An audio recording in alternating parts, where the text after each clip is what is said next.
100 men. And Ahiah, the son of Ahitub, Ichabod's brother, the son of Phinehas, the son of Eli, the Lord's priest in Shiloh, wearing an ephod. And the people knew not that Jonathan was gone. And between the passages, by which Jonathan sought to go over unto the Philistines' garrison, there was a sharp rock on the one side, and a sharp rock on the other side. And the name of the one was Bozez, and the name of the other Sinai. The forefront of the one was situate northward over against Michmash, and the other southward over against Gibeah. And Jonathan said to the young men that bare his armor, Come, and let us go over unto the garrison of these uncircumcised. It may be that the Lord will work for us, for there is no restraint to the Lord to save by many or by few. And his armor-bearer said unto him, Do all that is in thine heart, turn thee, behold, I am with thee according to thy heart. Then said Jonathan, Behold, we will pass over unto these men, and we will discover ourselves unto them. If they say thus unto us, Tarry until we come to you, then we will stand still in our place, and will not go up unto them. But if they say thus, Come up unto us, then we will go up. For the Lord hath delivered them into our hand, and this shall be a sign unto us. And both of them discovered themselves unto the garrison of the Philistines. And the Philistines said, Behold, the Hebrews come forth out of the holes where they had hid themselves. And the men of the garrison answered Jonathan and his armor-bearer, and said, Come up to us, and we will show you a thing. And Jonathan said unto his armor-bearer, Come up after me, for the Lord hath delivered them into the hand of Israel. And Jonathan climbed up upon his hands and upon his feet, and his armor-bearer after him, and they fell before Jonathan, and his armor-bearer slew after him. And that first slaughter which Jonathan and his armor-bearer made was about 20 men, within as it were an half-acre of land, which a yoke of oxen might plough. And there was trembling in the host, in the field, and among all the people. The garrison and the spoilers, they also trembled, and the earth quaked. So it was a very great trembling. And the watchmen of Saul and Gibeah of Benjamin looked, and behold, the multitude melted away, and they went on beating down one another. Then said Saul unto the people that were with him, Number now, and see who is gone from us. And when they had numbered, behold, Jonathan and his armor-bearer were not there. And Saul said unto Ahiah, Bring hither the ark of God. For the ark of God was at that time with the children of Israel. And it came to pass, while Saul talked unto the priest, that the noise that was in the host of the Philistines went on and increased. And Saul said unto the priest, Withdraw thine hand. And Saul and all the people that were with him assembled themselves. And they came to the battle. And behold, every man's sword was against his fellow, and there was a very great discomfiture. Moreover, the Hebrews that were with the Philistines before that time, which went up with them into the camp from the country round about, even they also turned to be with the Israelites that were with Saul and Jonathan. Likewise all the men of Israel, which had hid themselves in Mount Ephraim, when they heard that the Philistines fled, even they also followed hard after them in the battle. So the Lord saved Israel that day. And the battle passed over unto Bethaven. And the men of Israel were distressed that day. For Saul had adjured the people, saying, Cursed be the man that eateth any food until evening, that I may be avenged on mine enemies. So none of the people tasted any food. And all they of the land came to a wood, and there was honey upon the ground. And when the people were come into the wood, behold, the honey dropped. But no man put his hand to his mouth, for the people feared the oath. But Jonathan heard not, when his father charged the people with the oath, wherefore he put forth the end of the rod that was in his hand, and dipped it in an honeycomb, and put his hand to his mouth, and his eyes were enlightened. Then answered one of the people, and said, Thy father straitly charged the people with an oath, saying, Cursed be the man that eateth any food this day. And the people were faint. Then said Jonathan, My father hath troubled the land. See, I pray you, how mine eyes have been enlightened, because I tasted a little of this honey. How much more, if haply the people had eaten freely today of the spoil of their enemies which they found? For had there not been now a much greater slaughter among the Philistines? And they smote the Philistines that day, from Michmash to Ailon, and the people were very faint. And the people flew upon the spoil, and took sheep and oxen and calves, and slew them on the ground. And the people did eat them with the blood. Then they told Saul, saying, Behold, the people sin against the Lord, in that they eat with the blood. And he said, Ye have transgressed. Roll a great stone unto me this day. And Saul said, Disperse yourselves among the people, and say unto them, Bring me hither every man his ox, and every man his sheep, and slay them here, and eat, and sin not against the Lord in eating with the blood. And all the people brought every man his ox with him that night, and slew them there. And Saul built an altar unto the Lord. The same was the first altar that he built unto the Lord. And Saul said, Let us go down after the Philistines by night, and spoil them until the morning light, and let us not leave a man of them. And they said, Do whatsoever seemeth good unto thee. Then said the priest, Let us draw near hither unto God. And Saul asked counsel of God, Shall I go down after the Philistines? Wilt thou deliver them into the hand of Israel? But he answered him not that day. And Saul said, Draw ye near hither, all the chief of the people, and know and see wherein this sin hath been this day. For as the Lord liveth, which saveth Israel, though it be in Jonathan my son, he shall surely die. But there was not a man among all the people that answered him. Then said he unto all Israel, Be ye on one side, and I and Jonathan my son will be on the other side. And the people said unto Saul, Do what seemeth good unto thee. Therefore Saul said unto the Lord God of Israel, Give a perfect lot. And Saul and Jonathan were taken, but the people escaped. And Saul said, Cast lots between me and Jonathan my son. And Jonathan was taken. Then Saul said to Jonathan, Tell me what thou hast done. And Jonathan told him, and said, I did but taste a little honey with the end of the rod that was in mine hand, and lo, I must die. And Saul answered, God do so and more also, for thou shalt surely die, Jonathan. And the people said unto Saul, Shall Jonathan die, who hath wrought this great salvation in Israel? God forbid, as the Lord liveth. There shall not one hair of his head fall to the ground, for he hath wrought with God this day. So the people rescued Jonathan, that he died not. Then Saul went up from following the Philistines, and the Philistines went to their own place. So Saul took the kingdom over Israel, and fought against all his enemies on every side, against Moab, and against the children of Ammon, and against Edom, and against the kings of Zobah, and against the Philistines, and whithersoever he turned himself, he vexed them.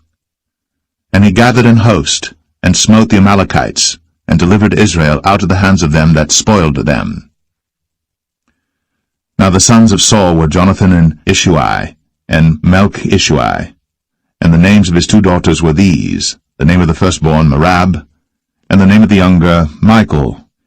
And the name of Saul's wife was Ahinoam, the daughter of Ahimaaz.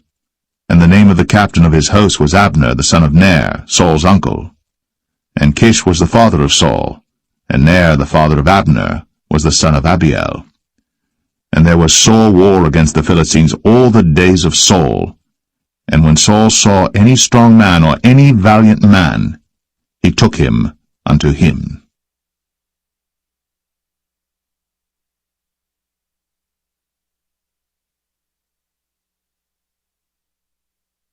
1 Samuel 15. Samuel also said unto Saul, The Lord sent me to anoint thee to be king over his people, over Israel. Now therefore hearken thou unto the voice of the words of the Lord. Thus saith the Lord of hosts, I remember that which Amalek did to Israel, how he laid wait for him in the way when he came up from Egypt. Now go, and smite Amalek, and utterly destroy all that they have, and spare them not, but slay both man and woman, infant and suckling, ox and sheep, camel and ass. And Saul gathered the people together, and numbered them in Telaim 200,000 footmen, and 10,000 men of Judah. And Saul came to a city of Amalek, and laid wait in the valley. And Saul said unto the Kenites, Go, depart, get you down from among the Amalekites, lest I destroy you with them. For ye showed kindness to all the children of Israel when they came up out of Egypt. So the Kenites departed from among the Amalekites. And Saul smote the Amalekites from Havilah until thou comest to Shur, that is over against Egypt. And he took Agag, the king of the Amalekites, alive, and utterly destroyed all the people with the edge of the sword. But Saul and the people spared Agag, and the best of the sheep, and of the oxen, and of the fatlings, and the lambs, and all that was good, and would not utterly destroy them. But everything that was vile and refuse, that they destroyed utterly. Then came the word of the Lord unto Samuel, saying, It repenteth me that I have set up Saul to be king, for he is turned back from following me, and hath not performed my commandments. And it grieved Samuel, and he cried unto the Lord all night. And when Samuel rose early to meet Saul in the morning, it was told Samuel, saying, Saul came to Carmel, and behold, he set him up a place, and is gone about, and passed on, and gone down to Gilgal. And Samuel came to Saul, and Saul said unto him, Blessed be thou of the Lord, I have performed the commandment of the Lord. And Samuel said, What meaneth then this bleating of the sheep in mine ears, and the lowing of the oxen which I hear? And Saul said, They have brought them from the Amalekites, for the people spared the best of the sheep and of the oxen to sacrifice unto the Lord thy God, and the rest we have utterly destroyed. Then Samuel said unto Saul, Stay, and I will tell thee what the Lord hath said to me this night. And he said unto him, Say on. And Samuel said, When thou wast little in thine own sight, wast thou not made the head of the tribes of Israel? And the Lord anointed thee king over Israel? And the Lord sent thee on a journey, and said, Go, and utterly destroy the sinners, the Amalekites, and fight against them until they be consumed. Wherefore then didst thou not obey the voice of the Lord, but didst fly upon the spoil, and didst evil in the sight of the Lord? And Saul said unto Samuel, Yea, I have obeyed the voice of the Lord, and have gone the way which the Lord sent me, and have brought Agag, the king of Amalek, and have utterly destroyed the Amalekites. But the people took of the spoil sheep and oxen, the chief of the things which should have been utterly destroyed, to sacrifice unto the Lord thy God in Gilgal. And Samuel said, Hath the Lord as great delight in burnt offerings and sacrifices as in obeying the voice of the Lord? Behold, to obey is better than sacrifice, and to hearken than the fat of rams. For rebellion is as the sin of witchcraft, and stubbornness is as iniquity and idolatry. Because thou hast rejected the word of the Lord, he hath also rejected thee from being king. And Saul said unto Samuel, I have sinned, for I have transgressed the commandment of the Lord, and thy words, because I feared the people, and obeyed their voice. Now therefore, I pray thee, pardon my sin, and turn again with me, that I may worship the Lord. And Samuel said unto Saul, I will not return with thee, for thou hast rejected the word of the Lord, and the Lord hath rejected thee from being king over Israel. And as Samuel turned about to go away, he laid hold upon the skirt of his mantle, and it rent. And Samuel said unto him, The Lord hath rent the kingdom of Israel from thee this day, and hath given it to a neighbor of thine, that is better than thou. And also the strength of Israel will not lie nor repent, for he is not a man that he should repent. Then he said, I have sinned. Yet honor me now, I pray thee, before the elders of my people, and before Israel, and turn again with me, that I may worship the Lord thy God. So Samuel turned again after Saul, and Saul worshipped the Lord. Then said Samuel, Bring ye hither to me Agag, the king of the Amalekites. And Agag came unto him delicately, and Agag said, Surely the bitterness of death is past. And Samuel said, As thy sword hath made women childless, so shall thy mother be childless among women. And Samuel hewed Agag in pieces before the Lord in Gilgal. Then Samuel went to Ramah, and Saul went up to his house to Gibeah of Saul. And Samuel came no more to see Saul until the day of his death. Nevertheless Samuel mourned for Saul, and the Lord repented that he had made Saul king over Israel.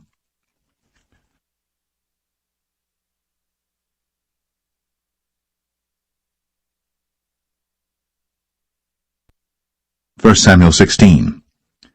And the Lord said unto Samuel, How long wilt thou mourn for Saul, seeing I have rejected him from reigning over Israel? Fill thine horn with oil, and go.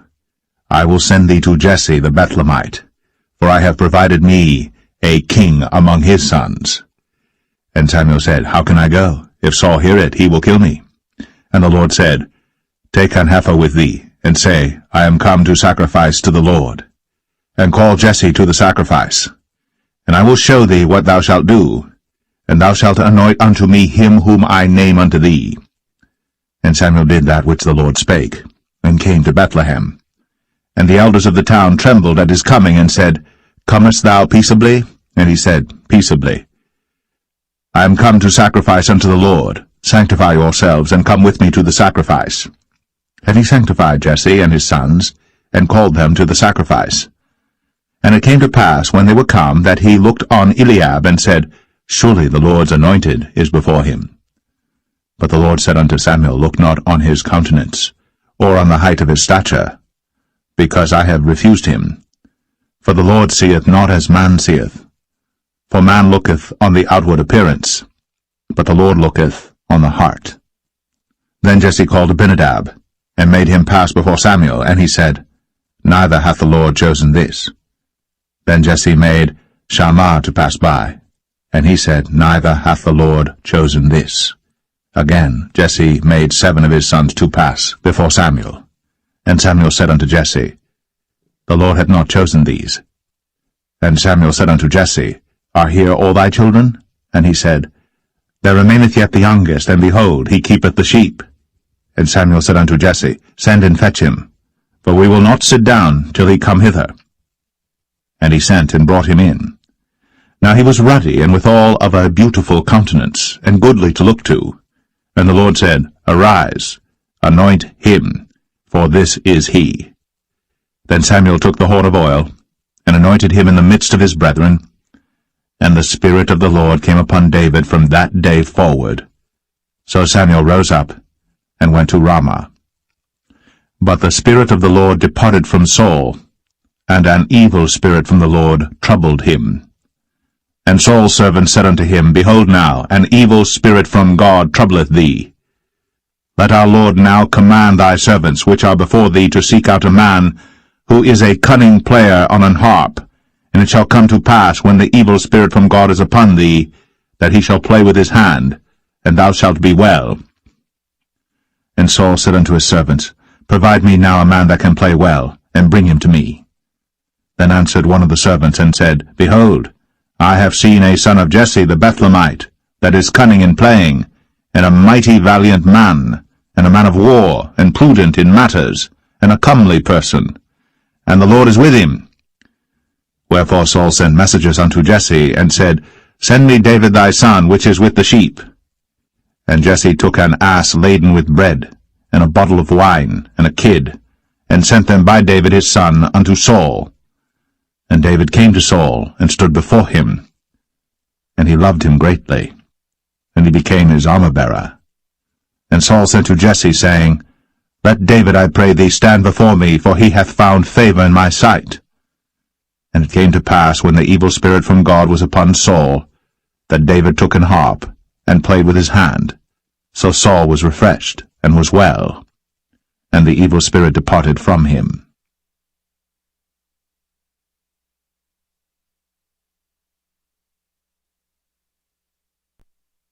1 Samuel 17.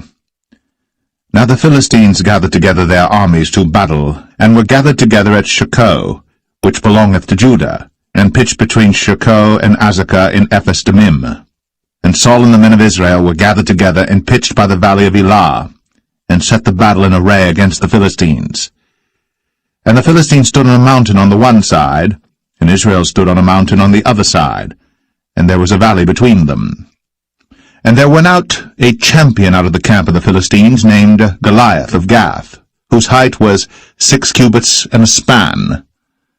And he had an helmet of brass upon his head, and he was armed with a coat of mail, and the weight of the coat was 5,000 shekels of brass. And he had greaves of brass upon his legs, and a target of brass between his shoulders. and the staff of his spear was like a weaver's beam, and his spear's head weighed 600 shekels of iron, and one bearing a shield went before him. And he stood and cried unto the armies of Israel, and said unto them, Why are ye come out to set your battle in array? Am not I a Philistine, and ye servants to Saul? Choose you a man for you, and let him come down to me. If he be able to fight with me and to kill me, then will we be your servants. But if I prevail against him, and kill him, then shall ye be our servants, and serve us. And the Philistine said, I defy the armies of Israel this day. Give me a man, that we may fight together. When Saul and all Israel heard those words of the Philistine, they were dismayed, and greatly afraid. Now David was the son of that Ephrathite of Bethlehem, Judah, whose name was Jesse, and he had 8 sons. And the man went among men for an old man in the days of Saul. And the 3 eldest sons of Jesse went and followed Saul to the battle. And the names of his 3 sons that went to the battle were Eliab the firstborn, and next unto him Abinadab, and the third Shammah. And David was the youngest, and the 3 eldest followed Saul. But David went and returned from Saul to feed his father's sheep at Bethlehem. And the Philistine drew near morning and evening, and presented himself 40 days. And Jesse said unto David his son, Take now for thy brethren an ephah of this parched corn, and these 10 loaves, and run to the camp to thy brethren. And carry these 10 cheeses unto the captain of their 1,000, and look how thy brethren fare, and take their pledge. Now Saul and they, and all the men of Israel, were in the valley of Elah, fighting with the Philistines. And David rose up early in the morning, and left the sheep with a keeper, and took and went, as Jesse had commanded him. And he came to the trench, as the host was going forth to the fight, and shouted for the battle. For Israel and the Philistines had put the battle in array, army against army. And David left his carriage in the hand of the keeper of the carriage, and ran into the army, and came and saluted his brethren. And as he talked with them, behold, there came up the champion, the Philistine of Gath, Goliath by name, out of the armies of the Philistines, and spake according to the same words, and David heard them. And all the men of Israel, when they saw the man, fled from him, and were sore afraid. And the men of Israel said, Have ye seen this man that is come up? Surely to defy Israel is he come up. And it shall be that the man who killeth him, the king will enrich him with great riches, and will give him his daughter, and make his father's house free in Israel. And David spake to the men that stood by him, saying, What shall be done to the man that killeth this Philistine, and taketh away the reproach from Israel? For who is this uncircumcised Philistine, that he should defy the armies of the living God? And the people answered him after this manner, saying, So shall it be done to the man that killeth him.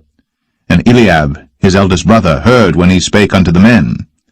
And Eliab's anger was kindled against David, and he said, Why camest thou down hither?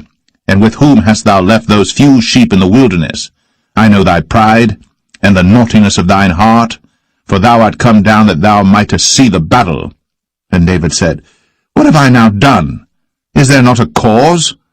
And he turned from him toward another, and spake after the same manner. And the people answered him again after the former manner. And when the words were heard which David spake, they rehearsed them before Saul, and he sent for him. And David said to Saul, Let no man's heart fail because of him. Thy servant will go and fight with this Philistine. And Saul said to David, Thou art not able to go against this Philistine to fight with him, for thou art but a youth, and he a man of war from his youth. And David said unto Saul, Thy servant kept his father's sheep, and there came a lion and a bear, and took a lamb out of the flock. And I went out after him, and smote him, and delivered it out of his mouth. And when he arose against me, I caught him by his beard, and smote him, and slew him. Thy servant slew both the lion and the bear, and this uncircumcised Philistine shall be as one of them, seeing he hath defied the armies of the living God. David said, moreover, The Lord that delivered me out of the paw of the lion, and out of the paw of the bear, he will deliver me out of the hand of this Philistine. And Saul said unto David, Go, and the Lord be with thee. And Saul armed David with his armor, and he put an helmet of brass upon his head. Also he armed him with a coat of mail. And David girded his sword upon his armor, and he essayed to go, for he had not proved it. And David said unto Saul, I cannot go with these, for I have not proved them. And David put them off him. And he took his staff in his hand, and chose him 5 smooth stones out of the brook, and put them in a shepherd's bag which he had, even in a scrip, and his sling was in his hand. And he drew near to the Philistine. And the Philistine came on and drew near unto David, and the man that bare the shield went before him. And when the Philistine looked about and saw David, he disdained him, for he was but a youth, and ruddy, and of a fair countenance. And the Philistine said unto David, Am I a dog that thou comest to me with staves? And the Philistine cursed David by his gods. And the Philistine said to David, Come to me, and I will give thy flesh unto the fowls of the air, and to the beasts of the field. Then said David to the Philistine, Thou comest to me with a sword, and with a spear, and with a shield. But I come to thee in the name of the Lord of hosts, the God of the armies of Israel, whom thou hast defied. This day will the Lord deliver thee into mine hand, and I will smite thee, and take thine head from thee. And I will give the carcasses of the host of the Philistines this day unto the fowls of the air, and to the wild beasts of the earth, that all the earth may know that there is a God in Israel. And all this assembly shall know that the Lord saveth not with sword and spear, for the battle is the Lord's, and he will give you into our hands. And it came to pass, when the Philistine arose, and came and drew nigh to meet David, that David hasted, and ran toward the army to meet the Philistine. And David put his hand in his bag, and took thence a stone, and slang it, and smote the Philistine in his forehead, that the stone sunk into his forehead, and he fell upon his face to the earth. So David prevailed over the Philistine with a sling and with a stone, and smote the Philistine, and slew him. But there was no sword in the hand of David. Therefore David ran, and stood upon the Philistine, and took his sword, and drew it out of the sheath thereof, and slew him, and cut off his head therewith. And when the Philistines saw their champion was dead, they fled. And the men of Israel and of Judah arose, and shouted, and pursued the Philistines until thou come to the valley, and to the gates of Ekron. And the wounded of the Philistines fell down by the way to Sharaim, even unto Gath and unto Ekron. And the children of Israel returned from chasing after the Philistines, and they spoiled their tents. And David took the head of the Philistine, and brought it to Jerusalem, but he put his armor in his tent. And when Saul saw David go forth against the Philistines, he said unto Abner, the captain of the host, Abner, whose son is this youth? And Abner said, As thy soul liveth, O king, I cannot tell. And the king said, Inquire thou whose son the stripling is. And as David returned from the slaughter of the Philistine, Abner took him, and brought him before Saul with the head of the Philistine in his hand. And Saul said to him, Whose son art thou, thou young man? And David answered, I am the son of thy servant Jesse, the Bethlehemite.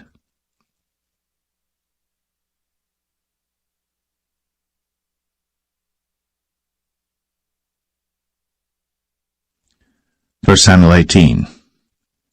And it came to pass, when he had made an end of speaking unto Saul, that the soul of Jonathan was knit with the soul of David, and Jonathan loved him as his own soul.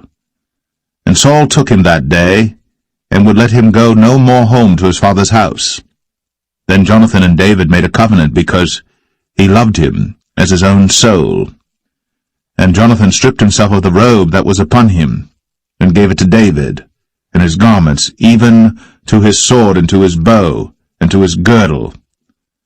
And David went out whithersoever Saul sent him, and behaved himself wisely. And Saul set him over the men of war, and he was accepted in the sight of all the people, and also in the sight of Saul's servants. And it came to pass, as they came, when David was returned from the slaughter of the Philistine, that women came out of all cities of Israel, singing and dancing to meet King Saul, with tabrets, with joy, and with instruments of music. And the women answered one another as they played, and said, Saul hath slain his thousands, and David his 10,000s. And Saul was very wroth, and the saying displeased him, and he said, They have ascribed unto David 10,000s, and to me they have ascribed but thousands. And what can he have more but the kingdom? And Saul eyed David from that day and forward. And it came to pass on the morrow that the evil spirit from God came upon Saul, and he prophesied in the midst of the house, and David played with his hand, as at other times. And there was a javelin in Saul's hand. And Saul cast the javelin, for he said, I will smite David even to the wall with it. And David avoided out of his presence twice.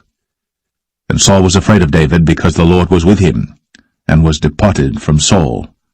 Therefore Saul removed him from him, and made him his captain over 1,000, and he went out and came in before the people. And David behaved himself wisely in all his ways, and the Lord was with him. Wherefore when Saul saw that he behaved himself very wisely, he was afraid of him. But all Israel and Judah loved David, because he went out and came in before them. And Saul said to David, Behold my elder daughter Merab, her will I give thee to wife.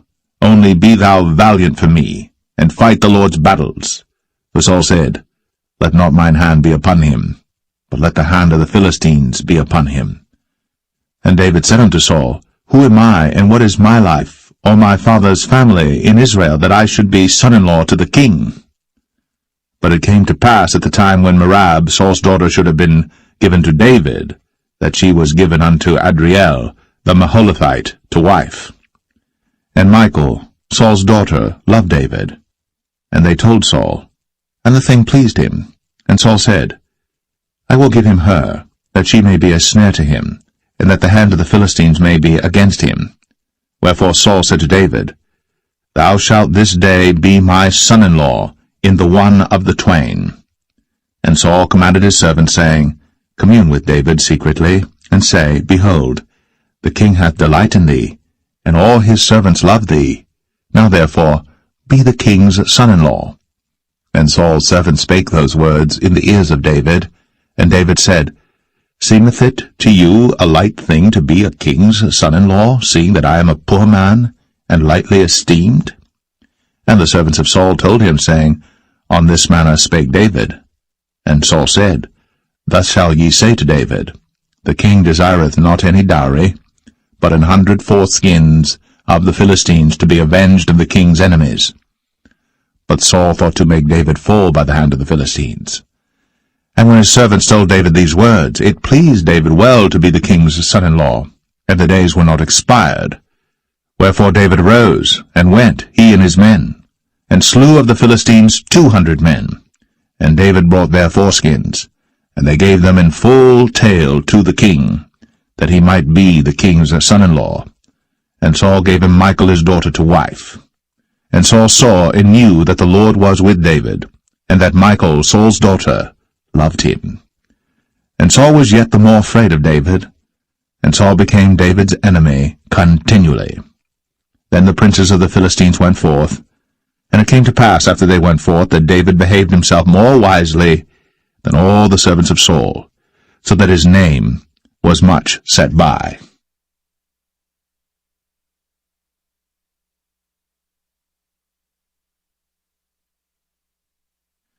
1 Samuel 19.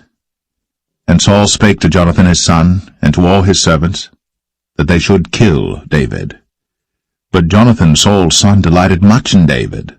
And Jonathan told David, saying, Saul my father seeketh to kill thee. Now therefore I pray thee, take heed to thyself until the morning, and abide in a secret place, and hide thyself. And I will go out and stand beside my father in the field where thou art, and I will commune with my father of thee, and what I see, that I will tell thee. And Jonathan spake good of David unto Saul his father, and said unto him, Let not the king sin against his servant, against David, because he hath not sinned against thee, and because his works have been to thee ward very good. For he did put his life in his hand, and slew the Philistine, And the Lord wrought a great salvation for all Israel. Thou sawest it, and didst rejoice. Wherefore then wilt thou sin against innocent blood to slay David without a cause? And Saul hearkened unto the voice of Jonathan. And Saul sware, As the Lord liveth, he shall not be slain. And Jonathan called David. And Jonathan showed him all those things. And Jonathan brought David to Saul, and he was in his presence, as in times past. And there was war again. And David went out and fought with the Philistines, and slew them with a great slaughter, and they fled from him. And the evil spirit from the Lord was upon Saul, as he sat in his house with his javelin in his hand. And David played with his hand. And Saul sought to smite David even to the wall with the javelin, but he slipped away out of Saul's presence. And he smote the javelin to the wall, and David fled, and escaped that night. Saul also sent messengers unto David's house to watch him and to slay him in the morning. And Michal, David's wife, told him, saying, If thou save not thy life tonight, tomorrow thou shalt be slain. So Michal let David down through a window, and he went and fled, and escaped. And Michal took an image, and laid it in the bed, and put a pillow of goat's hair for his bolster, and covered it with a cloth. And when Saul sent messengers to take David, she said, He is sick. And Saul sent the messengers again to see David, saying, Bring him up to me in the bed, that I may slay him. And when the messengers were come in, behold, there was an image in the bed, with a pillow of goat's hair for his bolster. And Saul said unto Michal, Why hast thou deceived me so, and sent away mine enemy, that he is escaped? And Michal answered Saul, He said unto me, Let me go, why should I kill thee? So David fled, and escaped, and came to Samuel to Ramah, and told him all that Saul had done to him. And he and Samuel went, and dwelt in Naueth. It was told Saul, saying, Behold, David is at Naueth in Ramah. And Saul sent messengers to take David. And when they saw the company of the prophets prophesying, and Samuel standing as appointed over them, the Spirit of God was upon the messengers of Saul, and they also prophesied. And when it was told Saul, he sent other messengers, and they prophesied likewise. And Saul sent messengers again the third time, and they prophesied also. Then went he also to Ramah, and came to a great well that is in Sechu. And he asked and said, Where are Samuel and David? And one said, Behold, they be at Naueth in Ramah. And he went thither to Naueth in Ramah. And the Spirit of God was upon him also. And he went on, and prophesied, until he came to Naueth in Ramah. And he stripped off his clothes also, and prophesied before Samuel in like manner, and lay down naked all that day, and all that night. Wherefore they say, Is Saul also among the prophets?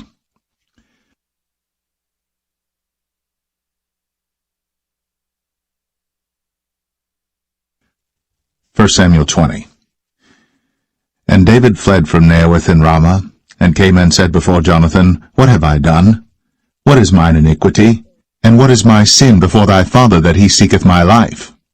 And he said unto him, God forbid, thou shalt not die. Behold, my father will do nothing either great or small, but that he will show it me. And why should my father hide this thing from me? It is not so. And David sware moreover, and said, Thy father certainly knoweth that I have found grace in thine eyes. And he saith, Let not Jonathan know this, lest he be grieved. But truly as the Lord liveth, and as thy soul liveth, there is but a step between me and death. Then said Jonathan unto David, Whatsoever thy soul desireth, I will even do it for thee. And David said unto Jonathan, Behold, tomorrow is the new moon, and I should not fail to sit with the king at meat, but let me go, that I may hide myself in the field unto the third day at even. If thy father at all miss me, then say, David earnestly asked leave of me that he might run to Bethlehem his city, for there is a yearly sacrifice there for all the family. If he say thus, it is well, thy servant shall have peace. But if he be very wroth, then be sure that evil is determined by him. Therefore thou shalt deal kindly with thy servant, for thou hast brought thy servant into a covenant of the Lord with thee. Notwithstanding, if there be in me iniquity, slay me thyself. For why shouldest thou bring me to thy father? And Jonathan said, Far be it from thee, for if I knew certainly that evil were determined by my father to come upon thee, then would not I tell it thee? Then said David to Jonathan, Who shall tell me? Or what if thy father answer thee roughly? And Jonathan said unto David, Come, and let us go out into the field. And they went out, both of them, into the field. And Jonathan said unto David, O Lord God of Israel, when I have sounded my father about tomorrow any time, or the third day, and behold, if there be good toward David, and I then send not unto thee, and show it thee, the Lord do so, and much more to Jonathan. But if it please my father to do thee evil, then I will show it thee, and send thee away, that thou mayest go in peace, and the Lord be with thee, as he hath been with my father. And thou shalt not only while yet I live show me the kindness of the Lord, that I die not, but also thou shalt not cut off thy kindness from my house for ever, no, not when the Lord hath cut off the enemies of David every one from the face of the earth. So Jonathan made a covenant with the house of David, saying, Let the Lord even require it at the hand of David's enemies. And Jonathan caused David to swear again, because he loved him, for he loved him as he loved his own soul. Then Jonathan said to David, Tomorrow is the new moon, and thou shalt be missed, because thy seat will be empty. And when thou hast stayed 3 days, then thou shalt go down quickly, and come to the place where thou didst hide thyself when the business was in hand, and shalt remain by the stone Zelle. And I will shoot 3 arrows on the side thereof, as though I shot at a mark, and behold, I will send a lad, saying, Go, find out the arrows. If I expressly say unto the lad, Behold, the arrows are on this side of thee, take them, then come thou. For there is peace to thee, and no hurt, as the Lord liveth. But if I say thus unto the young man, Behold, the arrows are beyond thee, go thy way, for the Lord hath sent thee away. And as touching the matter which thou and I have spoken of, behold, the Lord be between thee and me for ever. So David hid himself in the field. And when the new moon was come, the king sat him down to eat meat. And the king sat upon his seat as at other times, even upon a seat by the wall. And Jonathan arose, and Abner sat by Saul's side, and David's place was empty. Nevertheless Saul spake not anything that day, for he thought, Something hath befallen him. He is not clean. Surely he is not clean. And it came to pass on the morrow, which was the 2nd day of the month, that David's place was empty.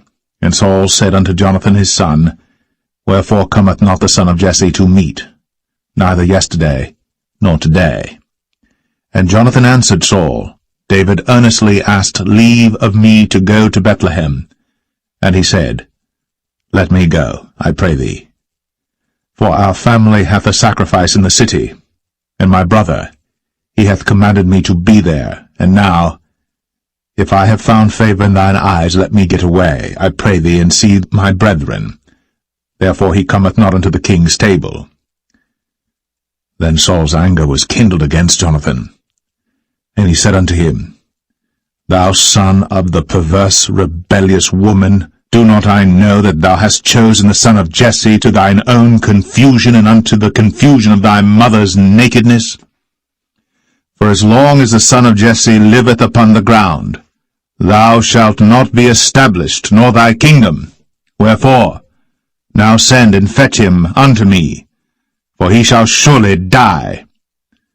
And Jonathan answered Saul his father, and said unto him, Wherefore shall he be slain? What hath he done? And Saul cast a javelin at him to smite him, whereby Jonathan knew that it was determined of his father to slay David.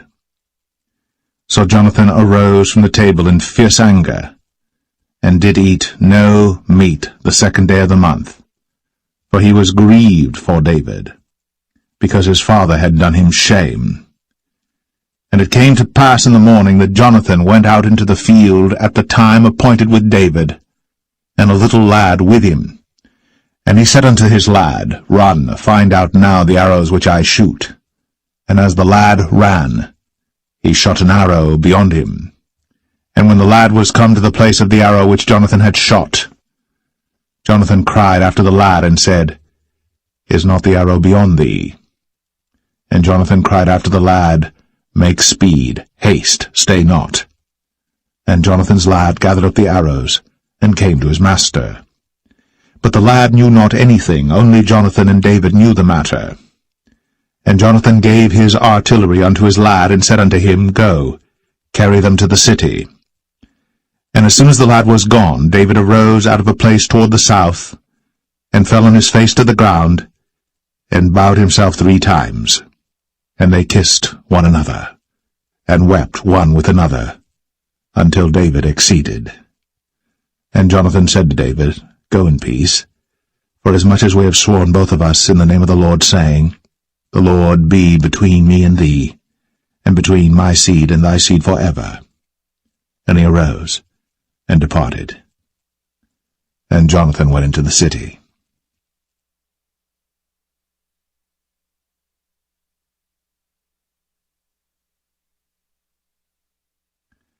1 Samuel 21. Then came David to Nob, to Ahimelech the priest. And Ahimelech was afraid at the meeting of David, and said unto him, Why art thou alone, and no man with thee? And David said unto Ahimelech the priest, The king hath commanded me a business, and hath said unto me, Let no man know anything of the business whereabout I send thee, and what I have commanded thee. And I have appointed my servants to such and such a place. Now therefore, what is under thine hand? Give me 5 loaves of bread in mine hand, or what there is present. And the priest answered David and said, There is no common bread under mine hand, but there is hallowed bread, if the young men have kept themselves at least from women. And David answered the priest and said unto him, Of a truth, women have been kept from us, about these 3 days, since I came out. And the vessels of the young men are holy, and the bread is in a manner common, yea, though it was sanctified this day in the vessel. So the priests gave him hallowed bread, for there was no bread there but the showbread, that was taken from before the Lord, to put hot bread in the day when it was taken away. Now a certain man of the servants of Saul was there that day, detained before the Lord, and his name was Doeg, an Edomite, the chiefest of the herdmen that belonged to Saul. And David said unto Ahimelech, And is there not here under thine hand spear or sword? For I have neither brought my sword nor my weapons with me, because the king's business required haste. And the priest said, The sword of Goliath the Philistine, whom thou slewest in the valley of Elah, behold, it is here, wrapped in a cloth behind the ephod. If thou wilt take that, take it, for there is no other save that here. And David said, There is none like that, give it me. And David arose, and fled that day for fear of Saul, and went to Achish, the king of Gath. And the servants of Achish said unto him, Is not this David the king of the land? Did they not sing one to another of him in dances, saying, Saul hath slain his thousands, and David his 10,000s? And David laid up these words in his heart, and was sore afraid of Achish, the king of Gath. And he changed his behavior before them, and feigned himself mad in their hands, and scrabbled on the doors of the gate, and let his spittle fall down upon his beard. Then said Achish unto his servants, Lo, ye see the man is mad. Wherefore then have ye brought him to me? Have I need of madmen, that ye have brought this fellow to play the madman in my presence? Shall this fellow come into my house?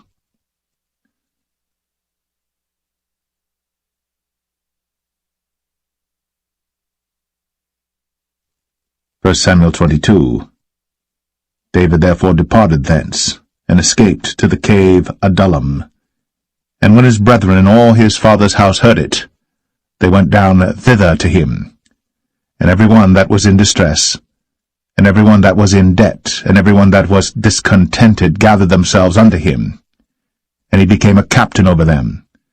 And there were with him about 400 men. And David went thence to Mizpeh of Moab. And he said unto the king of Moab, Let my father and my mother, I pray thee, come forth, and be with you, till I know what God will do for me. And he brought them before the king of Moab. And they dwelt with him all the while that David was in the hold. And the prophet Gad said unto David, Abide not in the hold, depart, and get thee into the land of Judah. Then David departed, and came into the forest of Hareth. When Saul heard that David was discovered, and the men that were with him. Now Saul abode in Gibeah under a tree in Ramah, having his spear in his hand, and all his servants were standing about him. Then Saul said unto his servants that stood about him, Hear now, ye Benjamites, will the son of Jesse give every one of you fields and vineyards, and make you all captains of thousands and captains of hundreds, that all of you have conspired against me? And there is none that showeth me that my son hath made a league with the son of Jesse. And there is none of you that is sorry for me, or showeth unto me that my son hath stirred up my servant against me, to lie in wait, as at this day. Then answered Doeg the Edomite, which was set over the servants of Saul, and said, I saw the son of Jesse coming to Nob, to Ahimelech, the son of Ahitub. And he inquired of the Lord for him, and gave him victuals, and gave him the sword of Goliath the Philistine.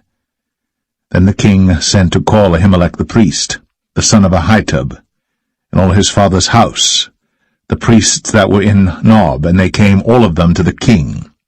And Saul said, Hear now, thou son of Ahitub. And he answered, Here I am, my lord. And Saul said unto him, Why have ye conspired against me, thou and the son of Jesse, in that thou hast given him bread and a sword, and hast inquired of God for him, that he should rise against me to lie in wait, as at this day? Then Ahimelech answered the king, and said, And who is so faithful among all thy servants as David, which is the king's son-in-law, and goeth at thy bidding, and is honorable in thine house? Did I then begin to inquire of God for him? Be it far from me. Let not the king impute anything unto his servant, nor to all the house of my father, for thy servant knew nothing of all this, less or more. And the king said, Thou shalt surely die, Ahimelech, thou, and all thy father's house. And the king said unto the footmen that stood about him, Turn, and slay the priests of the Lord, because their hand also is with David, and because they knew when he fled, and did not show it to me. But the servants of the king would not put forth their hand to fall upon the priests of the Lord. And the king said to Doeg, Turn thou, and fall upon the priests. And Doeg the Edomite turned, and he fell upon the priests, and slew on that day 75 persons that did wear a linen ephod. And Nob, the city of the priests, smote he with the edge of the sword, both men and women, children and sucklings, and oxen and asses, and sheep, with the edge of the sword. And one of the sons of Ahimelech, the son of Ahitub, named Abiathar, escaped, and fled after David. And Abiathar showed David that Saul had slain the Lord's priests. And David said unto Abiathar, I knew it that day when Doeg the Edomite was there, that he would surely tell Saul, I have occasioned the death of all the persons of thy father's house. Abide thou with me. Fear not, for he that seeketh my life seeketh thy life. But with me thou shalt be in safeguard.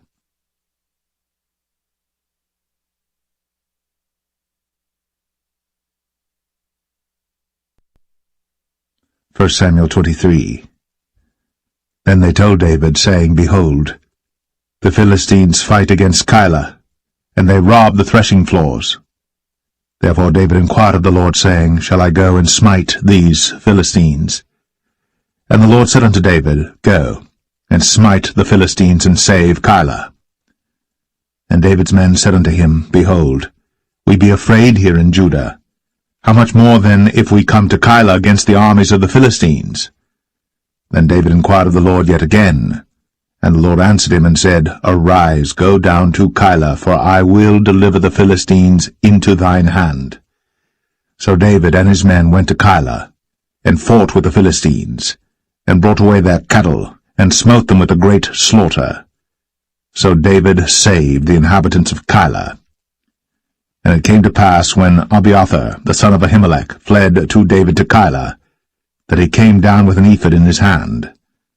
And it was told Saul that David was come to Keilah, and Saul said, God hath delivered him into mine hand, for he is shut in, by entering into a town that hath gates and bars. And Saul called all the people together to war, to go down to Keilah, to besiege David and his men. And David knew that Saul secretly practiced mischief against him. And he said to Abiathar the priest, Bring hither the ephod. Then said David, O Lord God of Israel, Thy servant hath certainly heard that Saul seeketh to come to Keilah, to destroy the city for my sake. Will the men of Keilah deliver me up into his hand? Will Saul come down as thy servant hath heard? O Lord God of Israel, I beseech thee, tell thy servant. And the Lord said, He will come down. Then said David, Will the men of Keilah deliver me and my men into the hand of Saul?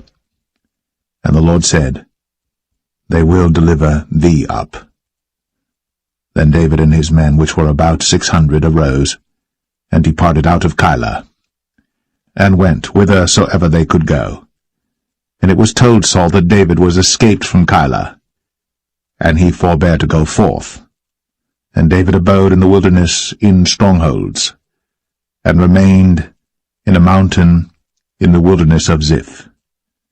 And Saul sought him every day, but God delivered him not into his hand. And David saw that Saul was come out to seek his life. And David was in the wilderness of Ziph in a wood. And Jonathan, Saul's son, arose, and went to David into the wood, and strengthened his hand in God. And he said unto him, Fear not, for the hand of Saul my father shall not find thee, and thou shalt be king over Israel, and I shall be next unto thee, and that also Saul my father knoweth. And they two made a covenant before the Lord. And David abode in the wood, and Jonathan went to his house. Then came up the Ziphites to Saul to Gibeah, saying, Doth not David hide himself with us in strongholds in the wood, in the hill of Hachilah, which is on the south of Jeshimon? Now therefore, O king, come down according to all the desire of thy soul to come down, and our part shall be to deliver him into the king's hand. And Saul said, Blessed be ye of the Lord, for ye have compassion on me. Go, I pray you, prepare yet, and know and see his place where his haunt is, and who hath seen him there. For it is told me that he dealeth very subtly. See therefore, and take knowledge of all the lurking places where he hideth himself, and come ye again to me with the certainty, and I will go with you. And it shall come to pass, if he be in the land, that I will search him out throughout all the thousands of Judah. And they arose, and went to Ziph before Saul. But David and his men were in the wilderness of Maon, in the plain on the south of Jeshimon. Saul also and his men went to seek him, and they told David, wherefore he came down into a rock, and abode in the wilderness of Maon. And when Saul heard that, he pursued after David in the wilderness of Maon. And Saul went on this side of the mountain, and David and his men on that side of the mountain. And David made haste to get away for fear of Saul. For Saul and his men compassed David and his men round about to take them. But there came a messenger unto Saul, saying, Haste thee, and come, for the Philistines have invaded the land. Wherefore Saul returned from pursuing after David, and went against the Philistines. Therefore they called that place Selah Hamaleketh. And David went up from thence, and dwelt in strongholds at En-gedi.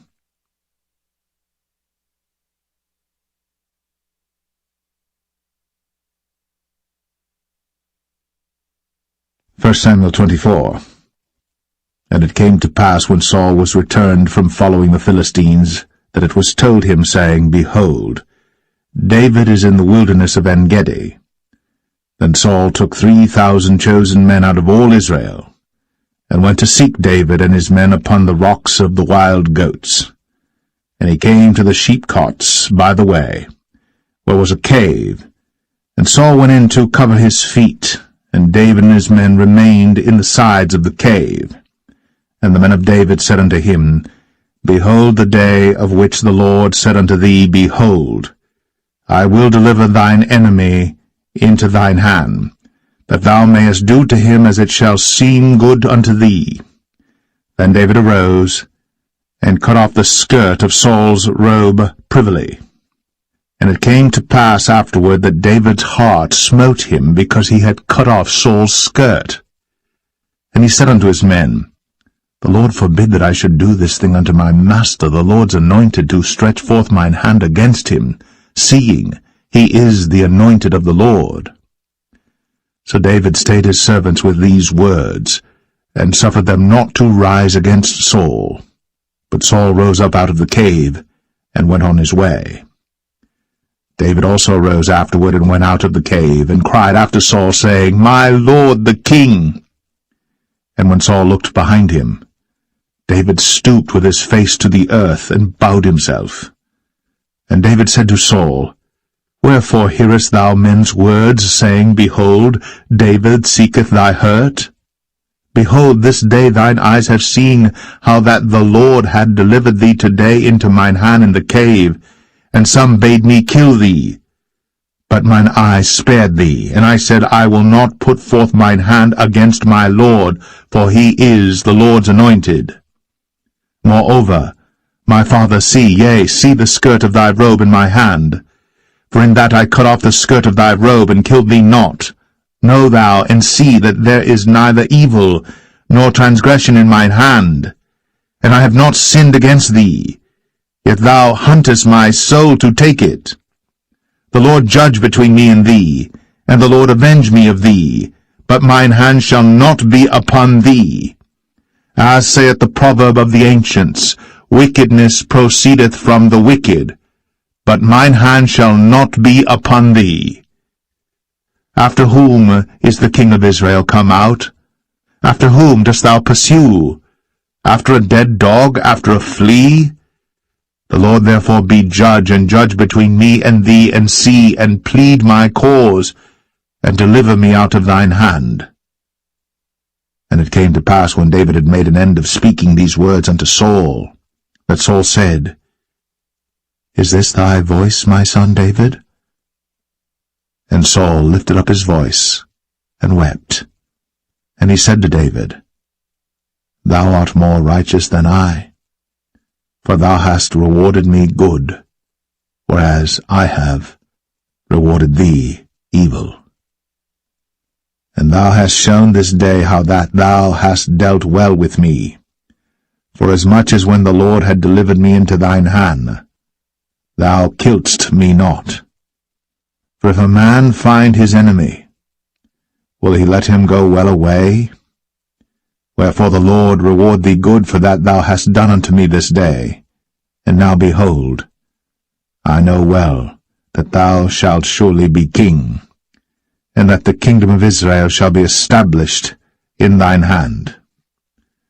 Swear now therefore unto me by the Lord, that thou wilt not cut off my seed after me, and that thou wilt not destroy my name out of my father's house. And David sware unto Saul. And Saul went home, but David and his men gat them up unto the hold.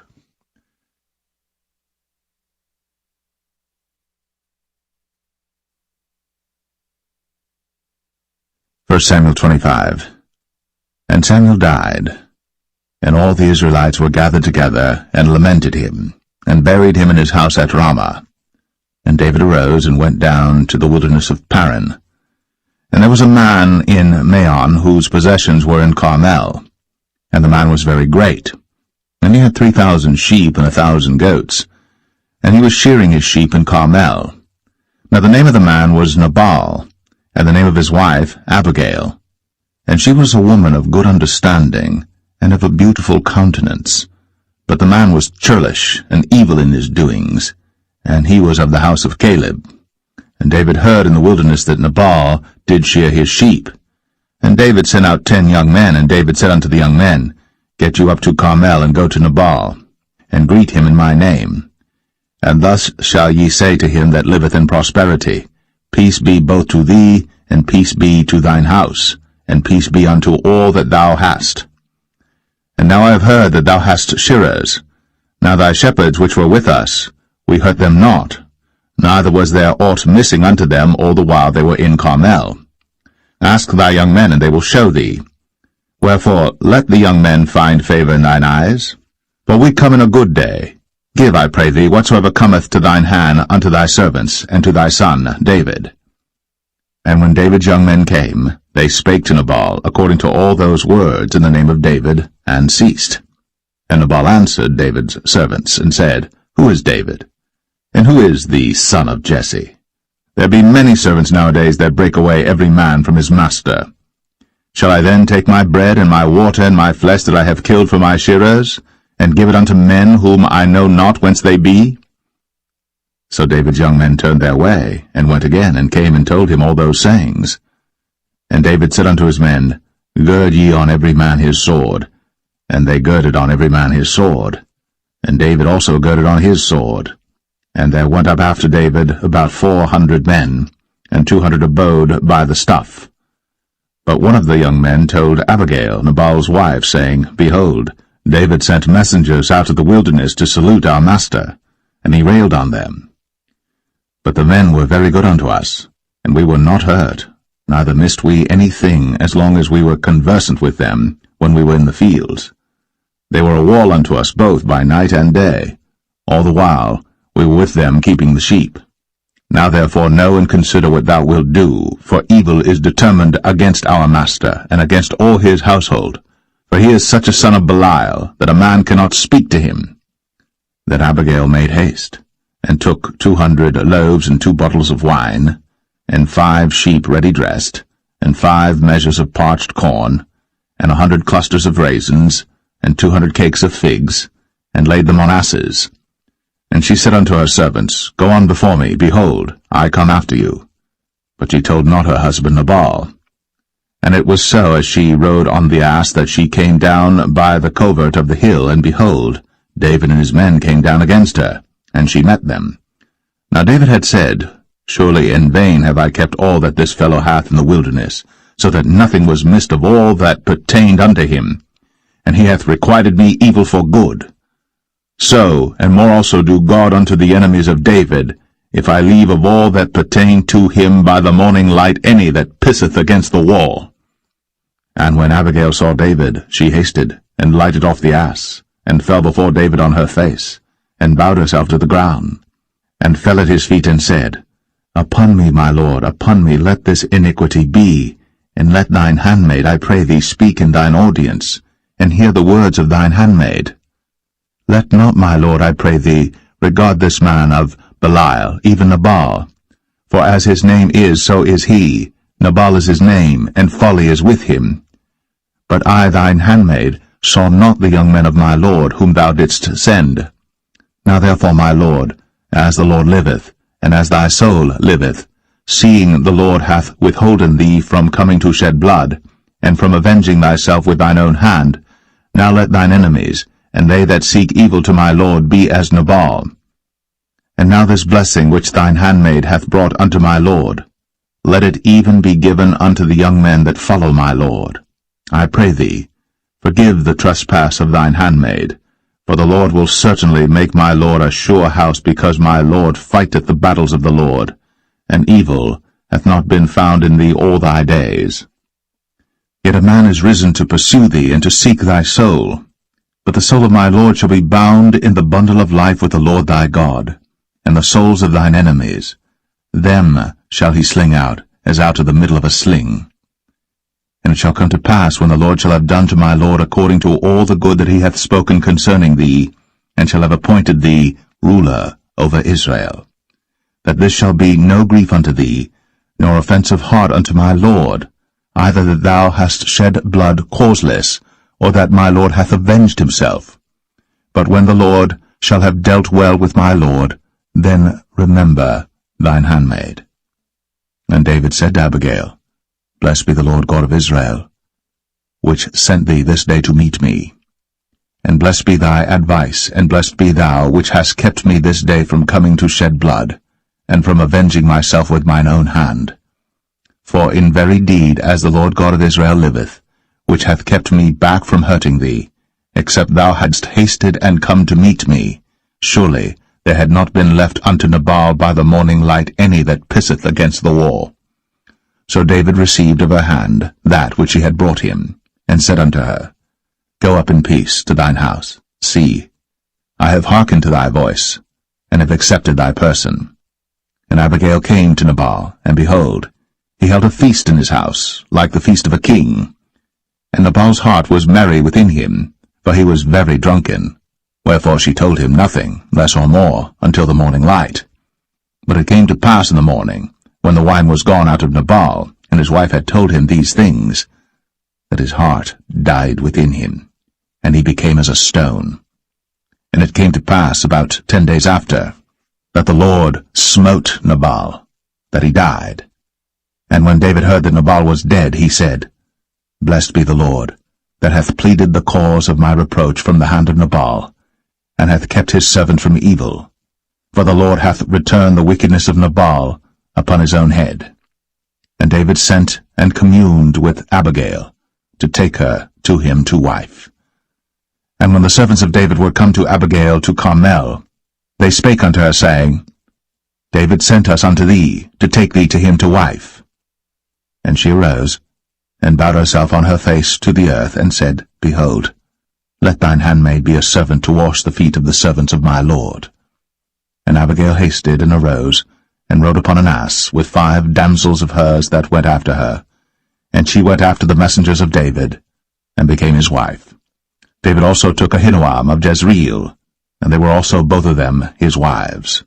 But Saul had given Michal his daughter, David's wife, to Phalti, the son of Laish, which was of Galim.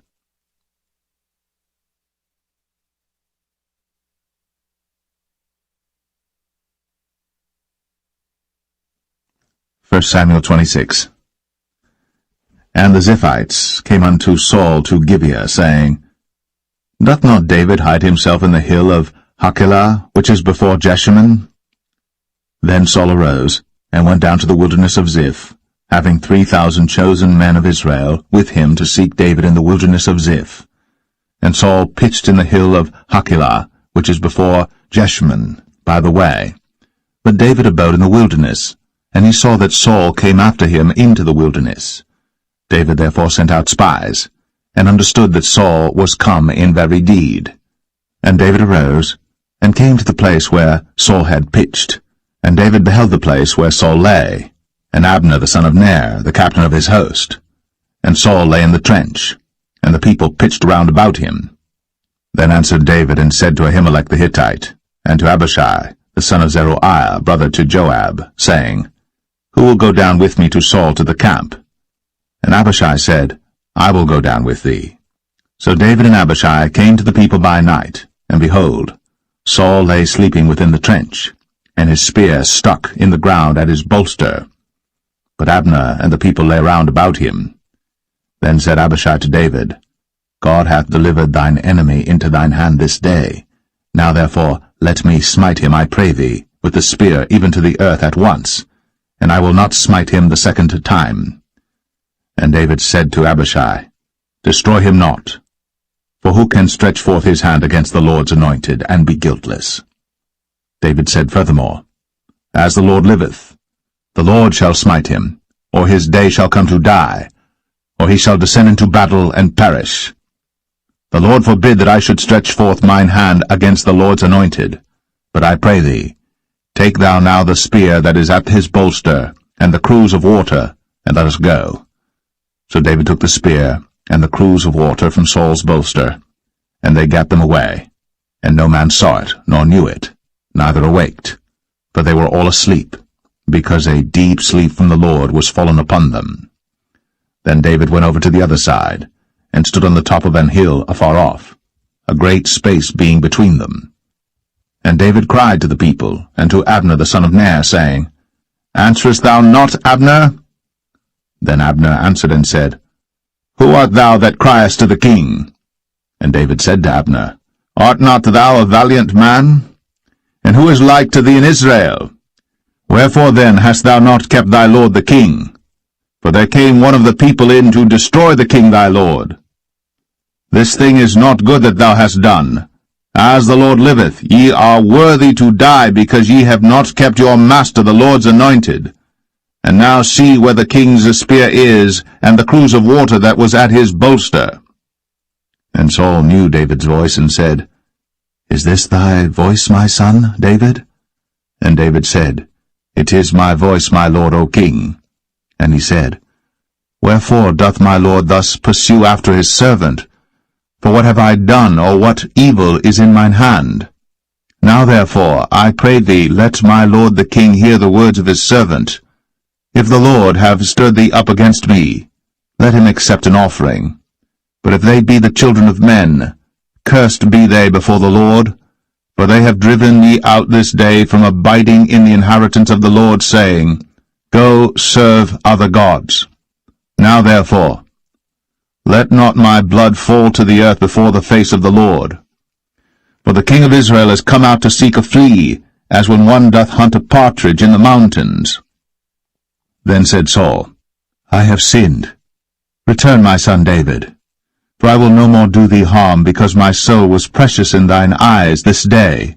Behold, I have played the fool, and have erred exceedingly. And David answered and said, Behold the king's spear, and let one of the young men come over and fetch it. The Lord render to every man his righteousness and his faithfulness. For the Lord delivered thee into my hand today. But I would not stretch forth mine hand against the Lord's anointed. And behold, as thy life was much set by this day in mine eyes, so let my life be much set by in the eyes of the Lord, and let him deliver me out of all tribulation. Then Saul said to David, Blessed be thou, my son David.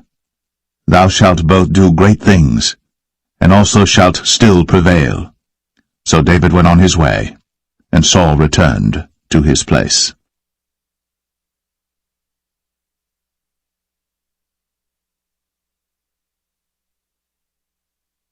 1 Samuel 27. And David said in his heart, I shall now perish one day by the hand of Saul. There is nothing better for me than that I should speedily escape into the land of the Philistines, and Saul shall despair of me, to seek me any more in any coast of Israel. So shall I escape out of his hand. And David arose, and he passed over with the 600 men that were with him unto Achish, the son of Maoch, king of Gath. And David dwelt with Achish at Gath, he and his men, every man with his household, even David with his 2 wives, Ahinoam the Jezreelitess, and Abigail the Carmelitess, Nabal's wife. And it was told Saul that David was fled to Gath, and he sought no more again for him. And David said unto Achish, If I have now found grace in thine eyes, let them give me a place in some town in the country, that I may dwell there. For why should thy servant dwell in the royal city with thee? Then Achish gave him Ziklag that day. Wherefore Ziklag pertaineth unto the kings of Judah unto this day. And the time that David dwelt in the country of the Philistines was a full year and 4 months. And David and his men went up, and invaded the Geshurites, and the Gezrites, and the Amalekites. For those nations were of old the inhabitants of the land, as thou goest to Shur, even unto the land of Egypt. And David smote the land, and left neither man nor woman alive, and took away the sheep and the oxen, and the asses, and the camels, and the apparel, and returned and came to Achish. And Achish said, Whither have ye made a road today? And David said, Against the south of Judah, and against the south of the Jerahmeelites, and against the south of the Kenites. And David saved neither man nor woman alive, to bring tidings to Gath, saying, Lest they should tell on us, saying, So did David, and so will be his manner all the while he dwelleth in the country of the Philistines. And Achish believed David, saying, He hath made his people Israel utterly to abhor him. Therefore he shall be my servant for ever.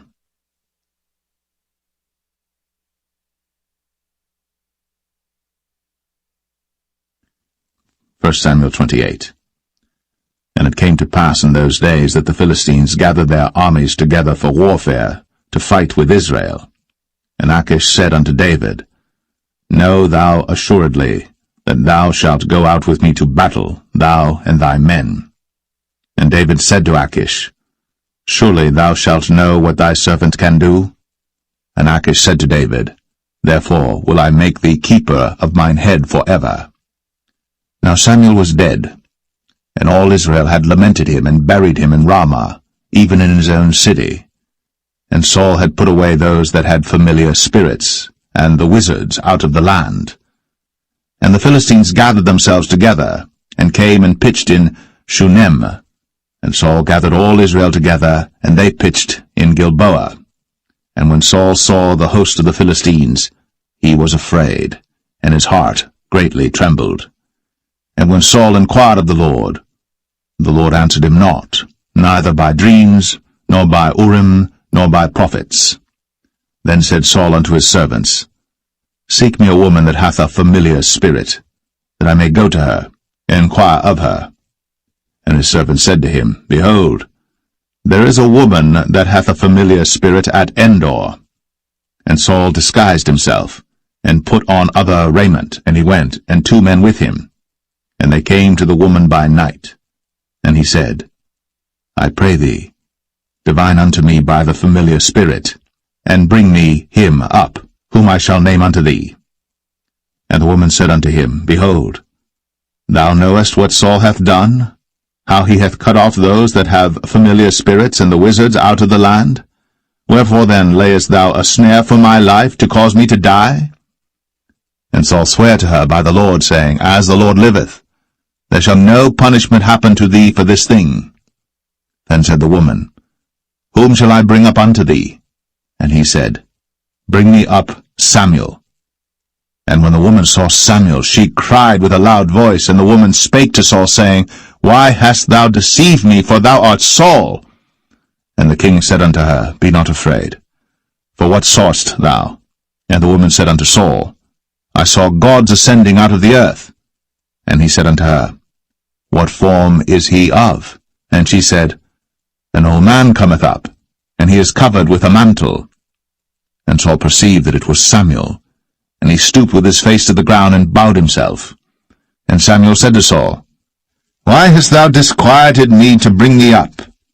And Saul answered, I am sore distressed, for the Philistines make war against me, and God is departed from me, and answereth me no more, neither by prophets nor by dreams. Therefore I have called thee, that thou mayest make known unto me what I shall do. Then said Samuel, Wherefore then dost thou ask of me, seeing the Lord is departed from thee, and is become thine enemy? And the Lord hath done to him as he spake by me. For the Lord hath rent the kingdom out of thine hand, and given it to thy neighbor, even to David, because thou obeyest not the voice of the Lord, nor executest his fierce wrath upon Amalek. Therefore hath the Lord done this thing unto thee this day. Moreover the Lord will also deliver Israel with thee into the hand of the Philistines, and tomorrow shalt thou and thy sons be with me. The Lord also shall deliver the host of Israel into the hand of the Philistines. Then Saul fell straightway all along on the earth, and was sore afraid because of the words of Samuel. And there was no strength in him, for he had eaten no bread all the day, nor all the night. And the woman came unto Saul, and saw that he was sore troubled, and said unto him, Behold, thine handmaid hath obeyed thy voice, and I have put my life in my hand, and have hearkened unto thy words which thou spakest unto me. Now therefore, I pray thee, hearken thou also unto the voice of thine handmaid, and let me set a morsel of bread before thee, and eat, that thou mayest have strength, when thou goest on thy way. But he refused, and said, I will not eat. But his servants, together with the woman, compelled him, and he hearkened unto their voice. So he arose from the earth, and sat upon the bed. And the woman had a fat calf in the house, and she hasted and killed it, and took flour and kneaded it, and did bake unleavened bread thereof. And she brought it before Saul, and before his servants, and they did eat. Then they rose up, and went away that night.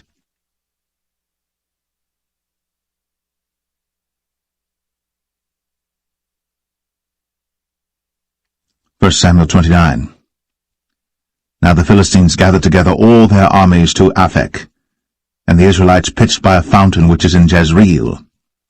And the lords of the Philistines passed on by hundreds and by thousands, but David and his men passed on in the rearward with Achish.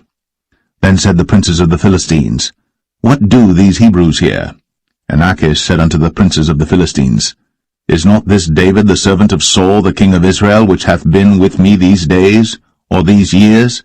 And I have found no fault in him since he fell unto me unto this day. And the princes of the Philistines were wroth with him.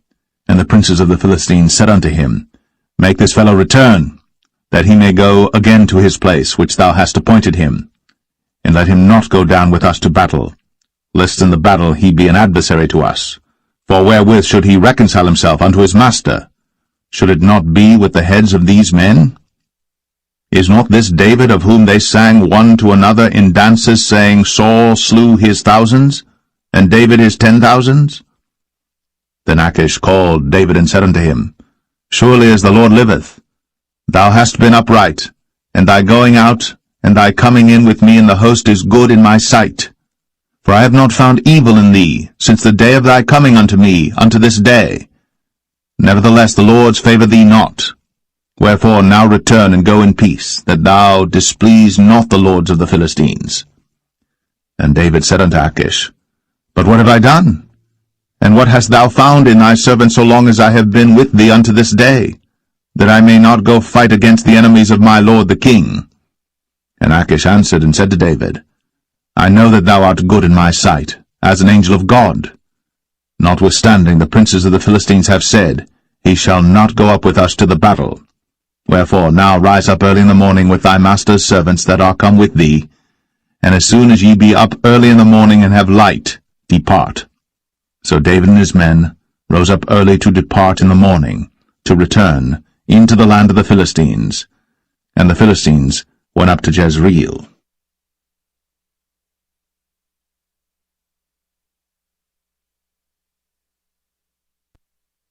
1 Samuel 30. And it came to pass, when David and his men were come to Ziklag on the 3rd day, that the Amalekites had invaded the south and Ziklag, and smitten Ziklag, and burned it with fire, and had taken the women captives that were therein. They slew not any, either great or small, but carried them away, and went on their way. So David and his men came to the city, and behold, it was burned with fire, and their wives and their sons and their daughters were taken captives. Then David and the people that were with him lifted up their voice and wept until they had no more power to weep. And David's 2 wives were taken captives, Ahinoam the Jezreelitess, and Abigail the wife of Nabal the Carmelite. And David was greatly distressed. For the people spake of stoning him, because the soul of all the people was grieved, every man for his sons and for his daughters. But David encouraged himself in the Lord his God. And David said to Abiathar the priest, Ahimelech's son, I pray thee, bring me hither the ephod. And Abiathar brought thither the ephod to David. And David inquired at the Lord, saying, Shall I pursue after this troop? Shall I overtake them? And he answered him, Pursue, for thou shalt surely overtake them, and without fail recover all. So David went, he and the 600 men that were with him, and came to the brook Besor, where those that were left behind stayed. But David pursued, he and 400 men, for 200 abode behind, which were so faint that they could not go over the brook Besor. And they found an Egyptian in the field, and brought him to David, and gave him bread, and he did eat, and they made him drink water. And they gave him a piece of a cake of figs, and 2 clusters of raisins. And when he had eaten, his spirit came again to him, for he had eaten no bread, nor drunk any water 3 days and 3 nights. And David said unto him, To whom belongest thou, and whence art thou? And he said, I am a young man of Egypt, servant to an Amalekite, and my master left me, because 3 days agone I fell sick.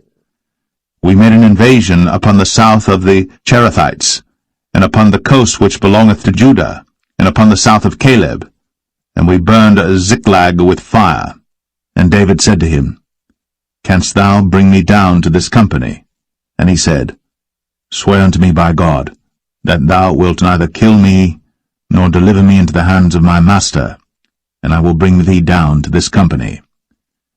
And when he had brought him down, behold, they were spread abroad upon all the earth, eating and drinking and dancing, because of all the great spoil that they had taken out of the land of the Philistines, and out of the land of Judah. And David smote them from the twilight even unto the evening of the next day. And there escaped not a man of them, save 400 young men which rode upon camels and fled. And David recovered all that the Amalekites had carried away. And David rescued his 2 wives. And there was nothing lacking to them, neither small nor great, neither sons nor daughters, neither spoil nor anything that they had taken to them. David recovered all. And David took all the flocks and the herds, which they drave before those other cattle, and said, This is David's spoil. And David came to the 200 men, which were so faint that they could not follow David, whom they had made also to abide at the brook Besor. And they went forth to meet David, and to meet the people that were with him. And when David came near to the people, he saluted them. Then answered all the wicked men and men of Belial, of those that went with David, and said, Because they went not with us, we will not give them aught of the spoil that we have recovered, save to every man his wife and his children, that they may lead them away and depart.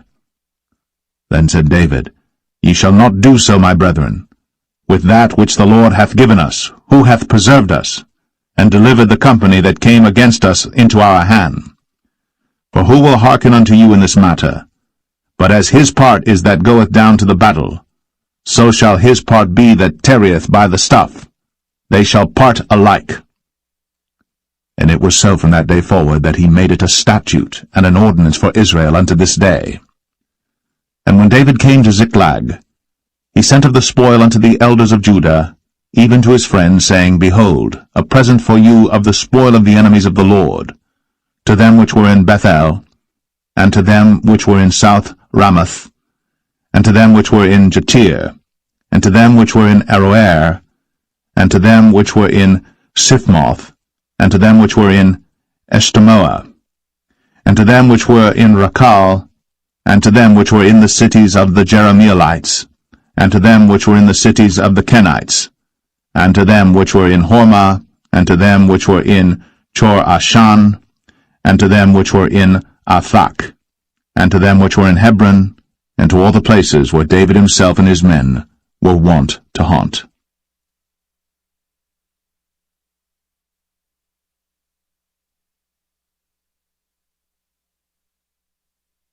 1 Samuel 31.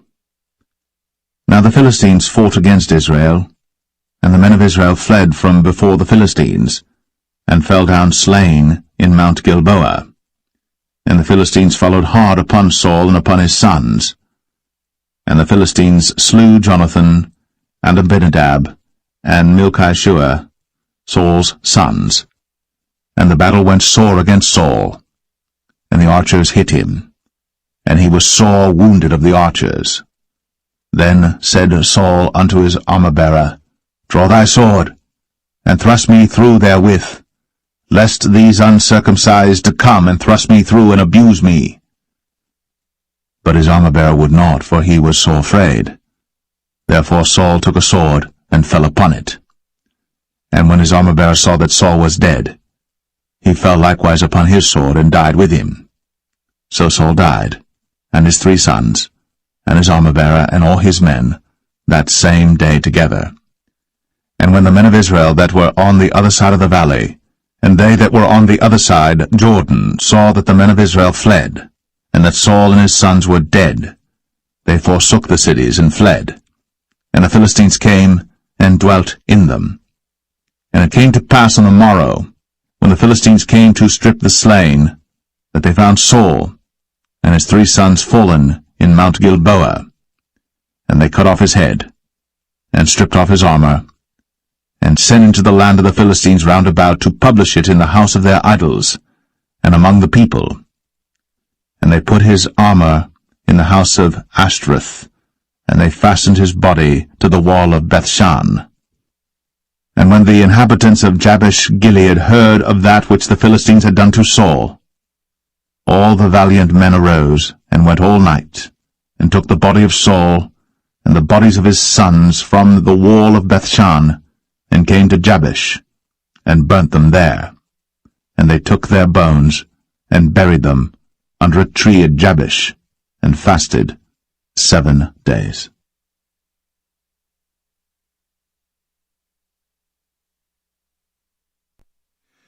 The second book of Samuel, chapter 1. Now it came to pass after the death of Saul, when David was returned from the slaughter of the Amalekites, and David had abode 2 days in Ziklag, it came even to pass on the 3rd day that, behold, a man came out of the camp from Saul with his clothes rent, and earth upon his head. And so it was when he came to David, that he fell to the earth, and did obeisance. And David said unto him, From whence comest thou? And he said unto him, Out of the camp of Israel am I escaped. And David said unto him, How went the matter? I pray thee, tell me. And he answered, That the people are fled from the battle, and many of the people also are fallen and dead. And Saul and Jonathan his son are dead also. Then David said unto the young man that told him, How knowest thou that Saul and Jonathan his son be dead?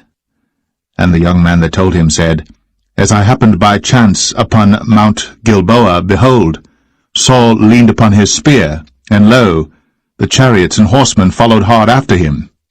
And when he looked behind him, he saw me, and called unto me, and I answered, Here am I. And he said unto me, Who art thou?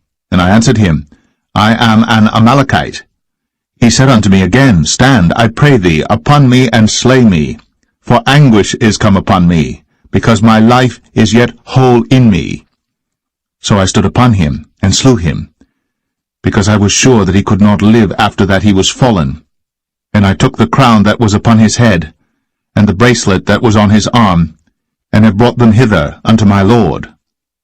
Then David took hold on his clothes, and rent them, and likewise all the men that were with him.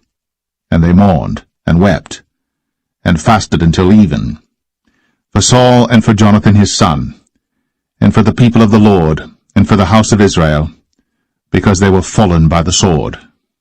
And David said unto the young man that told him, Whence art thou? And he answered, I am the son of a stranger, an Amalekite. And David said unto him, How wast thou not afraid to stretch forth thine hand to destroy the Lord's anointed? And David called one of the young men and said, Go near, and fall upon him. And he smote him that he died. And David said unto him, Thy blood be upon thy head. For thy mouth hath testified against thee, saying, I have slain the Lord's anointed. And David lamented with this lamentation over Saul and over Jonathan his son. Also he bade them teach the children of Judah the use of the bow. Behold, it is written in the book of Jasher, The beauty of Israel is slain upon thy high places. How are the mighty fallen? Tell it not in Gath. Publish it not in the streets of Ashkelon, lest the daughters of the Philistines rejoice, lest the daughters of the uncircumcised triumph. Ye mountains of Gilboa, let there be no dew, neither let there be rain upon you, nor fields of offerings.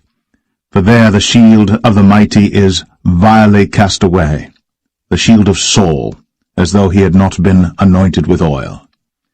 From the blood of the slain, from the fat of the mighty, the bow of Jonathan turned not back, and the sword of Saul returned not empty. Saul and Jonathan were lovely and pleasant in their lives, and in their death they were not divided. They were swifter than eagles. They were stronger than lions. Ye daughters of Israel, weep over Saul, who clothed you in scarlet with other delights, who put on ornaments of gold upon your apparel. How are the mighty fallen in the midst of the battle, O Jonathan! Thou wast slain in thine high places. I am distressed for thee, my brother Jonathan. Very pleasant hast thou been unto me. Thy love to me was wonderful, passing the love of women. How are the mighty fallen, and the weapons of war perished.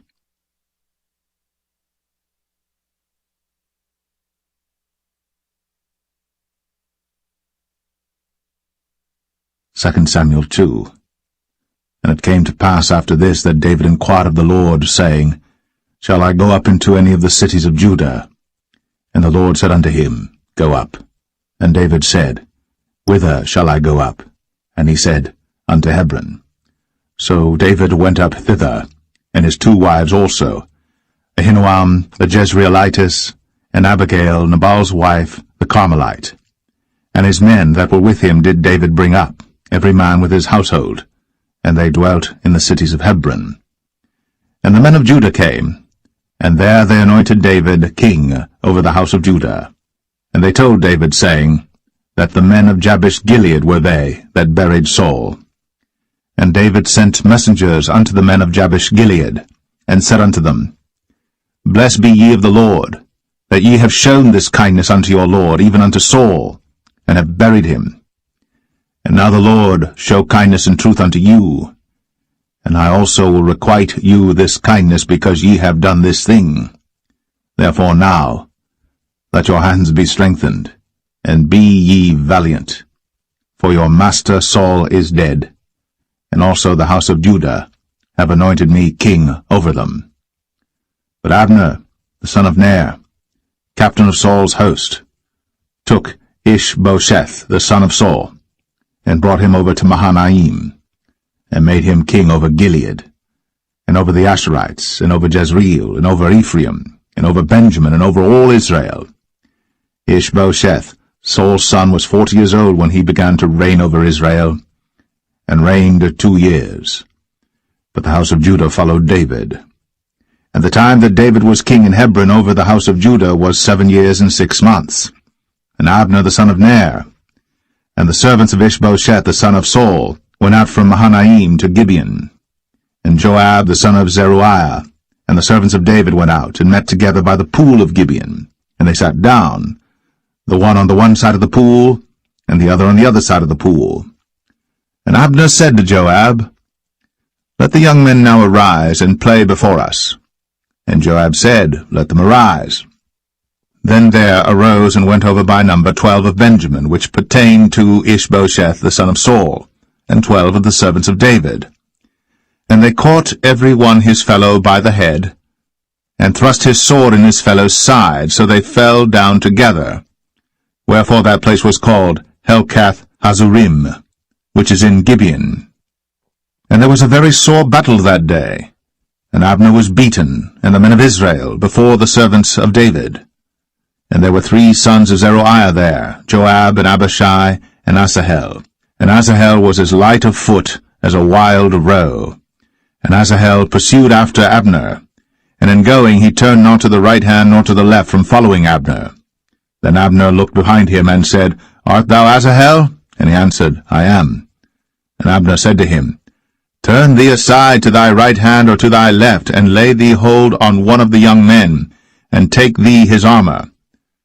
But Asahel would not turn aside from following of him. And Abner said again to Asahel, Turn thee aside from following me. Wherefore should I smite thee to the ground? How then should I hold up my face to Joab thy brother? Howbeit he refused to turn aside. Wherefore Abner, with the hinder end of the spear, smote him under the 5th rib, that the spear came out behind him, and he fell down there, and died in the same place. And it came to pass, that as many as came to the place where Asahel fell down and died stood still. Joab also and Abishai pursued after Abner, and the sun went down when they were come to the hill of Ammah, that lieth before Giah by the way of the wilderness of Gibeon. And the children of Benjamin gathered themselves together after Abner, and became one troop, and stood on the top of an hill. Then Abner called to Joab and said, Shall the sword devour forever? Knowest thou not that it will be bitterness in the latter end? How long shall it be then, ere thou bid the people return from following their brethren?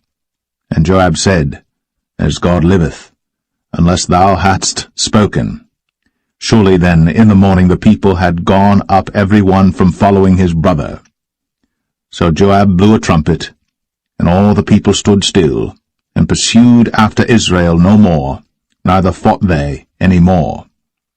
And Abner and his men walked all that night through the plain, and passed over Jordan, and went through all Bithron, and they came to Mahanaim. And Joab returned from following Abner. And when he had gathered all the people together, there lacked of David's servants 19 men, and Asahel. But the servants of David had smitten of Benjamin, and of Abner's men, so that 360 men died. And they took up Asahel, and buried him in the sepulchre of his father, which was in Bethlehem. And Joab and his men went all night, and they came to Hebron at break of day.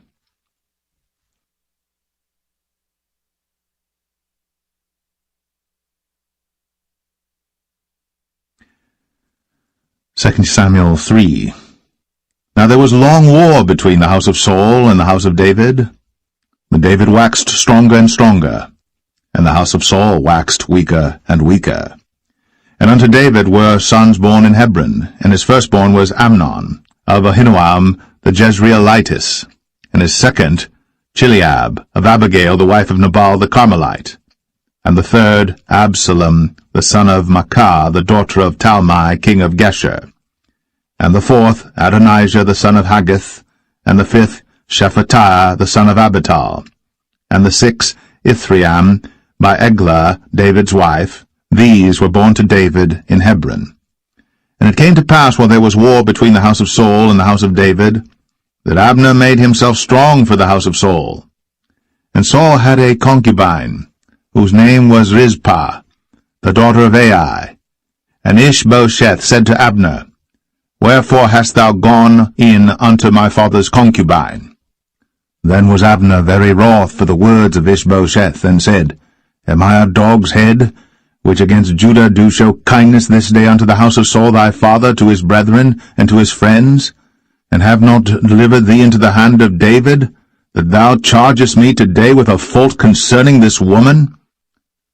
So do God to Abner, and more also, except as the Lord hath sworn to David, even so I do to him, to translate the kingdom from the house of Saul, and to set up the throne of David over Israel and over Judah, from Dan even to Beersheba. And he could not answer Abner a word again, because he feared him. And Abner sent messengers to David on his behalf, saying, Whose is the land? Saying also, Make thy league with me, and behold, my hand shall be with thee, to bring about all Israel unto thee. And he said, Well, I will make a league with thee. But one thing I require of thee, that is, thou shalt not see my face, except thou first bring Michal, Saul's daughter, when thou comest to see my face. And David sent messengers to Ishbosheth, Saul's son, saying, Deliver me my wife Michal, which I espoused to me, for 100 foreskins of the Philistines. And Ishbosheth sent and took her from her husband, even from Phaltiel, the son of Laish. And her husband went with her, along weeping, behind her to Bahurim. Then said Abner unto him, Go, return. And he returned. And Abner had communication with the elders of Israel, saying, Ye sought for David in times past to be king over you. Now then do it.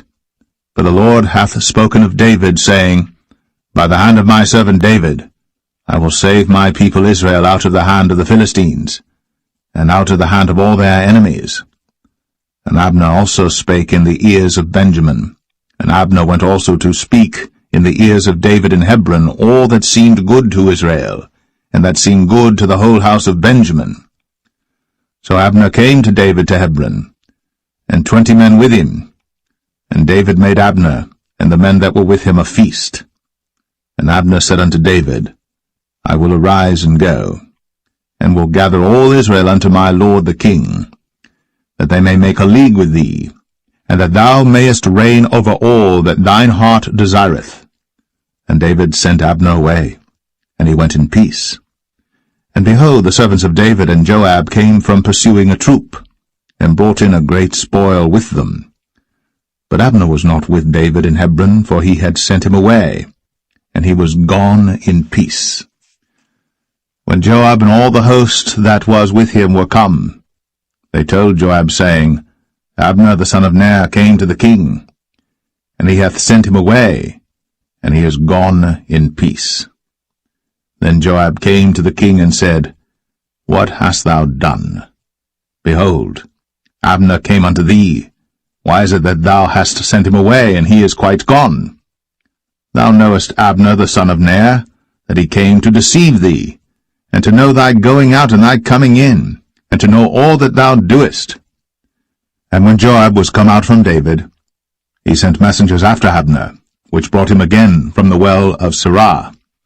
But David knew it not. And when Abner was returned to Hebron, Joab took him aside in the gate to speak with him quietly, and smote him there, under the 5th rib, that he died, for the blood of Asahel, his brother. And afterward, when David heard it, he said, I and my kingdom are guiltless before the Lord, for ever, from the blood of Abner the son of Ner. Let it rest on the head of Joab, and on all his father's house, and let there not fail from the house of Joab one that hath an issue, or that is a leper, or that leaneth on a staff, or that falleth on the sword, or that lacketh bread.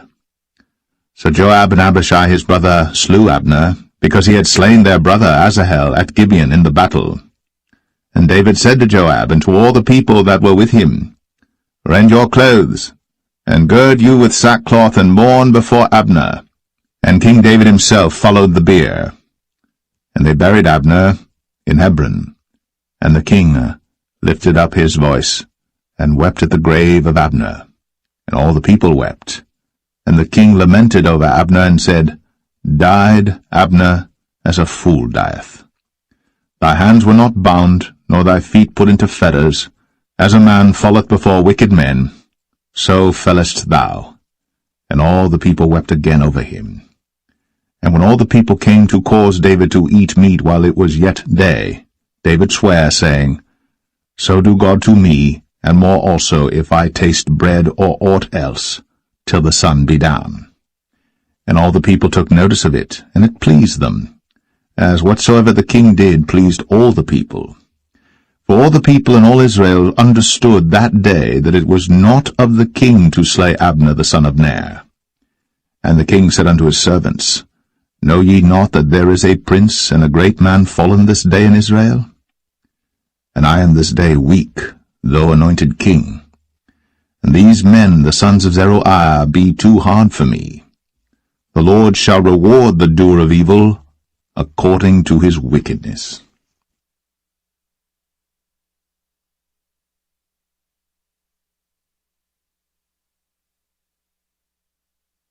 Second Samuel 4.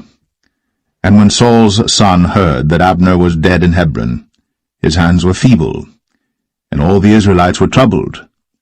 And Saul's son had 2 men that were captains of bands. The name of the one was Baanah, and the name of the other Rechab, the sons of Rimmon, a Beerothite, of the children of Benjamin. For Beeroth also was reckoned to Benjamin. And the Beerothites fled to Gittaim, and were sojourners there until this day. And Jonathan, Saul's son, had a son that was lame of his feet. He was 5 years old when the tidings came of Saul and Jonathan out of Jezreel. And his nurse took him up, and fled. And it came to pass, as she made haste to flee, that he fell and became lame. And his name was Mephibosheth. And the sons of Rimmon the Beerothite, Rechab and Baanah, went, and came about the heat of the day to the house of Ishbosheth, who lay on a bed at noon. And they came thither into the midst of the house, as though they would have fetched wheat, and they smote him under the 5th rib, and Rechab and Baanah his brother escaped. For when they came into the house, he lay on his bed in his bedchamber, and they smote him, and slew him, and beheaded him, and took his head, and gat them away through the plain all night.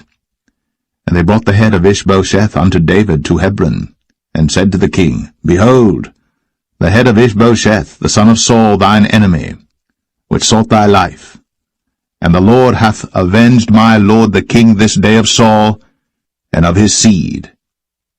And David answered Rechab and Baanah his brother, the sons of Rimmon the Beerothite, and said unto them, As the Lord liveth, who hath redeemed my soul out of all adversity? When one told me, saying, Behold, Saul is dead, thinking to have brought good tidings, I took hold of him, and slew him in Ziklag, who thought that I would have given him a reward for his tidings. How much more, when wicked men have slain a righteous person in his own house upon his bed? Shall I not therefore now require his blood of your hand, and take you away from the earth? And David commanded his young men, and they slew them, and cut off their hands and their feet, and hanged them up over the pool in Hebron. But they took the head of Ishbosheth, and buried it in the sepulchre of Abner in Hebron.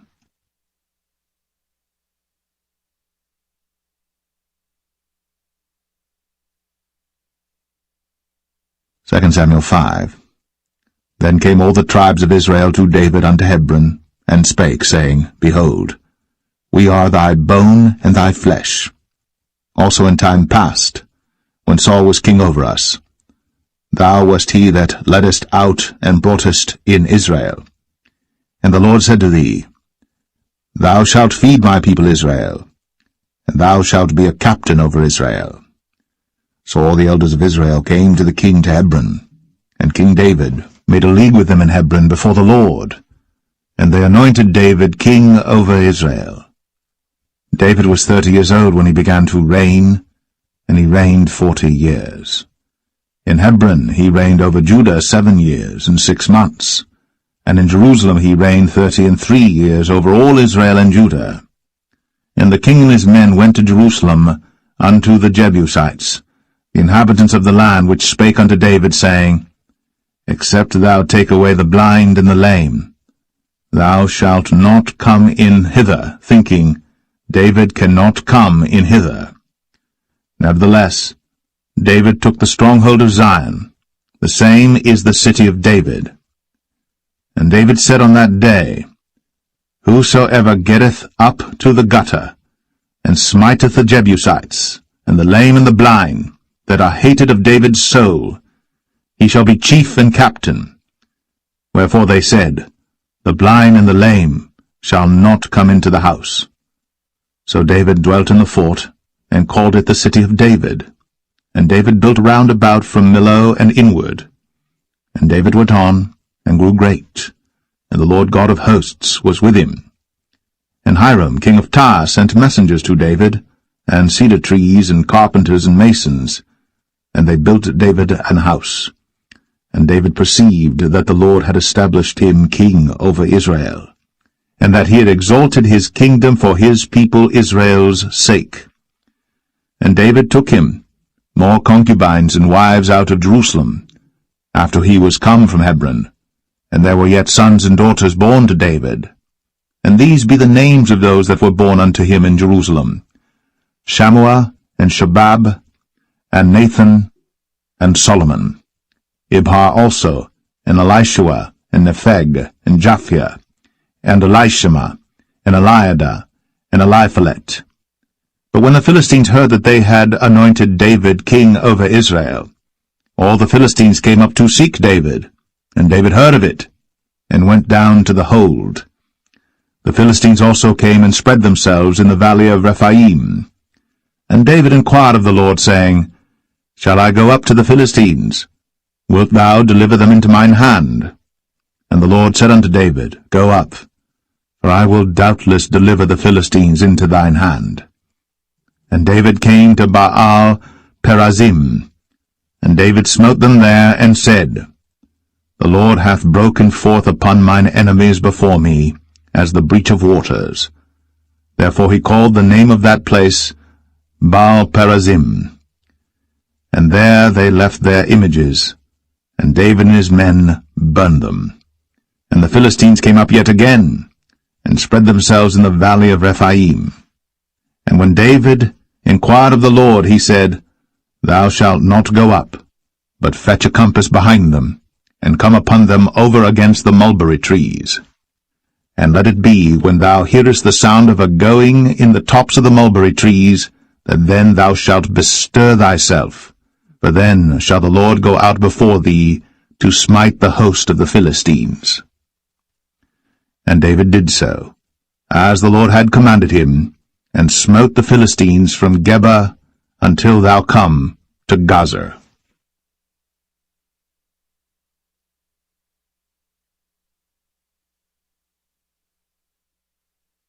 2 Samuel 6. Again David gathered together all the chosen men of Israel, 30,000.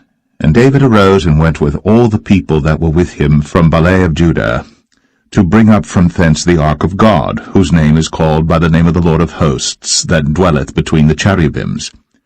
And they set the ark of God upon a new cart, and brought it out of the house of Abinadab that was in Gibeah.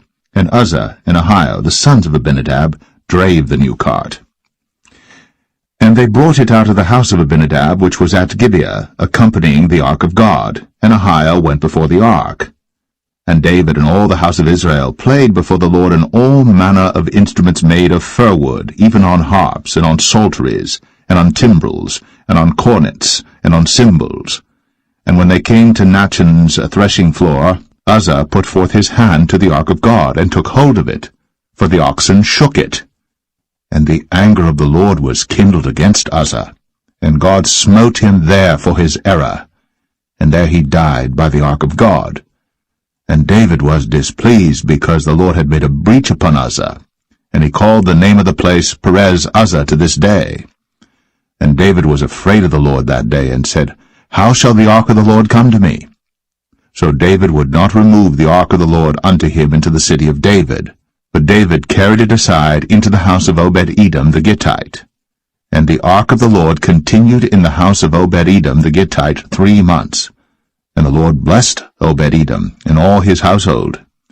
And it was told King David, saying, The Lord hath blessed the house of Obed-Edom, and all that pertaineth unto him, because of the ark of God. So David went and brought up the ark of God from the house of Obed-Edom into the city of David with gladness. And it was so, that when they that bare the ark of the Lord had gone 6 paces, he sacrificed oxen and fatlings. And David danced before the Lord with all his might. And David was girded with a linen ephod. So David and all the house of Israel brought up the ark of the Lord with shouting, and with the sound of the trumpet. And as the ark of the Lord came into the city of David, Michal, Saul's daughter, looked through a window, and saw King David leaping and dancing before the Lord. And she despised him in her heart.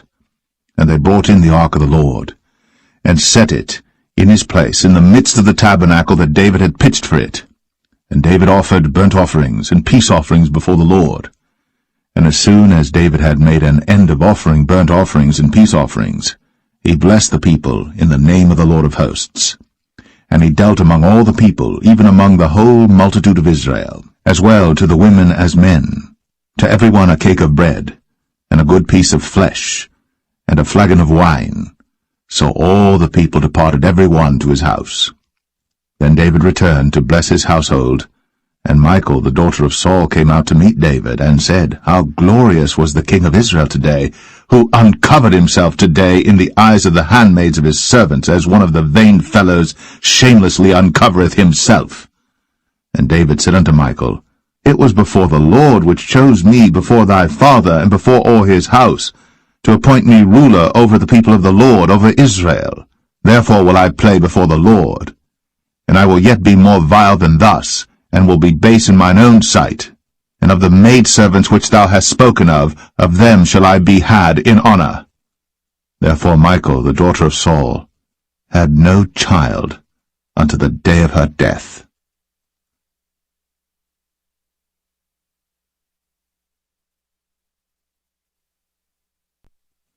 Second Samuel 7. And it came to pass, when the king sat in his house, and the Lord had given him rest round about from all his enemies, that the king said unto Nathan the prophet, See now, I dwell in an house of cedar, but the ark of God dwelleth within curtains. And Nathan said to the king, Go, do all that is in thine heart, for the Lord is with thee. And it came to pass that night that the word of the Lord came unto Nathan, saying, Go and tell my servant David, Thus saith the Lord, Shalt thou build me an house for me to dwell in? Whereas I have not dwelt in any house since the time that I brought up the children of Israel out of Egypt, even to this day, but have walked in a tent and in a tabernacle. In all the places wherein I have walked with all the children of Israel spake I a word with any of the tribes of Israel, whom I commanded to feed my people Israel, saying, Why build ye not me an house of cedar? Now therefore, So shalt thou say unto my servant David, Thus saith the Lord of hosts, I took thee from the sheepcot, from following the sheep, to be ruler over my people, over Israel. And I was with thee whithersoever thou wentest, and have cut off all thine enemies out of thy sight, and have made thee a great name, like unto the name of the great men that are in the earth. Moreover, I will appoint a place for my people Israel, and will plant them, that they may dwell in a place of their own, and move no more, neither shall the children of wickedness afflict them any more as beforetime. And as since the time that I commanded judges to be over my people Israel, and have caused thee to rest from all thine enemies, also the Lord telleth thee, that he will make thee an house. And when thy days be fulfilled, and thou shalt sleep with thy fathers, I will set up thy seed after thee, which shall proceed out of thy bowels, and I will establish his kingdom. He shall build an house for my name, and I will establish the throne of his kingdom forever. I will be his father, and he shall be my son. If he commit iniquity, I will chasten him with the rod of men, and with the stripes of the children of men. But my mercy shall not depart away from him, as I took it from Saul, whom I put away before thee. And thine house, and thy kingdom shall be established forever before thee. Thy throne shall be established forever. According to all these words, and according to all this vision, so did Nathan speak unto David. Then went King David in, and sat before the Lord, and he said, Who am I, O Lord God? And what is my house that thou hast brought me hitherto? And this was yet a small thing in thy sight, O Lord God. But thou hast spoken also of thy servant's house for a great while to come. And is this the manner of man, O Lord God? And what can David say more unto thee? For thou, Lord God, knowest thy servant. For thy word's sake, and according to thine own heart, hast thou done all these great things, to make thy servant know them. Wherefore thou art great, O Lord God. For there is none like thee, neither is there any God beside thee, according to all that we have heard with our ears.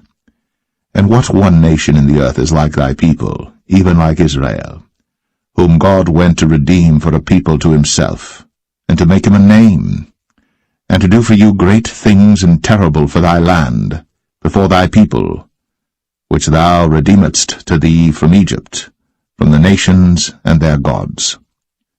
For thou hast confirmed to thyself thy people Israel to be a people unto thee forever, and thou, Lord, art become their God.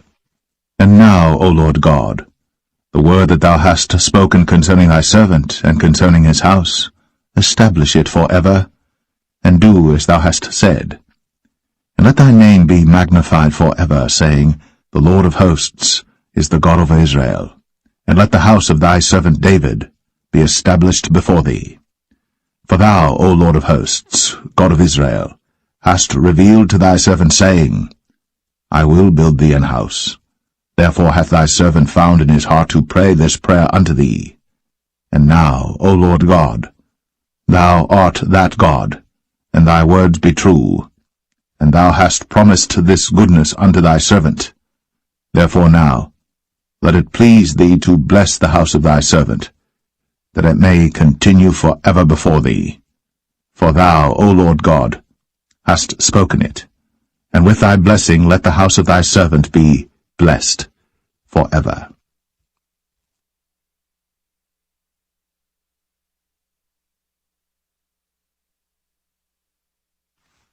2 Samuel 8. And after this, it came to pass that David smote the Philistines, and subdued them. And David took Metheg-Ammah out of the hand of the Philistines. And he smote Moab, and measured them with a line, casting them down to the ground. Even with 2 lines measured he, to put to death, and with 1 full line to keep alive. And so the Moabites became David's servants, and brought gifts. David smote also Hadadezer, the son of Rehob, king of Zobah, as he went to recover his border at the river Euphrates. And David took from him 1,000 chariots, and 700 horsemen, and 20,000 footmen. And David houghed all the chariot horses, but reserved of them 400 chariots. And when the Syrians of Damascus came to succor Hadadezer, king of Zobah, David slew of the Syrians 22,000 men. Then David put garrisons in Syria of Damascus, and the Syrians became servants to David and brought gifts. And the Lord preserved David whithersoever he went. And David took the shields of gold that were on the servants of Hadadezer, and brought them to Jerusalem. And from Betah and from Berothai, cities of Hadadezer, King David took exceeding much brass. When Toi, king of Hamath, heard that David had smitten all the host of Hadadezer, then Toi sent Joram his son unto King David to salute him and to bless him, because he had fought against Hadadezer, and smitten him. For Hadadezer had wars with Toi.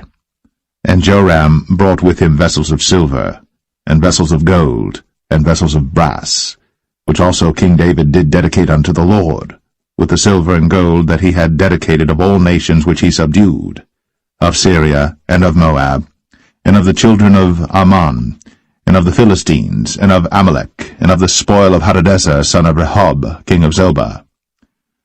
And David gat him a name when he returned from smiting of the Syrians in the valley of Salt, being 18,000 men.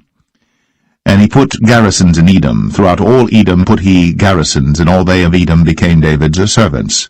And the Lord preserved David whithersoever he went. And David reigned over all Israel. And David executed judgment and justice unto all his people. And Joab the son of Zeruiah was over the host. And Jehoshaphat the son of Ahilud was recorder. And Zadok the son of Ahitub, and Ahimelech the son of Abiathar were the priests. And Seraiah was the scribe. And Benaniah the son of Jehoiada was over both the Cherethites and the Pelethites. And David's sons were chief rulers.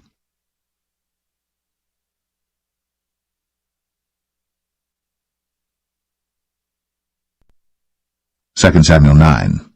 And David said, Is there yet any that is left of the house of Saul, that I may show him kindness for Jonathan's sake?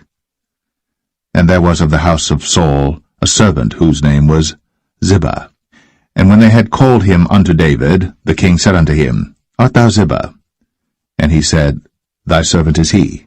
And the king said, Is there not yet any of the house of Saul, that I may show the kindness of God unto him? And Ziba said unto the king, Jonathan hath yet a son which is lame on his feet. And the king said unto him, Where is he? And Ziba said unto the king, Behold, he is in the house of Machir, the son of Amiel, in Lo-debar. Then King David sent and fetched him out of the house of Machir, the son of Amiel, from Lo-debar. Now when Mephibosheth, the son of Jonathan, the son of Saul, was come unto David, he fell on his face and did reverence. And David said, Mephibosheth. And he answered, Behold, thy servant. And David said unto him, Fear not, for I will surely show thee kindness for Jonathan thy father's sake, and will restore thee all the land of Saul thy father, and thou shalt eat bread at my table continually. And he bowed himself and said, What is thy servant, that thou shouldst look upon such a dead dog as I am? Then the king called to Ziba, Saul's servant, and said unto him, I have given unto thy master's son all that pertained to Saul, and to all his house. Thou therefore, and thy sons and thy servants, shall till the land for him, and thou shalt bring in the fruits, that thy master's son may have food to eat. But Mephibosheth, thy master's son, shall eat bread always at my table. Now Ziba had 15 sons and 20 servants. Then said Ziba unto the king, According to all that my lord the king hath commanded his servant, so shall thy servant do. As for Mephibosheth, said the king, he shall eat at my table as one of the king's sons. And Mephibosheth had a young son whose name was Micah. And all that dwelt in the house of Ziba were servants unto Mephibosheth. So Mephibosheth dwelt in Jerusalem, for he did eat continually at the king's table, and was lame on both his feet. .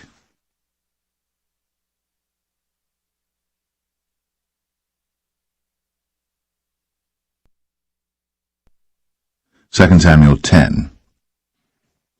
And it came to pass after this, that the king of the children of Ammon died, and Hanan his son reigned in his stead. Then said David, I will show kindness unto Hanan the son of Nahash, as his father showed kindness unto me. And David sent to comfort him by the hand of his servants for his father. And David's servants came into the land of the children of Ammon. And the princes of the children of Ammon said unto Hanan their lord, Thinkest thou that David doth honour thy father, that he hath sent comforters unto thee?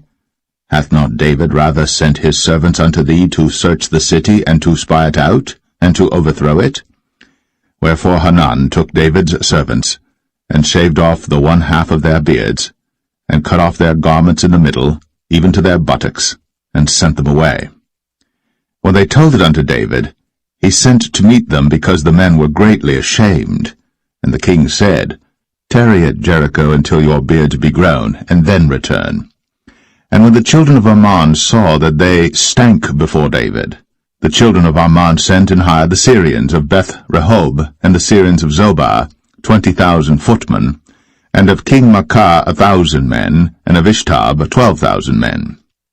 And when David heard of it, he sent Joab and all the host of the mighty men.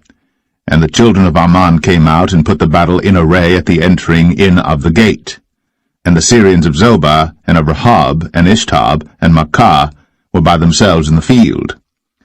When Joab saw that the front of the battle was against him before and behind, he chose of all the choice men of Israel, and put them in array against the Syrians. And the rest of the people he delivered into the hand of Abishai his brother, that he might put them in array against the children of Ammon. And he said, If the Syrians be too strong for me, then thou shalt help me. But if the children of Ammon be too strong for thee, then I will come and help thee. Be of good courage. Let us play the men for our people, and for the cities of our God. And the Lord do that which seemeth him good. And Joab drew nigh, and the people that were with him, unto the battle against the Syrians. And they fled before him. And when the children of Ammon saw that the Syrians were fled, then fled they also before Abishai, and entered into the city. So Joab returned from the children of Ammon, and came to Jerusalem. And when the Syrians saw that they were smitten before Israel, they gathered themselves together. And Hadarezer sent, and brought out the Syrians that were beyond the river, and they came to Helam. And Shobach, the captain of the host of Hadarezer, went before them. And when it was told David, he gathered all Israel together, and passed over Jordan, and came to Helam. And the Syrians set themselves in array against David, and fought with him. And the Syrians fled before Israel. And David slew the men of 700 chariots of the Syrians, and 40,000 horsemen, and smote Shobach, the captain of their host, who died there. And when all the kings that were servants to Hadarezer saw that they were smitten before Israel, they made peace with Israel, and served them. So the Syrians feared to help the children of Ammon any more.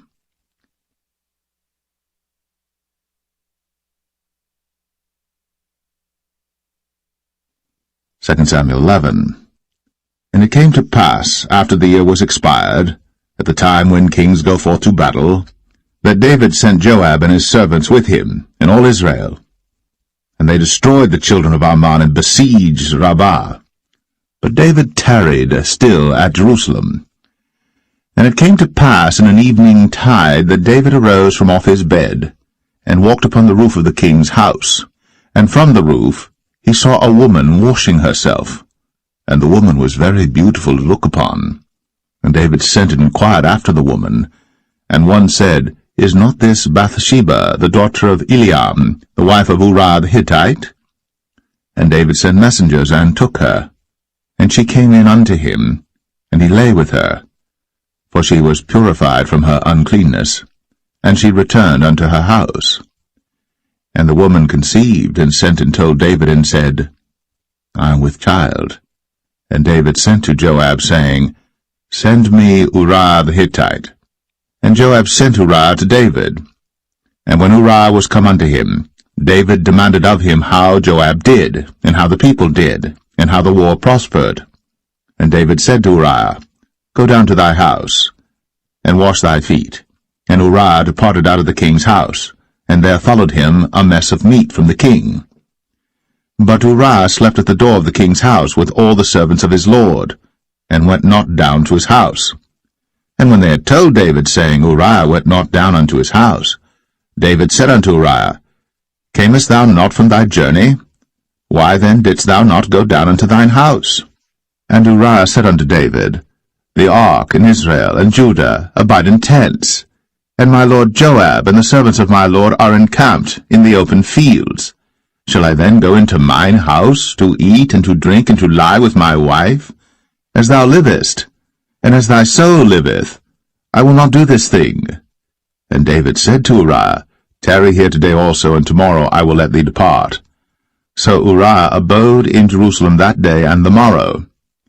And when David had called him, he did eat and drink before him, and he made him drunk. And at even he went out to lie on his bed with the servants of his lord, but went not down to his house.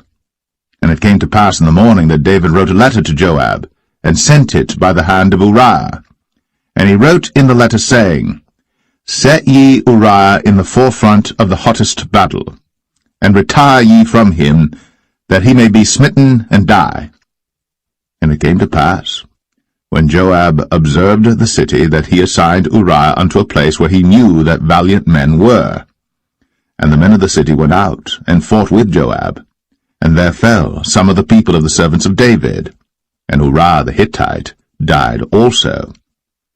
Then Joab sent and told David all the things concerning the war, and charged the messenger, saying, When thou hast made an end of telling the matters of the war unto the king, and if so be that the king's wrath arise, and he say unto thee, Wherefore approached ye so nigh unto the city when ye did fight? Knew ye not that they would shoot from the wall? Who smote Abimelech, the son of Jerubbesheth? Did not a woman cast a piece of a millstone upon him from the wall, that he died in Thebez? Why went ye nigh the wall? Then say thou, Thy servant Uriah the Hittite is dead also. So the messenger went, and came and showed David all that Joab had sent him for. And the messenger said unto David, Surely the men prevailed against us, and came out unto us into the field, and we were upon them even unto the entering of the gate. And the shooters shot from off the wall upon thy servants, and some of the king's servants be dead, and thy servant Uriah the Hittite is dead also. Then David said unto the messenger, Thus shalt thou say unto Joab, Let not this thing displease thee, for the sword devoureth one as well as another. Make thy battle more strong against the city, and overthrow it, and encourage thou him. And when the wife of Uriah heard that Uriah her husband was dead, she mourned for her husband. And when the morning was past, David sent and fetched her to his house, and she became his wife, and bare him a son. But the thing that David had done displeased the Lord.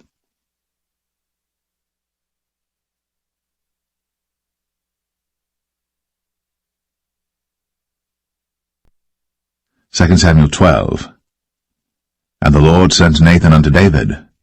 And he came unto him, and said unto him, There were 2 men in one city, the one rich and the other poor. The rich man had exceeding many flocks and herds, but the poor man had nothing save one little ewe lamb, which he had bought and nourished up. And it grew up together with him, and with his children. It did eat of his own meat, and drank of his own cup, and lay in his bosom, and was unto him as a daughter. And there came a traveller unto the rich man, and he spared to take of his own flock and of his own herd to dress for the wayfaring man that was come unto him, but took the poor man's lamb, and dressed it for the man that was come to him. And David's anger was greatly kindled against the man, and he said to Nathan, As the Lord liveth, the man that hath done this thing shall surely die, and he shall restore the lamb 4-fold, because he did this thing, and because he had no pity. And Nathan said to David, Thou art the man. Thus saith the Lord God of Israel, I anointed thee king over Israel, and I delivered thee out of the hand of Saul. And I gave thee thy master's house, and thy master's wives into thy bosom. and gave thee the house of Israel and of Judah. And if that had been too little, I would moreover have given unto thee such and such things. Wherefore hast thou despised the commandment of the Lord to do evil in his sight? Thou hast killed Uriah the Hittite with the sword, and hast taken his wife to be thy wife, and hast slain him with the sword of the children of Ammon. Now therefore the sword shall never depart from thine house, because thou hast despised me, and hast taken the wife of Uriah the Hittite to be thy wife. Thus saith the Lord, Behold, I will raise up evil against thee out of thine own house, and I will take thy wives before thine eyes, and give them unto thy neighbor, and he shall lie with thy wives in the sight of this sun. For thou didst it secretly, but I will do this thing before all Israel, and before the sun. And David said unto Nathan, I have sinned against the Lord. And Nathan said unto David, The Lord also hath put away thy sin. Thou shalt not die. Howbeit, because by this deed thou hast given great occasion to the enemies of the Lord to blaspheme, the child also that is born unto thee shall surely die. And Nathan departed unto his house. And the Lord struck the child that Uriah's wife bare unto David, and it was very sick. David therefore besought God for the child. And David fasted and went in, and lay all night upon the earth. And the elders of his house arose and went to him, to raise him up from the earth. But he would not, neither did he eat bread with them. And it came to pass on the 7th day that the child died. And the servants of David feared to tell him that the child was dead, for they said, Behold, while the child was yet alive, we spake unto him, and he would not hearken unto our voice. How will he then vex himself, if we tell him that the child is dead? But when David saw that his servants whispered, David perceived that the child was dead. Therefore David said unto his servants, Is the child dead? And they said, He is dead. Then David arose from the earth, and washed, and anointed himself, then changed his apparel, and came into the house of the Lord, and worshipped. Then he came to his own house, and when he required, they set bread before him, and he did eat. Then said his servants unto him, What thing is this that thou hast done? Thou didst fast and weep for the child while it was alive, but when the child was dead thou didst rise and eat bread. And he said, While the child was yet alive, I fasted and wept, for I said, Who can tell whether God will be gracious to me, that the child may live? But now he is dead. Wherefore should I fast? Can I bring him back again? I shall go to him, but he shall not return to me. And David comforted Bathsheba his wife, and went in unto her, and lay with her. And she bare a son, and he called his name Solomon. And the Lord loved him. And he sent by the hand of Nathan the prophet, and he called his name Jedediah, because of the Lord. And Joab fought against Rabbah of the children of Ammon, and took the royal city. And Joab sent messengers to David, and said, I have fought against Rabbah, and have taken the city of waters. Now therefore, gather the rest of the people together, and encamp against the city, and take it, lest I take the city, and it be called after my name. And David gathered all the people together, and went to Rabbah, and fought against it, and took it. And he took their king's crown from off his head, the weight whereof was a talent of gold, with the precious stones, and it was set on David's head. And he brought forth the spoil of the city in great abundance. And he brought forth the people that were therein, and put them under saws, and under harrows of iron, and under axes of iron, and made them pass through the brick kiln. And thus did he unto all the cities of the children of Ammon. So David and all the people returned unto Jerusalem.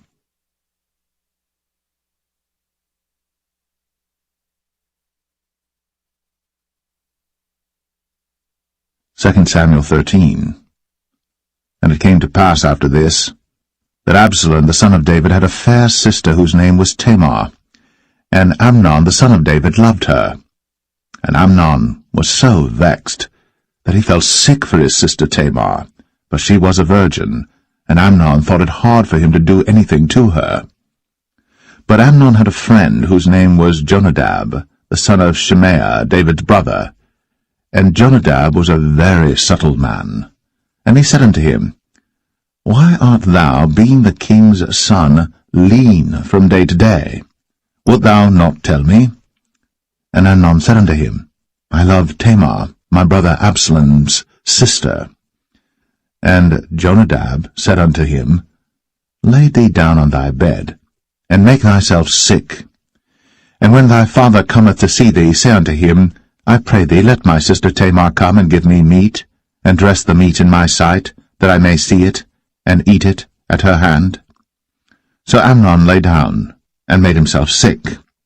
And when the king was come to see him, Amnon said unto the king, I pray thee, let Tamar my sister come, and make me a couple of cakes in my sight, that I may eat at her hand. Then David sent home to Tamar, saying, Go now to thy brother Amnon's house, and dress him meat. So Tamar went to her brother Amnon's house, and he was laid down. And she took flour, and kneaded it, and made cakes in his sight, and did bake the cakes. And she took a pan, and poured them out before him. But he refused to eat. And Amnon said, Have out all men from me. And they went out every man from him. And Amnon said unto Tamar, Bring the meat into the chamber, that I may eat of thine hand. And Tamar took the cakes which she had made, and brought them into the chamber to Amnon her brother. And when she had brought them unto him to eat, he took hold of her, and said unto her, Come, lie with me, my sister.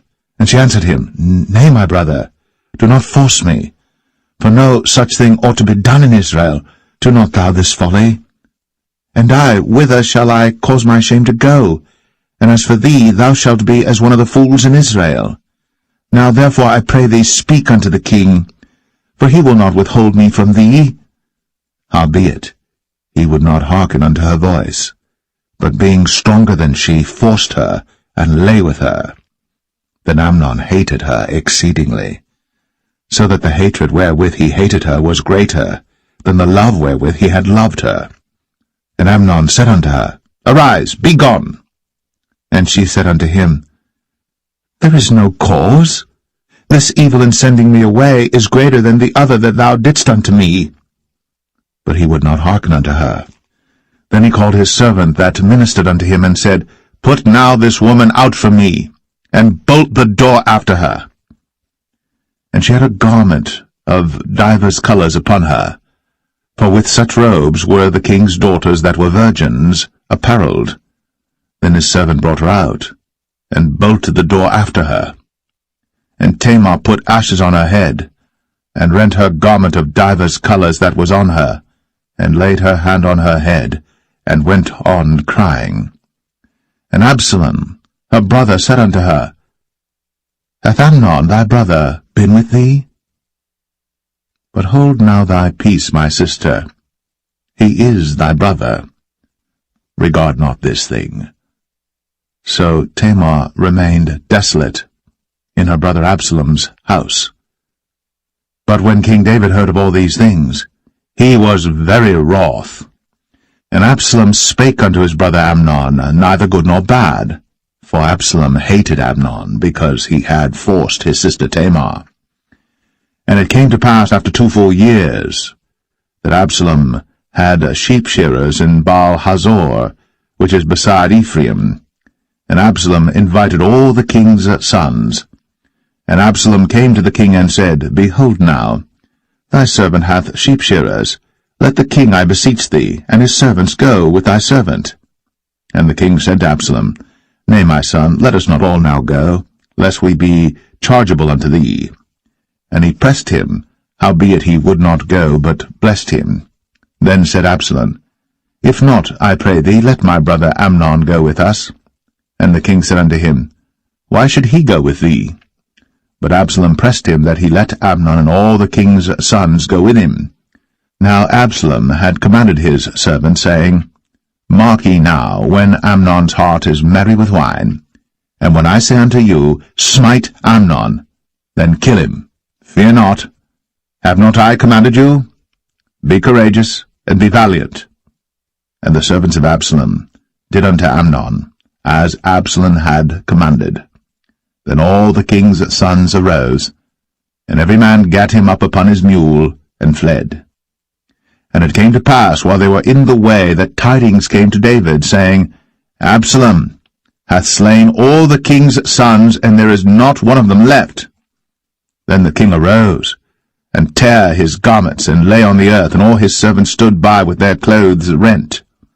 And Jonadab, the son of Shemaiah, David's brother, answered and said, Let not my lord suppose that they have slain all the young men, the king's sons, for Amnon only is dead. For by the appointment of Absalom this hath been determined from the day that he forced his sister Tamar. Now therefore, let not my lord the king take the thing to his heart, to think that all the king's sons are dead, for Amnon only is dead. But Absalom fled. And the young man that kept the watch lifted up his eyes, and looked, and behold, there came much people by the way of the hillside behind him. And Jonadab said unto the king, Behold, the king's sons come, as thy servant said, so it is. And it came to pass, as soon as he had made an end of speaking, that, behold, the king's sons came, and lifted up their voice, and wept. And the king also and all his servants wept very sore. But Absalom fled and went to Talmai, the son of Ammihud, king of Geshur. And David mourned for his son every day. So Absalom fled, and went to Geshur, and was there 3 years. And the soul of King David longed to go forth unto Absalom, for he was comforted concerning Amnon, seeing he was dead.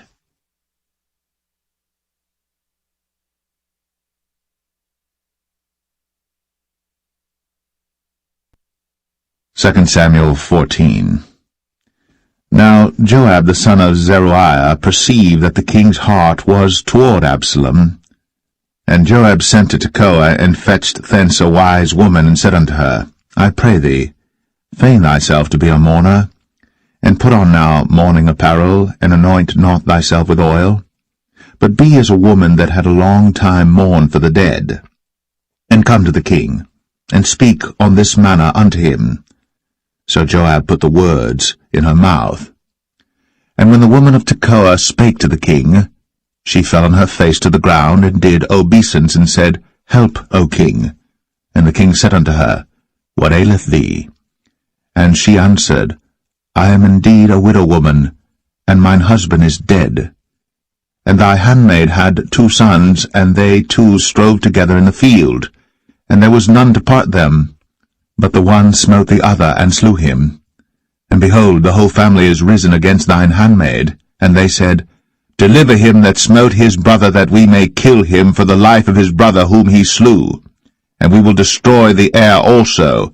And so they shall quench my coal which is left, and shall not leave to my husband neither name nor remainder upon the earth. And the king said unto the woman, Go to thine house, and I will give charge concerning thee. And the woman of Tekoa said unto the king, My lord, O king, the iniquity be on me, and on my father's house, and the king and his throne be guiltless.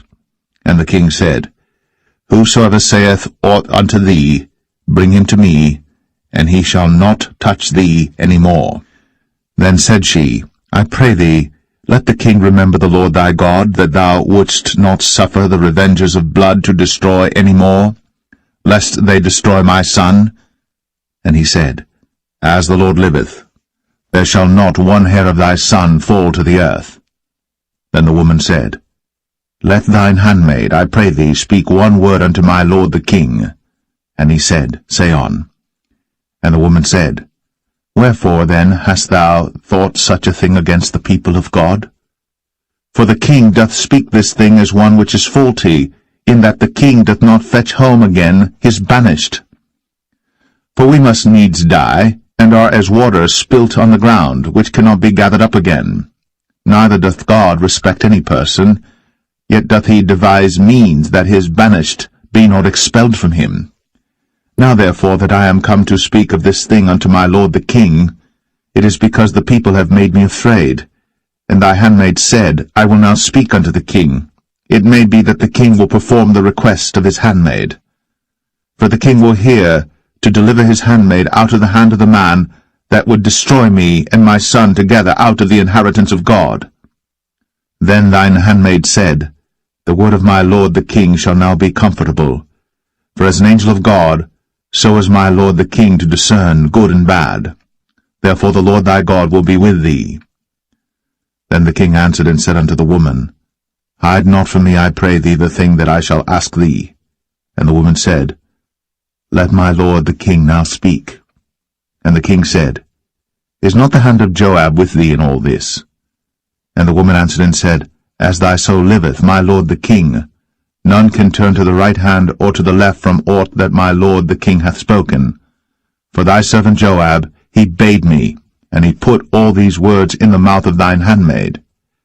To fetch about this form of speech hath thy servant Joab done this thing. And my lord is wise, according to the wisdom of an angel of God, to know all things that are in the earth. And the king said unto Joab, Behold now, I have done this thing. Go therefore, bring the young man Absalom again. And Joab fell to the ground on his face, and bowed himself, and thanked the king. And Joab said, Today thy servant knoweth that I have found grace in thy sight, my lord, O king, in that the king hath fulfilled the request of his servant. So Joab arose and went to Geshur, and brought Absalom to Jerusalem.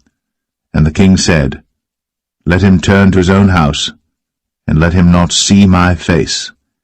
So Absalom returned to his own house, and saw not the king's face.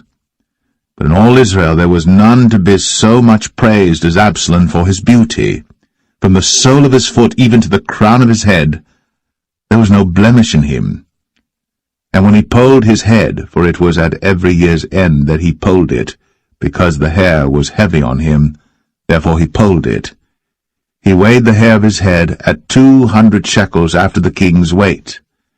And unto Absalom there were born 3 sons, and 1 daughter, whose name was Tamar. She was a woman of a fair countenance. So Absalom dwelt 2 full years in Jerusalem, and saw not the king's face. Therefore Absalom sent for Joab to have sent him to the king, but he would not come to him.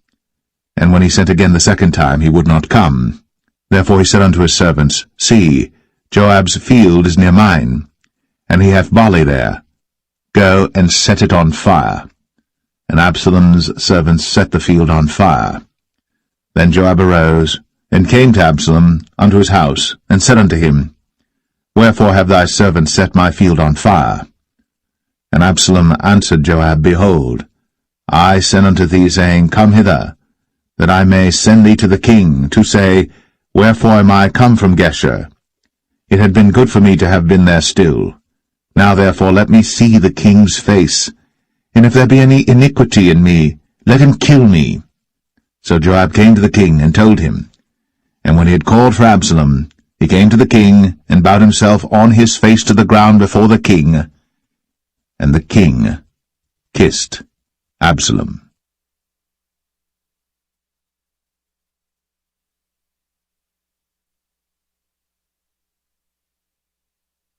2 Samuel 15. And it came to pass after this, that Absalom prepared him chariots and horses, and 15 men to run before him. And Absalom rose up early, and stood beside the way of the gate. And it was so, that when any man that had a controversy came to the king for judgment, then Absalom called unto him, and said, Of what city art thou? And he said, Thy servant is of one of the tribes of Israel. And Absalom said unto him, See, thy matters are good and right, but there is no man deputed of the king to hear thee. Absalom said moreover, O that I were made judge in the land, that every man which hath any suit or cause might come unto me, and I would do him justice. And it was so, that when any man came nigh to him to do him obeisance, he put forth his hand, and took him, and kissed him. And on this manner did Absalom to all Israel that came to the king for judgment. So Absalom stole the hearts of the men of Israel.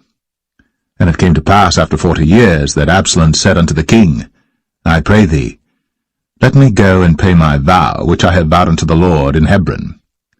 For thy servant vowed a vow while I abode at Geshur in Syria, saying, If the Lord shall bring me again indeed to Jerusalem, then I will serve the Lord. And the king said unto him, Go in peace. So he arose and went to Hebron. But Absalom sent spies throughout all the tribes of Israel, saying, As soon as ye hear the sound of the trumpet, then ye shall say, Absalom reigneth in Hebron. And with Absalom went 200 men out of Jerusalem, that were called, and they went in their simplicity, and they knew not anything. And Absalom sent for Ahithophel the Gilonite, David's counselor, from his city, even from Gilo, while he offered sacrifices. And the conspiracy was strong, for the people increased continually with Absalom. And there came a messenger to David, saying, The hearts of the men of Israel are after Absalom. And David said unto all his servants that were with him at Jerusalem, Arise, and let us flee. For we shall not else escape from Absalom. Make speed to depart, lest he overtake us suddenly, and bring evil upon us, and smite the city with the edge of the sword. And the king's servant said unto the king, Behold, thy servants are ready to do whatsoever my lord the king shall appoint. And the king went forth, and all his household after him. And the king left 10 women which were concubines to keep the house. And the king went forth, and all the people after him, and tarried in a place that was far off. And all his servants passed on beside him, and all the Cherethites, and all the Pelethites, and all the Gittites, 600 men which came after him from Gath, passed on before the king. Then said the king to Ittai the Gittite, Wherefore goest thou also with us? Return to thy place, and abide with the king, for thou art a stranger, and also an exile. Whereas thou camest but yesterday, should I this day make thee go up and down with us? Seeing I go whither I may, return thou, and take back thy brethren. Mercy and truth be with thee. And Ittai answered the king, and said, As the Lord liveth, and as my lord the king liveth, surely in what place my lord the king shall be, whether in death or life, even there also will thy servant be. And David said to Ittai, Go and pass over. And Ittai the Gittite passed over, and all his men, and all the little ones that were with him. And all the country wept with a loud voice, and all the people passed over. The king also himself passed over the brook Kidron, and all the people passed over toward the way of the wilderness. And lo, Zadok also, and all the Levites were with him, bearing the ark of the covenant of God. And they set down the ark of God, and Abiathar went up, until all the people had done passing out of the city. And the king said unto Zadok, Carry back the ark of God into the city. If I shall find favor in the eyes of the Lord, he will bring me again, and show me both it and his habitation. But if he thus say, I have no delight in thee, behold, here am I. Let him do to me as seemeth good unto him. The king said also unto Zadok the priest, Art not thou a seer? Return into the city in peace, and your 2 sons with you, Ahimaaz thy son, and Jonathan the son of Abiathar. See, I will tarry in the plain of the wilderness, until there come word from you to certify me. Zadok therefore and Abiathar carried the ark of God again to Jerusalem, and they tarried there.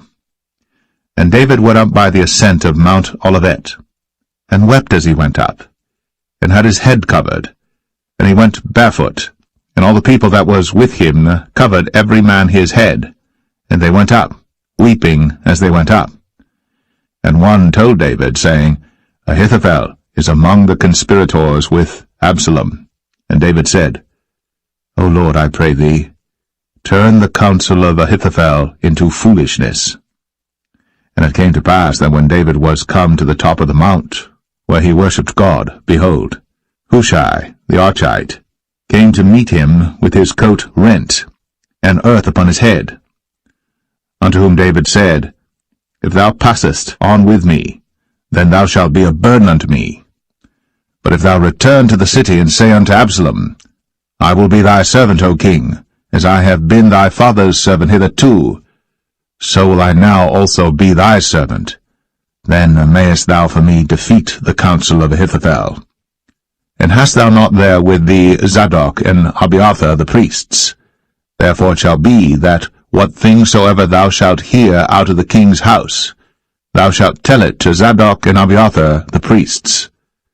Behold, they have there with them their 2 sons, Ahimaaz Zadok's son, and Jonathan Abiathar's son.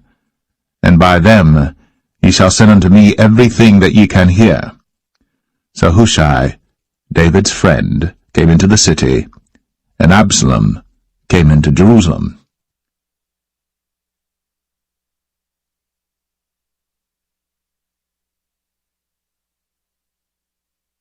Second Samuel 16. And when David was a little past the top of the hill, behold, Ziba, the servant of Mephibosheth, met him with a couple of asses saddled, and upon them 200 loaves of bread, and 100 bunches of raisins, and 100 of summer fruits, and a bottle of wine. And the king said unto Ziba, What meanest thou by these? And Ziba said, The asses be for the king's household to ride on, and the bread and summer fruit for the young men to eat, and the wine, that such as be faint in the wilderness may drink. And the king said, And where is thy master's son? And Ziba said unto the king, Behold, he abideth at Jerusalem, for he said, Today shall the house of Israel restore me the kingdom of my father. Then said the king to Ziba, Behold, thine are all that pertained unto Mephibosheth. And Ziba said, I humbly beseech thee that I may find grace in thy sight, my lord, O king. And when King David came to Bahurim, behold, thence came out a man of the family of the house of Saul, whose name was Shimei, the son of Gera. He came forth, and cursed still as he came. And he cast stones at David, and at all the servants of King David. And all the people and all the mighty men were on his right hand and on his left. And thus said Shimei, when he cursed, Come out, thou bloody man, and thou man of Belial. The Lord hath returned upon thee all the blood of the house of Saul, in whose stead thou hast reigned. And the Lord hath delivered the kingdom into the hand of Absalom thy son, and behold, thou art taken in thy mischief, because thou art a bloody man. Then said Abishai the son of Zeruiah unto the king, Why should this dead dog curse my lord the king? Let me go over, I pray thee, and take off his head.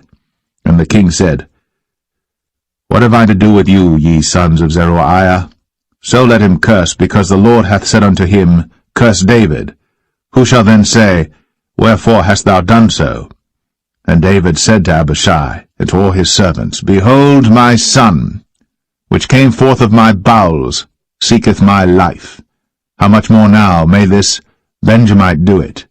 Let him alone, and let him curse, for the Lord hath bidden him. It may be that the Lord will look on mine affliction, and that the Lord will requite me good for his cursing this day.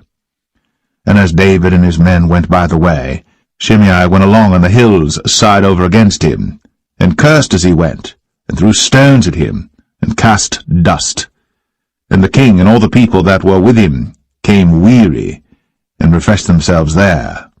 And Absalom and all the people, the men of Israel, came to Jerusalem, and Ahithophel with him.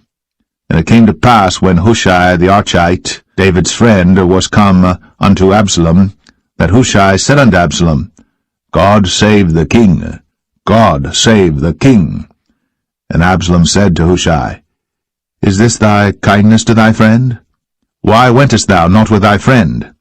And Hushai said unto Absalom, Nay, but whom the Lord and this people, and all the men of Israel choose, his will I be, and with him will I abide. And again, whom should I serve? Should I not serve in the presence of his son? As I have served in thy father's presence, so will I be in thy presence. Then said Absalom to Ahithophel, Give counsel among you what we shall do. And Ahithophel said unto Absalom, Go in unto thy father's concubines, which he hath left to keep the house. And all Israel shall hear that thou art abhorred of thy father. Then shall the hands of all that are with thee be strong. So they spread Absalom a tent upon the top of the house. And Absalom went in unto his father's concubines in the sight of all Israel. And the counsel of Ahithophel, which he counselled in those days, was as if a man had inquired at the oracle of God. So was all the counsel of Ahithophel, both with David and with Absalom.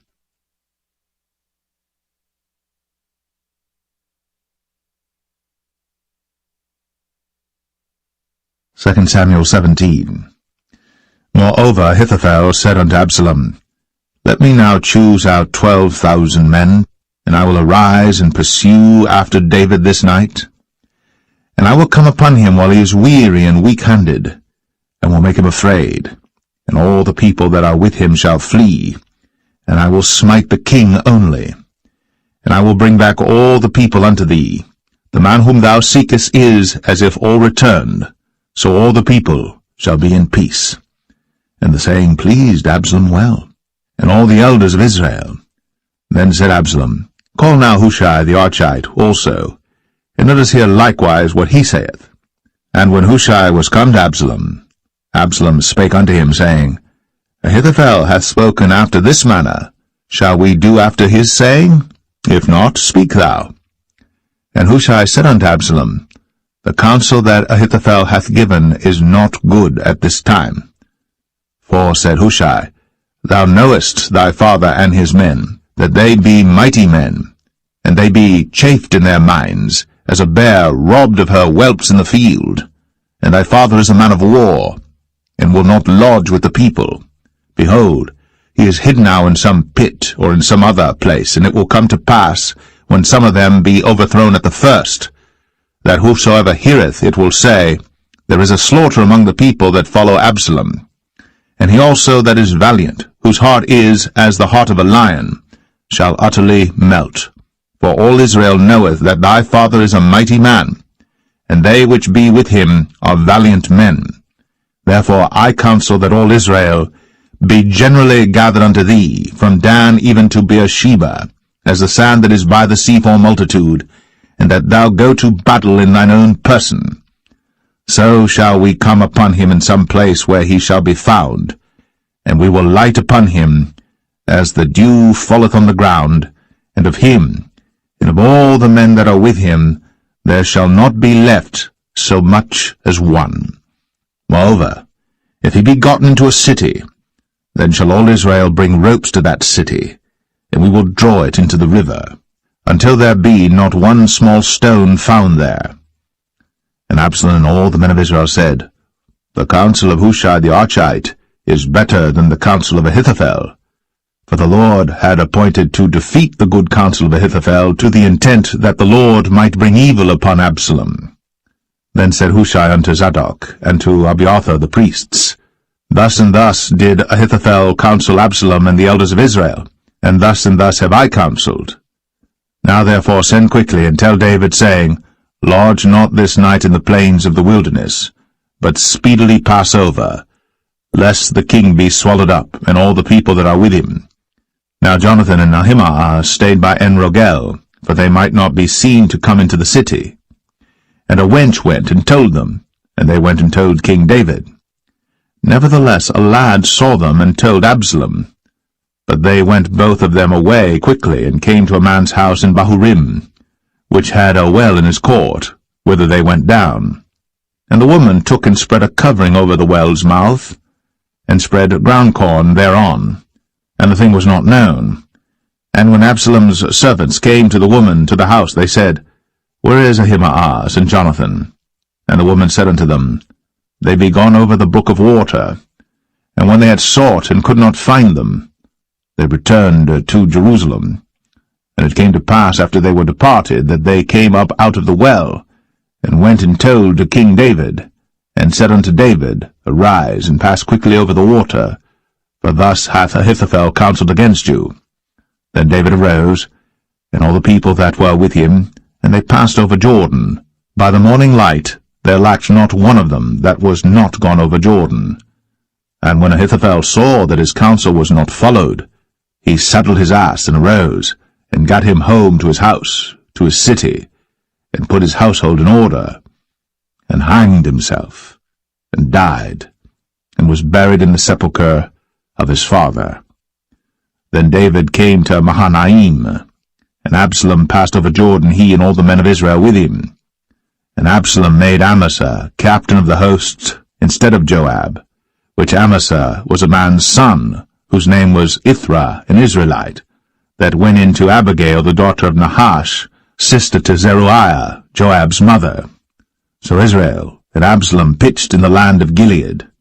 And it came to pass, when David was come to Mahanaim, that Shobai the son of Nahash of Rabbah, of the children of Ammon, and Machir, the son of Amiel of Lo-debar, and Barzillai the Gileadite of Rogelim, brought beds and basins and earthen vessels, and wheat and barley and flour, and parched corn and beans and lentils and parched pulse, and honey and butter and sheep and cheese of kine for David and for the people that were with him to eat. For they said, The people is hungry and weary and thirsty in the wilderness.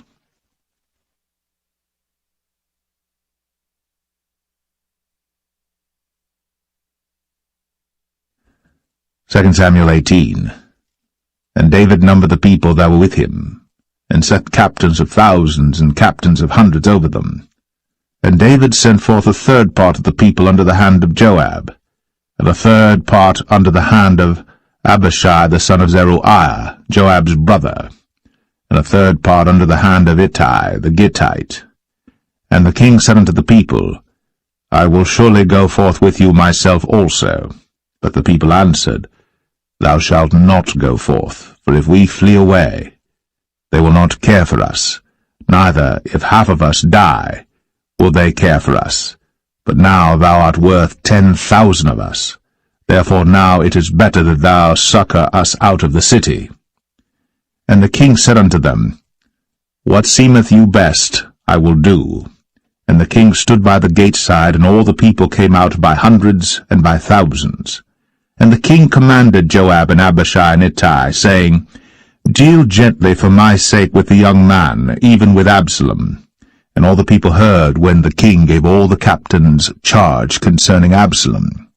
So the people went out into the field against Israel, and the battle was in the wood of Ephraim, where the people of Israel were slain before the servants of David, and there was there a great slaughter that day of 20,000 men. For the battle was there scattered over the face of all the country, and the wood devoured more people that day than the sword devoured. And Absalom met the servants of David, and Absalom rode upon a mule, and the mule went under the thick boughs of a great oak, and his head caught hold of the oak, and he was taken up between the heaven and the earth, and the mule that was under him went away. And a certain man saw it, and told Joab, and said, Behold, I saw Absalom hanged in an oak. And Joab said unto the man that told him, And behold, thou sawest him, and why didst thou not smite him there to the ground? And I would have given thee 10 shekels of silver and a girdle. And the man said unto Joab, Though I should receive 1,000 shekels of silver in mine hand, yet would I not put forth mine hand against the king's son. For in our hearing the king charged thee and Abishai and Ittai, saying, Beware that none touch the young man Absalom. Otherwise I should have wrought falsehood against mine own life. For there is no matter hid from the king, and thou thyself wouldest have set thyself against me. Then said Joab, I may not tarry thus with thee. And he took 3 darts in his hand, and thrust them through the heart of Absalom, while he was yet alive, in the midst of the oak. And 10 young men that bare Joab's armor compassed about, and smote Absalom, and slew him. And Joab blew the trumpet, and the people returned from pursuing after Israel. For Joab held back the people. And they took Absalom, and cast him into a great pit in the wood, and laid a very great heap of stones upon him. And all Israel fled, every one to his tent. Now Absalom, in his lifetime, had taken and reared up for himself a pillar which is in the king's dale, for he said, I have no son to keep my name in remembrance. And he called the pillar after his own name, and it is called unto this day Absalom's place. Then said Ahimaaz, the son of Zadok, Let me now run, and bear the king tidings, how that the Lord hath avenged him of his enemies. And Joab said unto him, Thou shalt not bear tidings this day, but thou shalt bear tidings another day. But this day thou shalt bear no tidings, because the king's son is dead. Then said Joab to Cushai, Go tell the king what thou hast seen. And Cushai bowed himself unto Joab, and ran. Then said Ahimaaz, the son of Zadok, yet again to Joab, But howsoever let me, I pray thee, also run after Cushai. And Joab said, Wherefore wilt thou run, my son, seeing that thou hast no tidings ready? But howsoever said he, Let me run. And he said unto him, Run. Then Ahimaaz ran by the way of the plain, and overran Cushai. And David sat between the two gates, and the watchman went up to the roof over the gate unto the wall, and lifted up his eyes, and looked, and behold, a man running alone. And the watchman cried, and told the king. And the king said, If he be alone, there is tidings in his mouth. And he came apace, and drew near. And the watchman saw another man running. And the watchman called unto the porter, and said, Behold, another man running alone. And the king said, He also bringeth tidings. And the watchman said, Methinketh the running of the foremost is like the running of Ahimaaz the son of Zadok. And the king said, He is a good man, and cometh with good tidings. And Ahimaaz called, and said unto the king, All is well. And he fell down to the earth upon his face before the king, and said, Blessed be the Lord thy God, which hath delivered up the men that lifted up their hand against my lord the king. And the king said, Is the young man Absalom safe? And Ahimaaz answered, When Joab sent the king's servant, and me thy servant, I saw a great tumult, but I knew not what it was. And the king said unto him, Turn aside, and stand here. And he turned aside, and stood still. And behold, Cushai came. And Cushai said, Tidings, my lord the king. For the Lord hath avenged thee this day of all them that rose up against thee. And the king said unto Cushai, Is the young man Absalom safe? And Cushai answered, The enemies of my lord the king, and all that rise against thee to do thee hurt, be as that young man is. And the king was much moved, and went up to the chamber over the gate, and wept. And as he went, thus he said, O my son Absalom, my son Absalom, would God I had died for thee, O Absalom, my son, my son.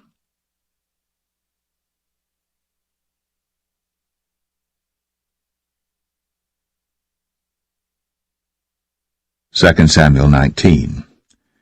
And it was told Joab, Behold, the king weepeth and mourneth for Absalom. And the victory that day was turned into mourning unto all the people, for the people heard say that day how the king was grieved for his son. And the people gat them by stealth that day into the city, as people being ashamed steal away when they flee in battle. But the king covered his face. And the king cried with a loud voice, O my son Absalom! O Absalom, my son, my son! And Joab came into the house to the king, and said, Thou hast shamed this day the faces of all thy servants, which this day have saved thy life, and the lives of thy sons and of thy daughters, and the lives of thy wives, and the lives of thy concubines, in that thou lovest thine enemies, and hatest thy friends. For thou hast declared this day that thou regardest neither princes nor servants. For this day I perceive that if Absalom had lived, and all we had died this day, then it had pleased thee well. Now therefore arise, go forth, and speak comfortably unto thy servants. For I swear by the Lord, if thou go not forth, there will not tarry one with thee this night. And that will be worse unto thee than all the evil that befell thee from thy youth until now. Then the king arose, and sat in the gate. And they told unto all the people, saying, Behold, the king doth sit in the gate. And all the people came before the king, for Israel had fled every man to his tent. And all the people were at strife throughout all the tribes of Israel, saying, The king saved us out of the hand of our enemies, and he delivered us out of the hand of the Philistines, and now he is fled out of the land for Absalom. And Absalom, whom we anointed over us, is dead in battle. Now therefore why speak ye not a word of bringing the king back? And King David sent to Zadok and to Abiathar the priests, saying, Speak unto the elders of Judah, saying, Why are ye the last to bring the king back to his house, seeing the speech of all Israel is come to the king, even to his house? Ye are my brethren, ye are my bones and my flesh, wherefore then are ye the last to bring back the king? And say ye to Amasa, Art thou not of my bone and of my flesh? God do so to me, and more also, if thou be not captain of the host before me continually in the room of Joab. And he bowed the heart of all the men of Judah, even as the heart of one man, so that they sent this word unto the king, Return thou, and all thy servants. So the king returned, and came to Jordan, and Judah came to Gilgal, to go to meet the king, to conduct the king over Jordan. And Shimei the son of Gera, a Benjamite, which was of Bahurim, hasted and came down with the men of Judah to meet King David. And there were 1,000 men of Benjamin with him, and Ziba the servant of the house of Saul, and his 15 sons and his 20 servants with him. And they went over Jordan before the king. And there went over a ferry boat to carry over the king's household, and to do what he thought good. And Shimei the son of Gera fell down before the king, as he was come over Jordan, and said unto the king, Let not my lord impute iniquity unto me, neither do thou remember that which thy servant did perversely the day that my lord the king went out of Jerusalem, that the king should take it to his heart. For thy servant doth know that I have sinned, therefore behold, I am come the first this day of all the house of Joseph, to go down to meet my lord the king. But Abishai the son of Zeruiah answered and said, Shall not Shimei be put to death for this, because he cursed the Lord's anointed? And David said, What have I to do with you, ye sons of Zeruiah, that ye should this day be adversaries unto me? Shall there any man be put to death this day in Israel?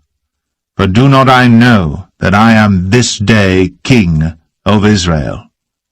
Therefore the king said unto Shimei, Thou shalt not die. And the king sware unto him.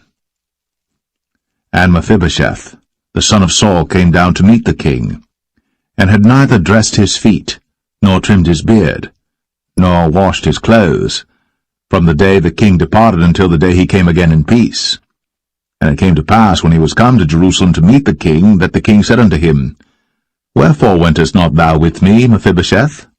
And he answered, My lord, O king, my servant deceived me, for thy servant said, I will saddle me an ass, that I may ride thereon, and go to the king, because thy servant is lame. And he hath slandered thy servant unto my lord the king. But my lord the king is as an angel of God. Do therefore what is good in thine eyes. For all of my father's house were but dead men before my lord the king.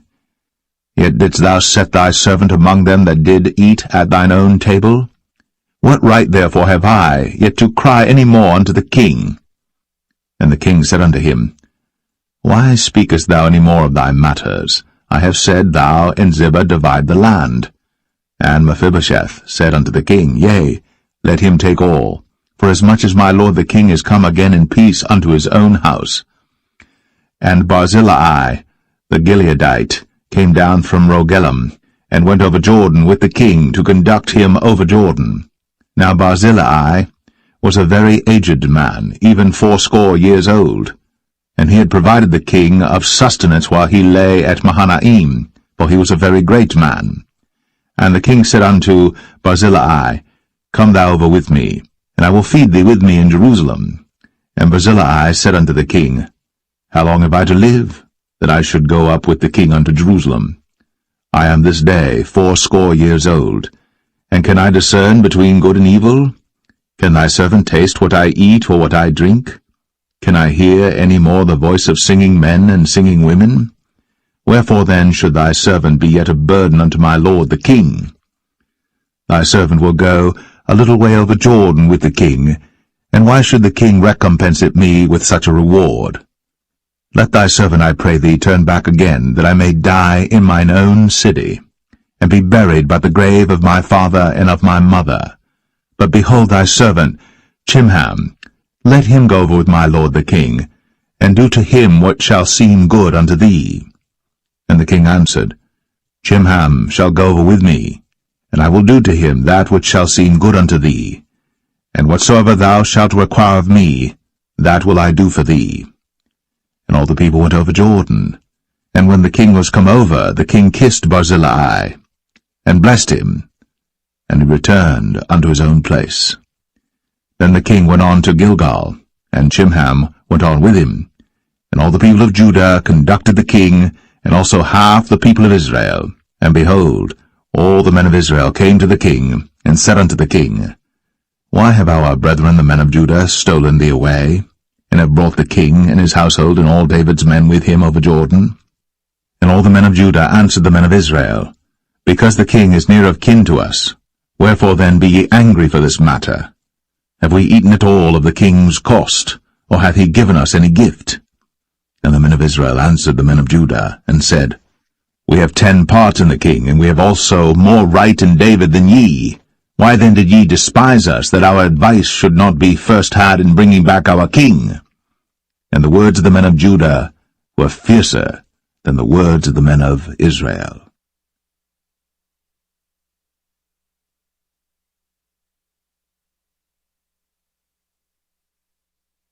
2 Samuel 20. And there happened to be there a man of Belial, whose name was Sheba, the son of Bichri, a Benjamite. And he blew a trumpet, and said, We have no part in David, neither have we inheritance in the son of Jesse. Every man to his tents, O Israel. So every man of Israel went up from after David, and followed Sheba the son of Bichri. But the men of Judah clave unto their king, from Jordan even to Jerusalem. And David came to his house at Jerusalem. And the king took the 10 women his concubines, whom he had left to keep the house, and put them in ward, and fed them, but went not in unto them. So they were shut up unto the day of their death, living in widowhood. Then said the king to Amasa, Assemble me the men of Judah within 3 days, and be thou here present. So Amasa went to assemble the men of Judah, but he tarried longer than the set time which he had appointed him. And David said to Abishai, Now shall Sheba the son of Bichri do us more harm than did Absalom. Take thou thy lord's servants, and pursue after him, lest he get him fenced cities and escape us. And there went out after him Joab's men, and the Cherethites and the Pelethites, and all the mighty men, and they went out of Jerusalem, to pursue after Sheba the son of Bichri. When they were at the great stone which is in Gibeon, Amasa went before them, and Joab's garment that he had put on was girded unto him, and upon it a girdle with a sword fastened upon his loins in the sheath thereof. And as he went forth it fell out. And Joab said to Amasa, Art thou in health, my brother? And Joab took Amasa by the beard with the right hand to kiss him. But Amasa took no heed to the sword that was in Joab's hand. So he smote him therewith in the 5th rib, and shed out his bowels to the ground, and struck him not again, and he died. So Joab and Abishai his brother pursued after Sheba the son of Bichri. And one of Joab's men stood by him, and said, He that favoureth Joab, and he that is for David, let him go after Joab. And Amasa wallowed in blood in the midst of the highway. And when the man saw that all the people stood still, he removed Amasa out of the highway into the field, and cast a cloth upon him when he saw that every one that came by him stood still. When he was removed out of the highway, all the people went on after Joab, to pursue after Sheba the son of Bichri. And he went through all the tribes of Israel unto Abel, and to Bethmachah, and all the Berites, and they were gathered together, and went also after him. And they came and besieged him in Abel of Bethmachah. And they cast up a bank against the city, and it stood in the trench, and all the people that were with Joab battered the wall to throw it down. Then cried a wise woman out of the city, Hear, hear, say, I pray you, unto Joab, Come near hither, that I may speak with thee. And when he was come near unto her, the woman said, Art thou Joab? And he answered, I am he. Then she said unto him, Hear the words of thine handmaid. And he answered, I do hear. Then she spake, saying, They were wont to speak in old time, saying, They shall surely ask counsel at Abel. And so they ended the matter. I am one of them that are peaceable and faithful in Israel. Thou seekest to destroy a city and a mother in Israel. Why wilt thou swallow up the inheritance of the Lord? And Joab answered and said, far be it from me that I should swallow up or destroy. The matter is not so.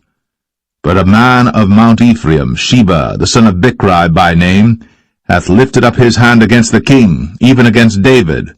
Deliver him only, and I will depart from the city. And the woman said unto Joab, Behold, his head shall be thrown to thee over the wall. Then the woman went unto all the people in her wisdom, and they cut off the head of Sheba the son of Bichri, and cast it out to Joab. And he blew a trumpet, and they retired from the city, every man to his tent. And Joab returned to Jerusalem unto the king.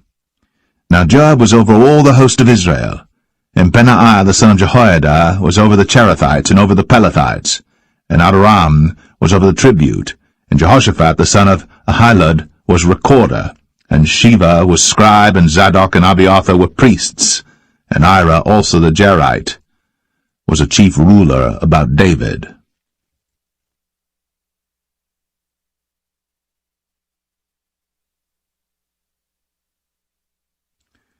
Second Samuel 21. Then there was a famine in the days of David 3 years, year after year, and David inquired of the Lord, and the Lord answered, It is for Saul and for his bloody house, because he slew the Gibeonites. And the king called the Gibeonites, and said unto them, Now the Gibeonites were not of the children of Israel, but of the remnant of the Amorites, and the children of Israel had sworn unto them. And Saul sought to slay them in his zeal to the children of Israel and Judah. Wherefore David said unto the Gibeonites, What shall I do for you? And wherewith shall I make the atonement, that ye may bless the inheritance of the Lord? And the Gibeonites said unto him, We will have no silver nor gold of Saul, nor of his house, neither for us shalt thou kill any man in Israel. And he said, What ye shall say, that will I do for you. And they answered the king, The man that consumed us, and that devised against us, that we should be destroyed from remaining in any of the coasts of Israel. Let 7 men of his sons be delivered unto us, and we will hang them up unto the Lord in Gibeah of Saul, whom the Lord did choose. And the king said, I will give them. But the king spared Mephibosheth, the son of Jonathan the son of Saul, because of the Lord's oath that was between them, between David and Jonathan the son of Saul. But the king took the 2 sons of Rizpah, the daughter of Aiah, whom she bare unto Saul, Armoni and Mephibosheth, and the 5 sons of Michal, the daughter of Saul, whom she brought up for Adriel, the son of Barzillai, the Maholathite. And he delivered them into the hands of the Gibeonites, and they hanged them in the hill before the Lord. And they fell, all 7 together, and were put to death in the days of harvest, in the first days, in the beginning of barley harvest. And Rizpah, the daughter of Aiah, took sackcloth, and spread it for her upon the rock, from the beginning of harvest until water dropped upon them out of heaven, and suffered neither the birds of the air to rest on them by day, nor the beast of the field by night. And it was told David what Rizpah, the daughter of Aiah, the concubine of Saul, had done. And David went and took the bones of Saul, and the bones of Jonathan his son, from the men of Jabesh-Gilead, which had stolen them from the street of Bethshan, where the Philistines had hanged them, when the Philistines had slain Saul in Gilboa. And he brought up from thence the bones of Saul, and the bones of Jonathan his son, and they gathered the bones of them that were hanged. And the bones of Saul and Jonathan his son buried they in the country of Benjamin in Zelle, in the sepulchre of Kish his father, and they performed all that the king commanded, and after that God was entreated for the land. Moreover, the Philistines had yet war again with Israel, and David went down, and his servants with him, and fought against the Philistines, and David waxed faint. And Ishbi-Benob, which was of the sons of the giant, the weight of whose spear weighed 300 shekels of brass in weight, he being girded with a new sword, thought to have slain David. But Abishai the son of Zeruiah succored him, and smote the Philistine, and killed him. Then the men of David sware unto him, saying, Thou shalt go no more out with us to battle, that thou quench not the light of Israel. And it came to pass after this, that there was again a battle with the Philistines at Gob. Then Sibbecai the Hushathite slew Saph, which was of the sons of the giant. And there was again a battle in Gob with the Philistines, where Elhanan the son of Jaare-Oregim, a Bethlehemite, slew the brother of Goliath the Gittite, the staff of whose spear was like a weaver's beam. And there was yet a battle in Gath, where was a man of great stature, that had on every hand 6 fingers, and on every foot 6 toes, 24 in number. And he also was born to the giant. And when he defied Israel, Jonathan the son of Shemaiah, the brother of David, slew him. These 4 were born to the giant in Gath, and fell by the hand of David, and by the hand of his servants.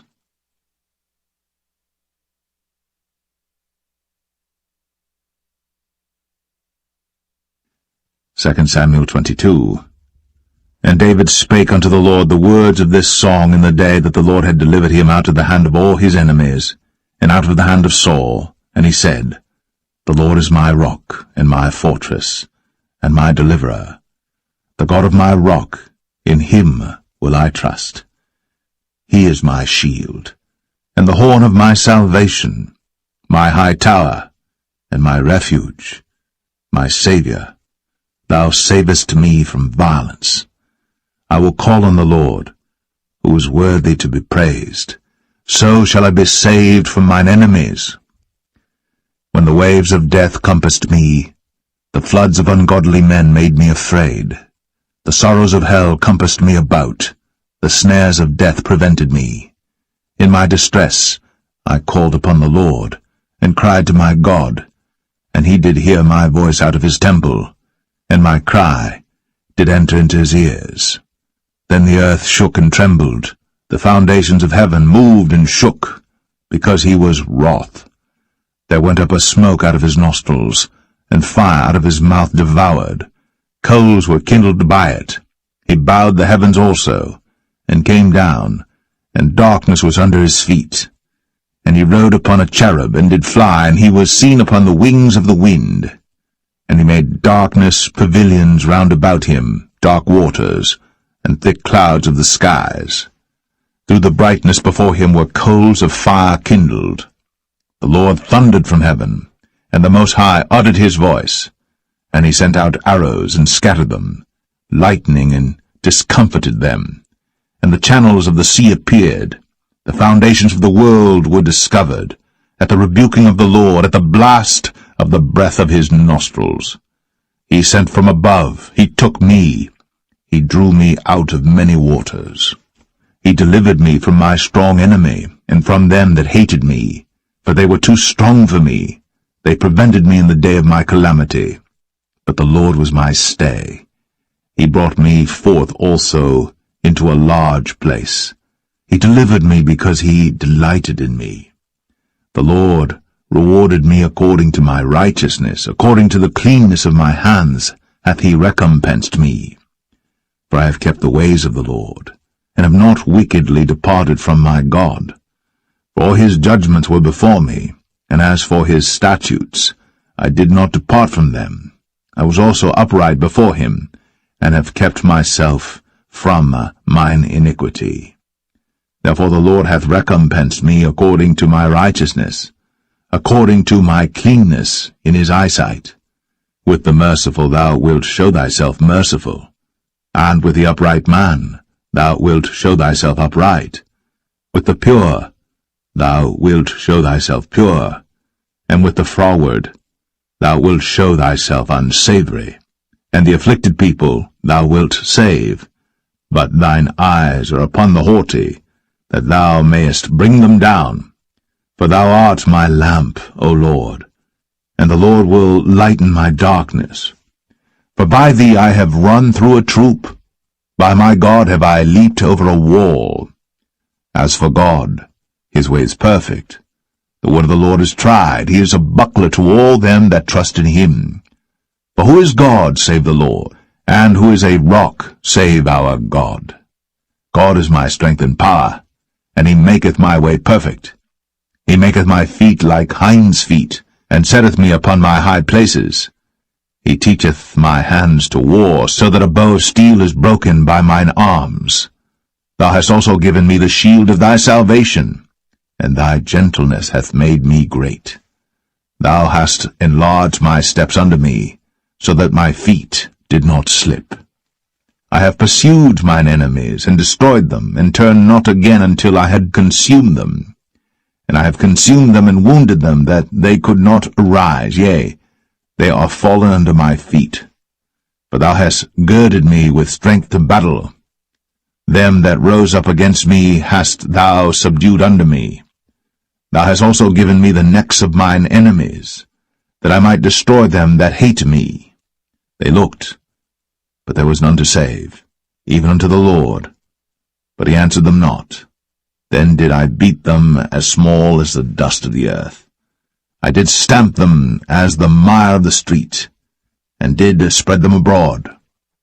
Thou also hast delivered me from the strivings of my people. Thou hast kept me to be head of the heathen. A people which I knew not shall serve me. Strangers shall submit themselves unto me. As soon as they hear, they shall be obedient unto me. Strangers shall fade away, and they shall be afraid out of their close places. The Lord liveth, and blessed be my rock, and exalted be the God of the rock of my salvation. It is God that avengeth me, and that bringeth down the people unto me, and that bringeth me forth from mine enemies. Thou also hast lifted me up on high above them that rose up against me. Thou hast delivered me from the violent man. Therefore I will give thanks unto thee, O Lord, among the heathen, and I will sing praises unto thy name. He is the tower of salvation for his king, and showeth mercy to his anointed, unto David, and to his seed for evermore.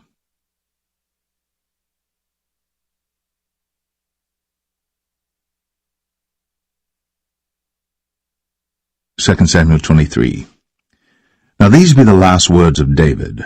David the son of Jesse said, and the man who was raised up on high, the anointed of the God of Jacob, and the sweet psalmist of Israel, said, The Spirit of the Lord spake by me, and his word was in my tongue. The God of Israel said, The rock of Israel spake to me. He that ruleth over men must be just, ruling in the fear of God. And he shall be as the light of the morning, when the sun riseth, even a morning without clouds, as the tender grass springing out of the earth by clear shining after rain. Although my house be not so with God, yet he hath made with me an everlasting covenant, ordered in all things and sure. For this is all my salvation and all my desire, although he make it not to grow. But the sons of Belial shall be all of them as thorns thrust away, because they cannot be taken with hands. But the man that shall touch them must be fenced with iron, and the staff of a spear, and they shall be utterly burned with fire in the same place. These be the names of the mighty men whom David had. The Tachmonite, that sat in the seat, chief among the captains.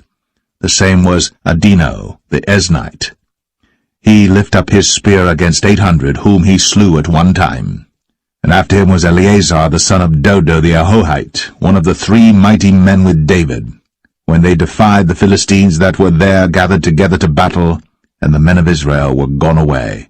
He arose, and smote the Philistines until his hand was weary, and his hand clave unto the sword. And the Lord wrought a great victory that day, and the people returned after him only to spoil. And after him was Shammah the son of Agi, the Herahite. And the Philistines were gathered together into a troop, where was a piece of ground full of lentils, and the people fled from the Philistines. But he stood in the midst of the ground, and defended it, and slew the Philistines, and the Lord wrought a great victory. And 3 of the 30 chief went down, and came to David, in the harvest time, unto the cave of Adullam. And the troop of the Philistines pitched in the valley of Rephaim. And David was then in an hold, and the garrison of the Philistines was then in Bethlehem. And David longed and said, Oh, that one would give me drink of the water of the well of Bethlehem, which is by the gate. And the 3 mighty men brake through the host of the Philistines, and drew water out of the well of Bethlehem that was by the gate, and took it, and brought it to David. Nevertheless he would not drink thereof, but poured it out unto the Lord. And he said, Be it far from me, O Lord, that I should do this. Is not this the blood of the men that went in jeopardy of their lives? Therefore he would not drink it. These things did these 3 mighty men. And Abishai the brother of Joab, the son of Zeruiah, was chief among 3. And he lifted up his spear against 300, and slew them, and had the name among 3. Was he not most honorable of 3? Therefore he was their captain, howbeit he attained not unto the first 3. And Benaiah the son of Jehoiada, the son of a valiant man of Kabzeel, who had done many acts, he slew 2 lion-like men of Moab. He went down also and slew a lion in the midst of a pit in time of snow. And he slew an Egyptian, a goodly man. And the Egyptian had a spear in his hand. But he went down to him with a staff, and plucked the spear out of the Egyptian's hand, and slew him with his own spear. These things did Benaiah the son of Jehoiada, and had the name among 3 mighty men. He was more honorable than the 30, but he attained not to the first 3. And David set him over his guard. Asahel the brother of Joab was one of the 30, Elhanan the son of Dodo of Bethlehem, Shammah the Harodite, Elika the Harodite, Helez the Paltite, Ira the son of Ikesh the Tekoite, Abiezer the Anethathite, Mebunai the Hushathite, Zalman the Ahuhite, Maharai the Netophathite, Heleb the son of Baanah a Netophathite, Ittai the son of Ribai, out of Gibeah of the children of Benjamin, Benaiah the Parathonite, Hiddai of the brooks of Gaash, Abialbon the Arbathite, Asmaveth the Bahamite, Eliabah the Shaalbanite, of the sons of Jashan, Jonathan, Shammah the Hararite, Ahiam the son of Sharah, the Hararite, Eliphalet the son of Ahasbai, the son of the Maacathite, Eliam the son of Ahithophel the Gelonite, Hezrai the Carmelite, Parai the Arbite, Igal the son of Nathan of Zobah, Bani the Gadite, Zelek the Ammonite, Naharai the Barathite, Armabera to Joab the son of Zeruiah, Ira and Ithrite, Gareb and Ithrite, Uriah the Hittite, 37 in all.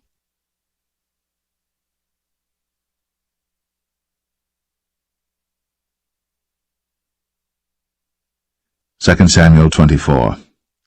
And again the anger of the Lord was kindled against Israel, and he moved David against them to say, Go, number Israel and Judah.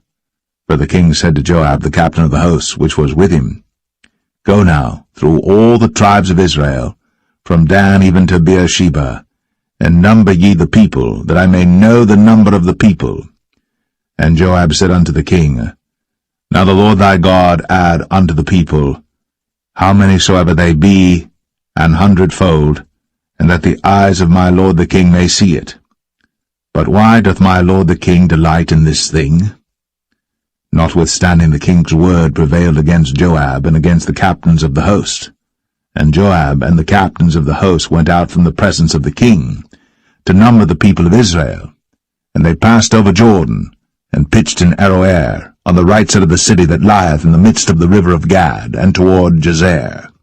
Then they came to Gilead, and to the land of Tatim Hoshai, and they came to Dan Jaan, and about to Zidon, and came to the stronghold of Tyre, and to all the cities of the Hivites and of the Canaanites, and they went out to the south of Judah, even to Beersheba.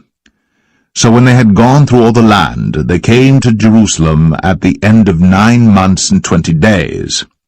And Joab gave up the sum of the number of the people unto the king, and there were in Israel 800,000 valiant men that drew the sword, and the men of Judah were 500,000 men. And David's heart smote him after that he had numbered the people. And David said unto the Lord, I have sinned greatly in that I have done, and now I beseech thee, O Lord, take away the iniquity of thy servant, for I have done very foolishly. For when David was up in the morning, the word of the Lord came unto the prophet Gad, David's seer, saying, Go and say unto David, Thus saith the Lord, I offer thee 3 things. Choose thee one of them, that I may do it unto thee. So Gad came to David and told him, and said unto him, Shall 7 years of famine come unto thee in thy land?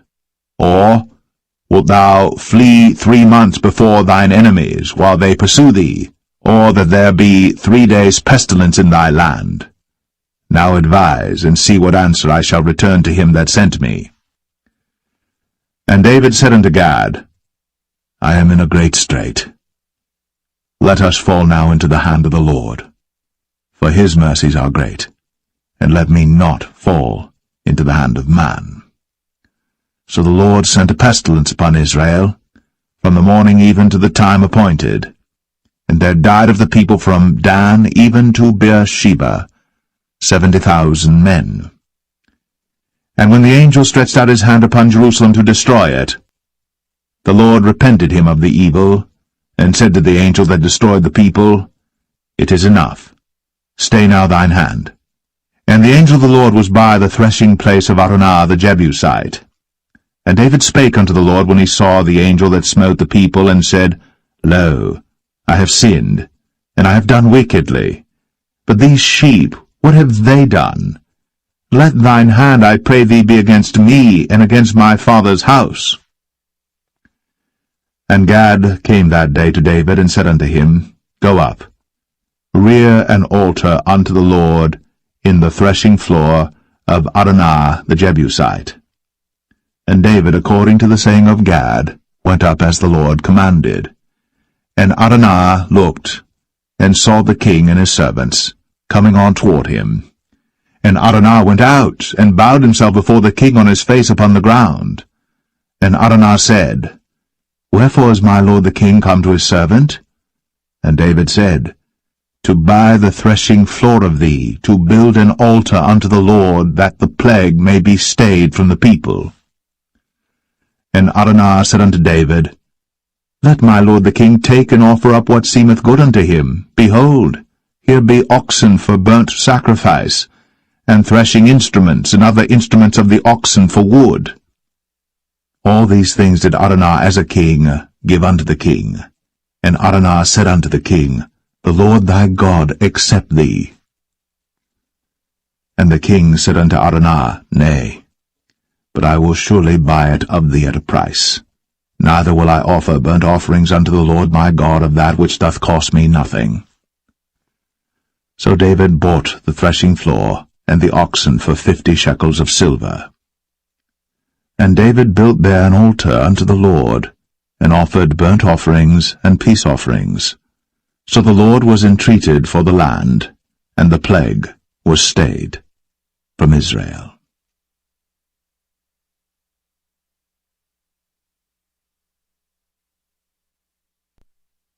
The First Book of Kings, chapter 1. Now King David was old, and stricken in years, and they covered him with clothes, but he gat no heat. Wherefore his servants said unto him, Let there be sought for my lord the king a young virgin, and let her stand before the king, and let her cherish him, and let her lie in thy bosom, that my lord the king may get heat. So they sought for a fair damsel throughout all the coasts of Israel, and found Abishag, a Shunammite, and brought her to the king. And the damsel was very fair, and cherished the king, and ministered to him. But the king knew her not. Then Adonijah the son of Haggith exalted himself, saying, I will be king. And he prepared him chariots and horsemen, and 50 men to run before him. And his father had not displeased him at any time in saying, Why hast thou done so? And he also was a very goodly man. And his mother bare him after Absalom. And he conferred with Joab the son of Zeruiah, and with Abiathar the priest, And they, following Adonijah, helped him. But Zadok the priest, and Benaiah the son of Jehoiada, and Nathan the prophet, and Shimei, and Rei, and the mighty men which belonged to David, were not with Adonijah. And Adonijah slew sheep and oxen and fat cattle by the stone of Zoheleth, which is by En-Rogel, and called all his brethren the king's sons, and all the men of Judah the king's servants.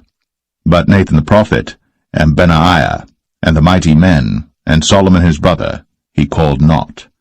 Wherefore Nathan spake unto Bathsheba, the mother of Solomon, saying, Hast thou not heard that Adonijah the son of Haggith doth reign, and David our Lord knoweth it not? Now therefore come, let me, I pray thee, give thee counsel, that thou mayest save thine own life, and the life of thy son Solomon. Go and get thee in unto King David, and say unto him, Didst not thou, my lord, O king, swear unto thine handmaid, saying, Assuredly Solomon thy son shall reign after me, and he shall sit upon my throne. Why then doth Adonijah reign? Behold, while thou yet talkest there with the king, I also will come in after thee, and confirm thy words. And Bathsheba went in unto the king into the chamber.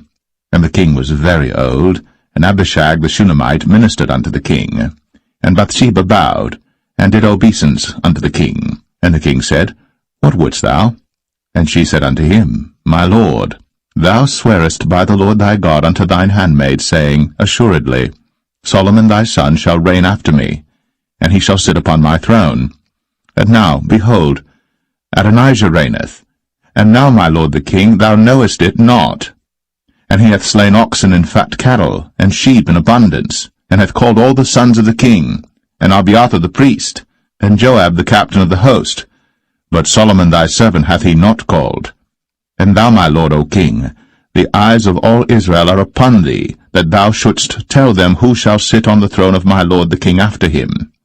Otherwise it shall come to pass, when my lord the king shall sleep with his fathers, that I and my son Solomon shall be counted offenders.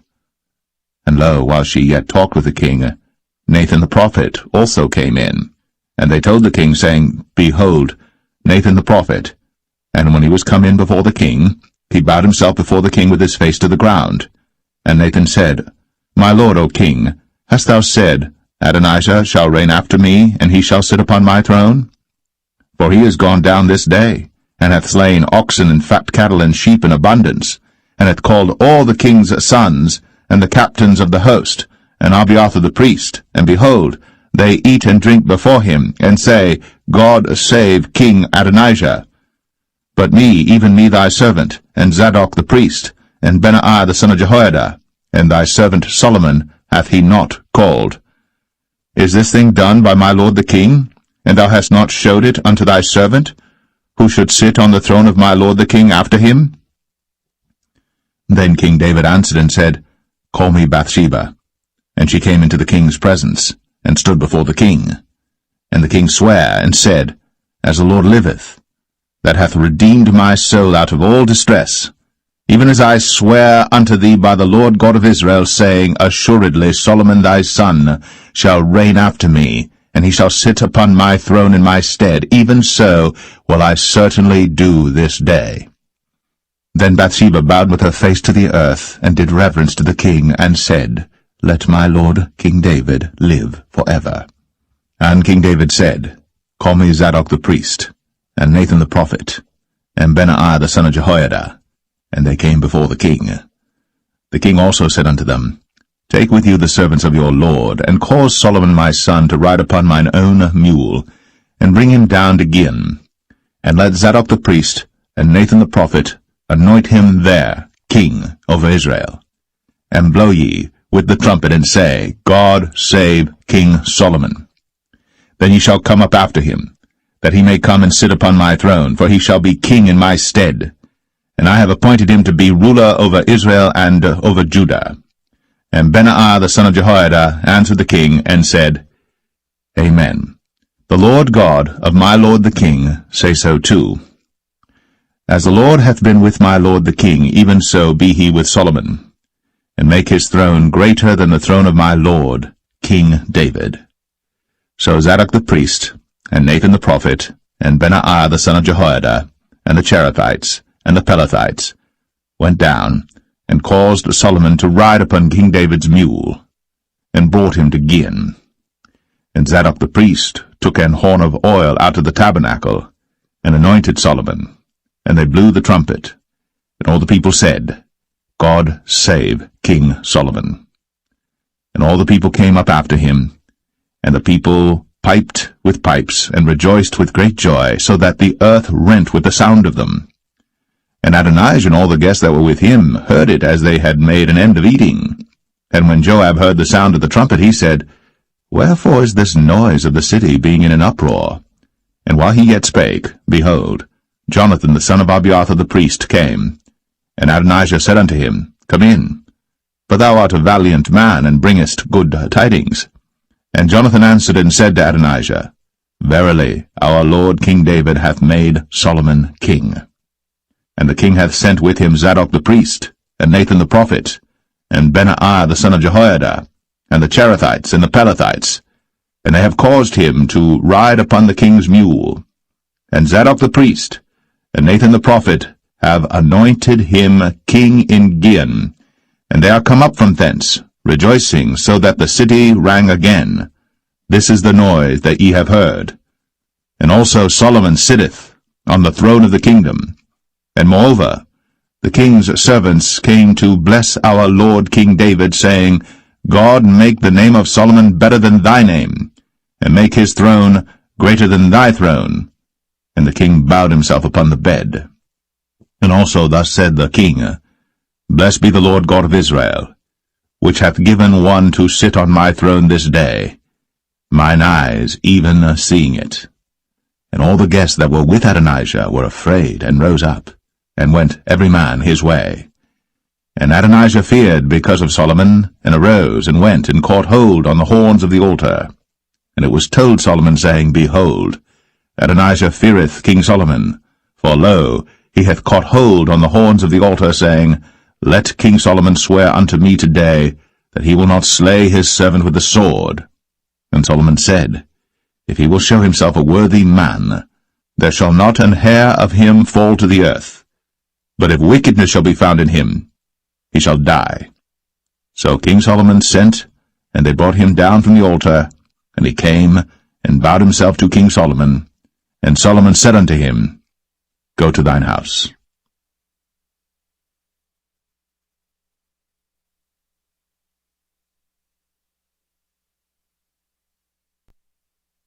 1 Kings 2. Now the days of David drew nigh, that he should die. And he charged Solomon his son, saying, I go the way of all the earth.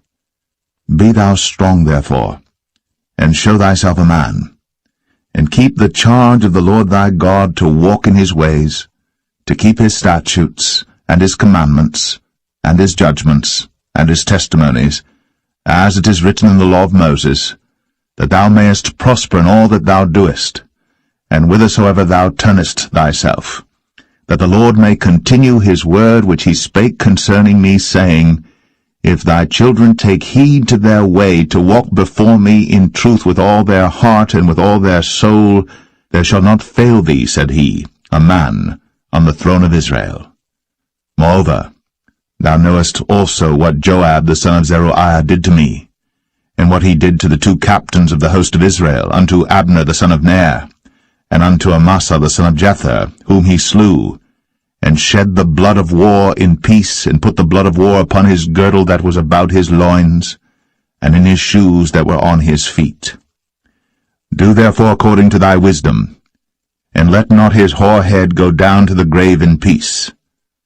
But show kindness unto the sons of Barzillai the Gileadite, and let them be of those that eat at thy table.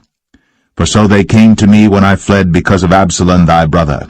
And behold, thou hast with thee Shimei the son of Gera, a Benjamite of Bahurim, which cursed me with a grievous curse, in the day when I went to Mahanaim.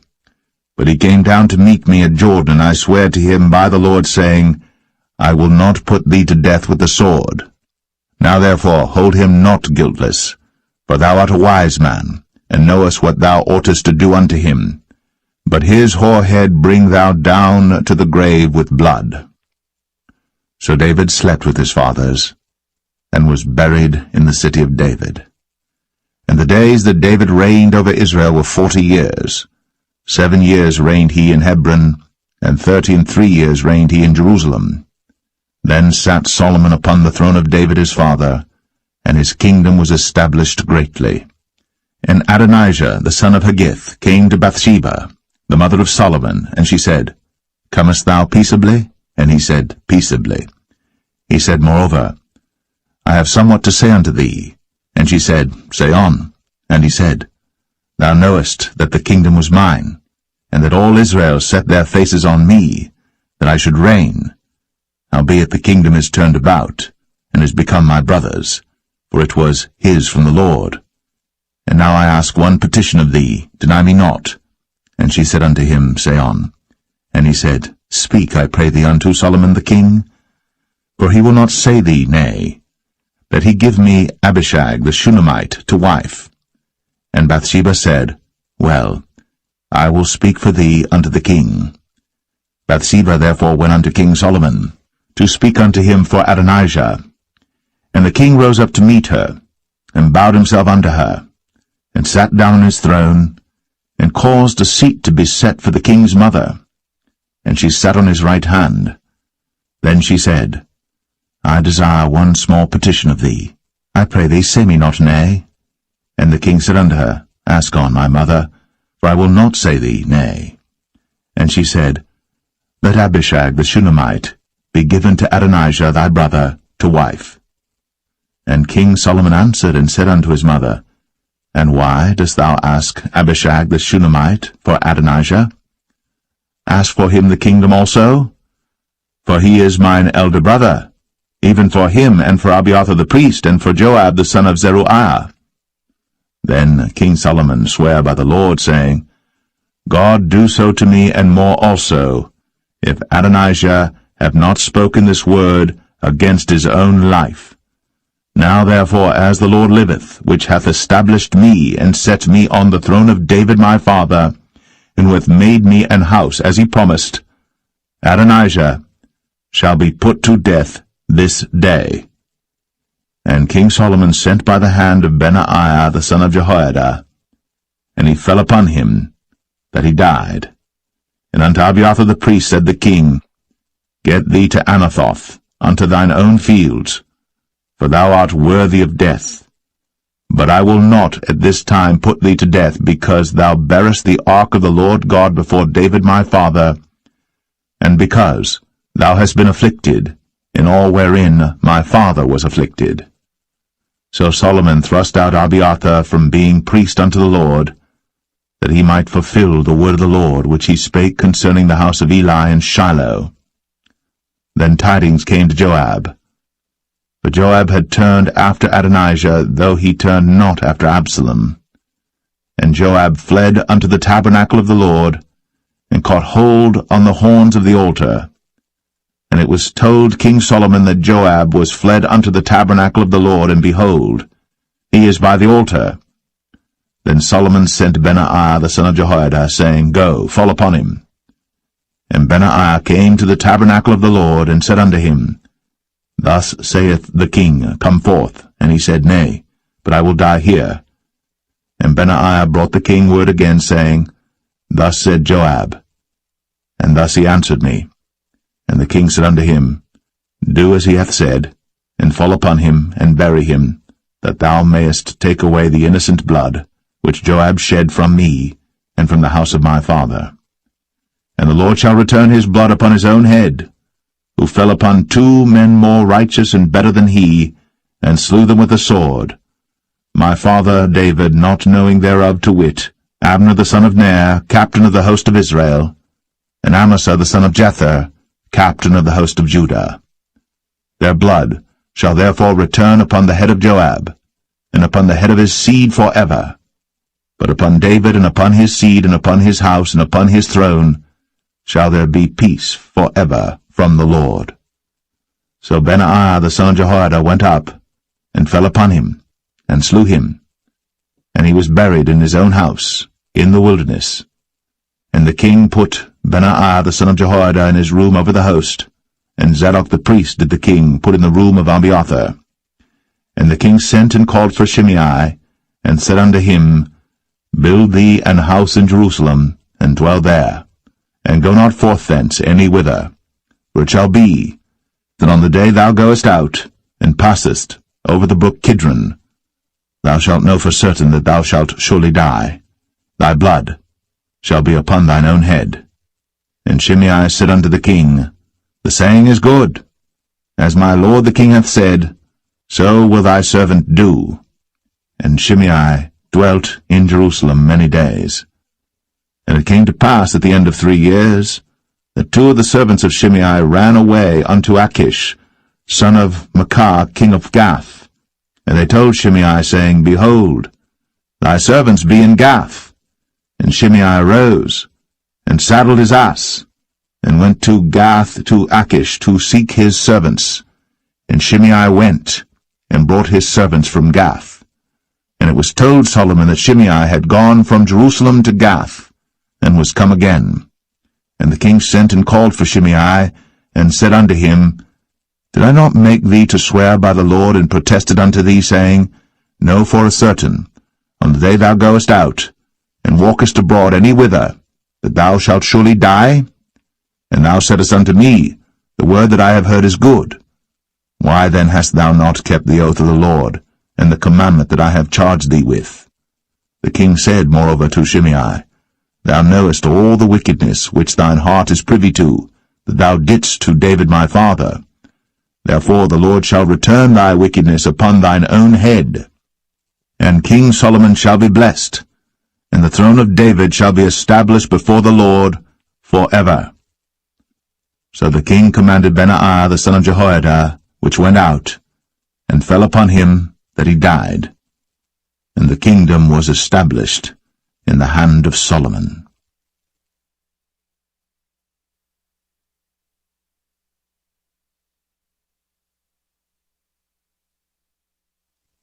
First Kings 3. And Solomon made affinity with Pharaoh king of Egypt, and took Pharaoh's daughter, and brought her into the city of David, until he had made an end of building his own house, and the house of the Lord, and the wall of Jerusalem round about. Only the people sacrificed in high places, because there was no house built unto the name of the Lord, until those days. And Solomon loved the Lord, walking in the statutes of David his father. Only he sacrificed and burnt incense in high places. And the king went to Gibeon to sacrifice there, for that was the great high place. 1,000 burnt offerings did Solomon offer upon that altar. In Gibeon the Lord appeared to Solomon in a dream by night, and God said, Ask what I shall give thee. And Solomon said, Thou hast shown unto thy servant David my father great mercy, according as he walked before thee in truth, and in righteousness, and in uprightness of heart with thee. And thou hast kept for him this great kindness, that thou hast given him a son, to sit on his throne, as it is this day. And now, O Lord my God, thou hast made thy servant king, instead of David my father. And I am but a little child. I know not how to go out or come in. And thy servant is in the midst of thy people, which thou hast chosen, a great people, that cannot be numbered nor counted for multitude. Give therefore thy servant an understanding heart to judge thy people, that I may discern between good and bad. For who is able to judge this, thy so great a people? And the speech pleased the Lord, that Solomon had asked this thing. And God said unto him, Because thou hast asked this thing, and hast not asked for thyself long life, neither hast asked riches for thyself, nor hast asked the life of thine enemies, but hast asked for thyself understanding, to discern judgment. Behold, I have done according to thy words. Lo, I have given thee a wise and an understanding heart, so that there was none like thee before thee, neither after thee shall any arise like unto thee. And I have also given thee that which thou hast not asked, both riches and honour, so that there shall not be any among the kings like unto thee all thy days. and if thou wilt walk in my ways, to keep my statutes and my commandments, as thy father David did walk, then I will lengthen thy days. And Solomon awoke, and behold, it was a dream. And he came to Jerusalem, and stood before the ark of the covenant of the Lord, and offered up burnt offerings, and offered peace offerings, and made a feast to all his servants. Then came there 2 women that were harlots unto the king, and stood before him. And the one woman said, O my lord, I and this woman dwell in one house, and I was delivered of a child with her in the house. And it came to pass, the 3rd day after that I was delivered, that this woman was delivered also, and we were together. There was no stranger with us in the house, save we 2 in the house. And this woman's child died in the night, because she overlaid it. And she arose at midnight, and took my son from beside me while thine handmaid slept, and laid it in her bosom, and laid her dead child in my bosom. And when I rose in the morning to give my child suck, behold, it was dead. But when I had considered it in the morning, behold, it was not my son which I did bear. And the other woman said, Nay, but the living is my son, and the dead is thy son. And this said, No, but the dead is thy son, and the living is my son. Thus they spake before the king. Then said the king, The one saith, This is my son that liveth, and thy son is the dead. And the other saith, Nay, but thy son is the dead, and my son is the living. And the king said, Bring me a sword. And they brought a sword before the king. And the king said, Divide the living child in 2, and give half to the one, and half to the other. Then spake the woman, whose the living child was, unto the king, for her bowels yearned upon her son, and she said, O my lord, give her the living child, and in no wise slay it. But the other said, Let it be neither mine nor thine, but divide it. Then the king answered and said, Give her the living child, and in no wise slay it. She is the mother thereof.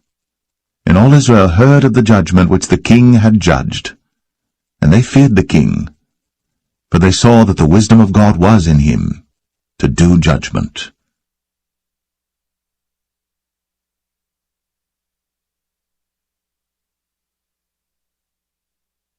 1 Kings 4. So King Solomon was king over all Israel. And these were the princes which he had: Azariah the son of Zadok the priest, Elihoreph and Ahiah the sons of Shishah, scribes, Jehoshaphat the son of Ahilud, the recorder, and Benaiah the son of Jehoiada was over the host, and Zadok and Abiathar were the priests. And Azariah the son of Nathan was over the officers, and Zabud the son of Nathan was principal officer, and the king's friend. And Ahisha was over the household, and Adoniram the son of Abda was over the tribute. And Solomon had 12 officers over all Israel, which provided victuals for the king and his household. Each man his month and a year made provision. And these are their names: the son of Hur, in Mount Ephraim, the son of Dekar, in Makaz, and in Shaalbim, and in Beth-Shemesh, in Elon Bethhanan, the son of Hesed in Arabath.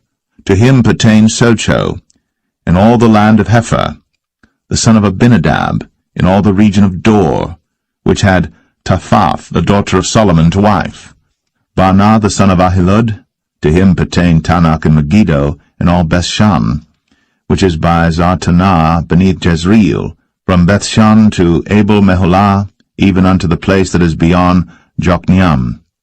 The son of Geber, in Ramoth-Gilead, to him pertain the towns of Jair the son of Manasseh, which are in Gilead. To him also pertain the region of Argob, which is in Bashan, 80 great cities with walls and brazen bars. Ahinadab the son of Edo had Mahanaim. Ahimaaz was in Naphtali. He also took Basmath, the daughter of Solomon, to wife. Baanah the son of Hushai was in Asher and in Aloth. Jehoshaphat the son of Paruah in Issachar. Shimei the son of Elah in Benjamin. Geber the son of Uri was in the country of Gilead, in the country of Sihon the king of the Amorites, and of Og the king of Bashan, and he was the only officer which was in the land. Judah and Israel were many as the sand which is by the sea in multitude, eating and drinking and making merry. And Solomon reigned over all kingdoms from the river unto the land of the Philistines, and unto the border of Egypt. They brought presents, and served Solomon all the days of his life. And Solomon's provisions for one day was 30 measures of fine flour, and 80 measures of meal, 10 fat oxen, and 20 oxen out of the pastures, and 100 sheep beside harts and roebucks, and fallow deer and fatted fowl, for he had dominion over all the region on this side the river, from Tiphsah even to Azar, over all the kings on this side the river, and he had peace on all sides round about him. And Judah and Israel dwelt safely, every man under his vine and under his fig tree, from Dan even to Beersheba, all the days of Solomon. And Solomon had 40,000 stalls of horses for his chariots, and 12,000 horsemen.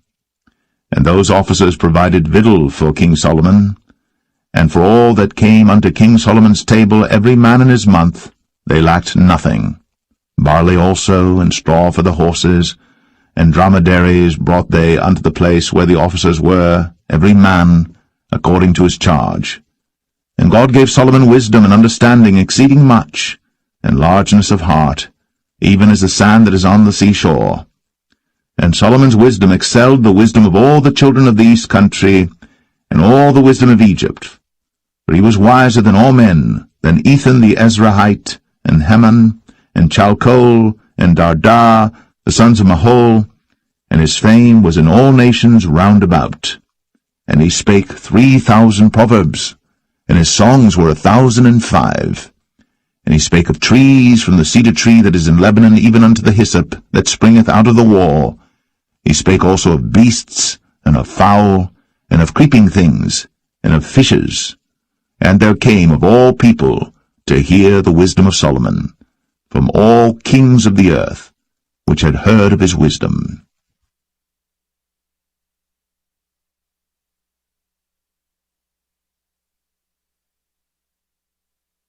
1 Kings 5. And Hiram king of Tyre sent his servants unto Solomon, for he had heard that they had anointed him king in the room of his father, for Hiram was ever a lover of David. And Solomon sent to Hiram, saying, Thou knowest how that David my father could not build an house unto the name of the Lord his God for the wars which were about him on every side, until the Lord put them under the soles of his feet.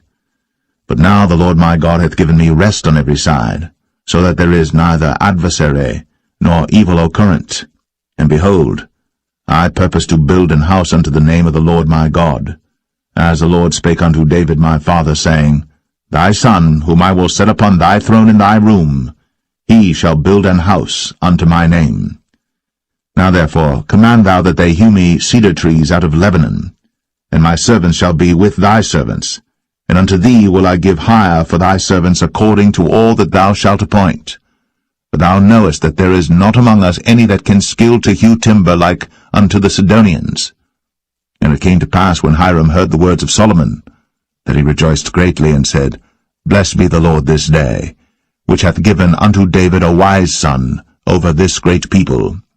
And Hiram sent to Solomon, saying, I have considered the things which thou sentest to me for, and I will do all thy desire concerning timber of cedar, and concerning timber of fir.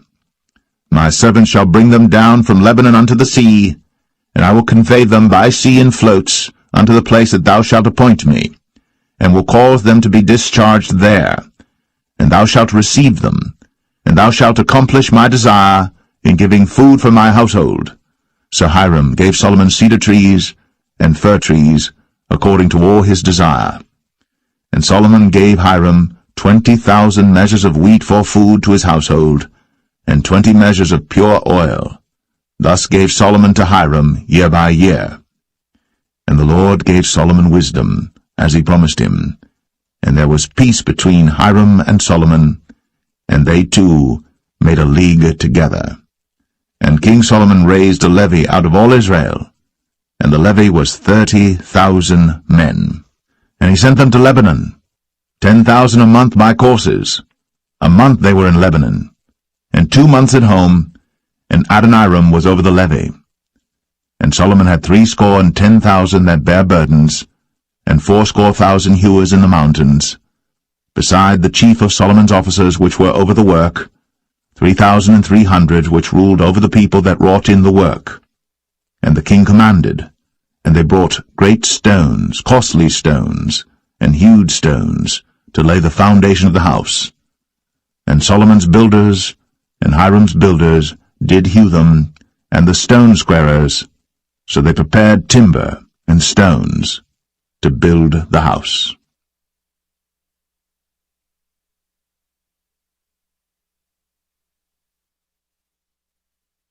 1 Kings 6.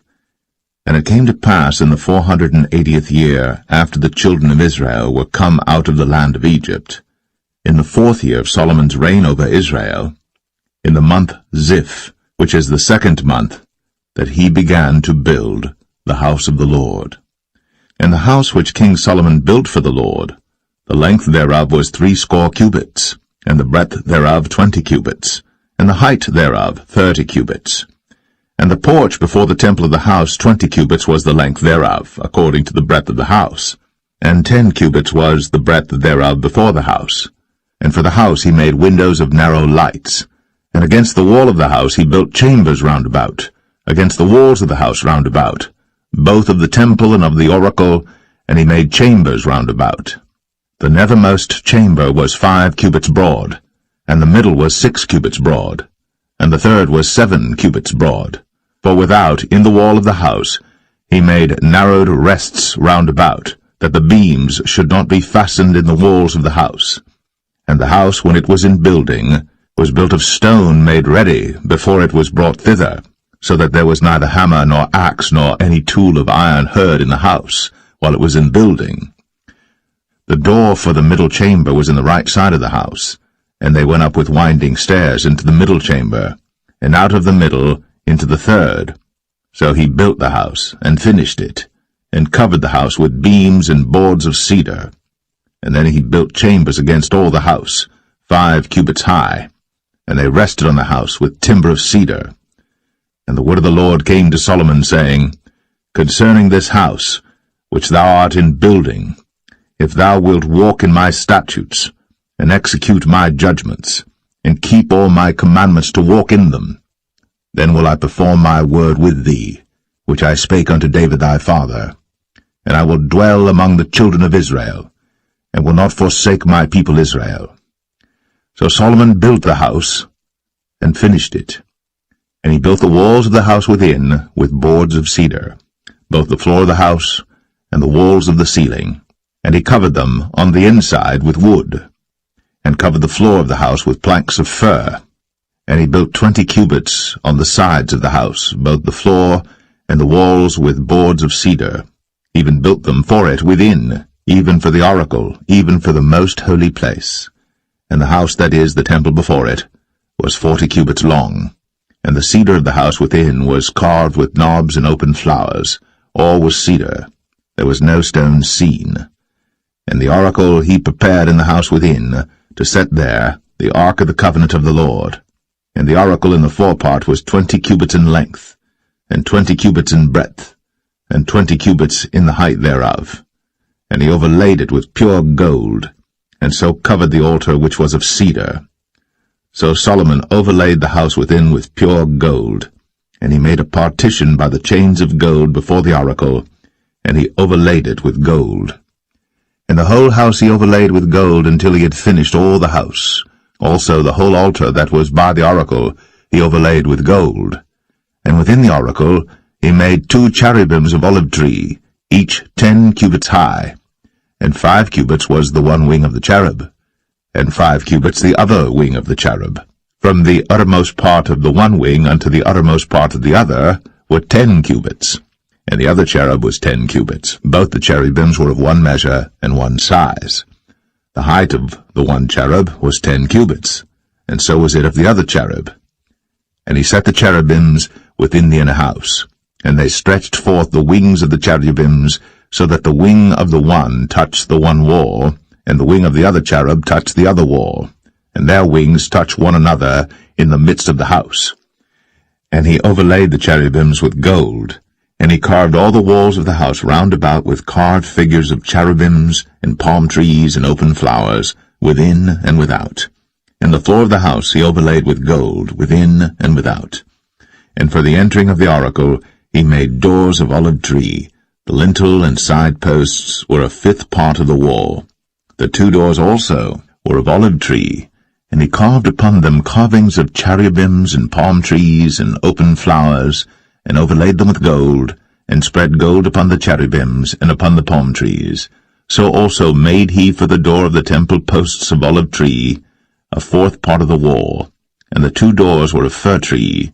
The 2 leaves of the one door were folding, and the 2 leaves of the other door were folding. And he carved thereon cherubims and palm trees and open flowers, and covered them with gold, fitted upon the carved work.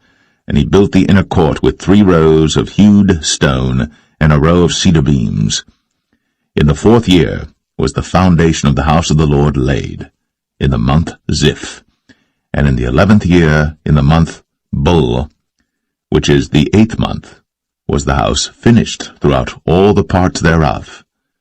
And according to all the fashion of it, so was he 7 years in building it.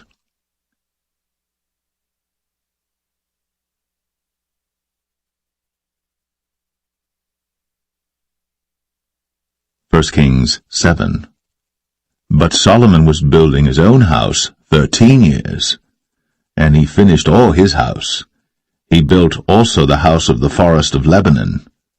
The length thereof was 100 cubits, and the breadth thereof 50 cubits, and the height thereof 30 cubits, upon 4 rows of cedar pillars, with cedar beams upon the pillars.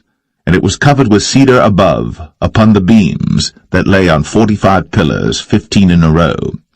And there were windows in 3 rows, and light was against light in 3 ranks. And all the doors and posts were square, with the windows, and light was against light in 3 ranks. And he made a porch of pillars. The length thereof was 50 cubits, and the breadth thereof 30 cubits, and the porch was before them. And the other pillars and the thick beam were before them. Then he made a porch for the throne where he might judge, even the porch of judgment, and it was covered with cedar from one side of the floor to the other. And his house where he dwelt had another court within the porch, which was of the like work. Solomon made also an house for Pharaoh's daughter, whom he had taken to wife, like unto this porch. All these were of costly stones, according to the measures of hewed stones, sawed with saws, within and without, even from the foundation unto the coping, and so on the outside toward the great court. And the foundation was of costly stones, even great stones, stones of 10 cubits, and stones of 8 cubits.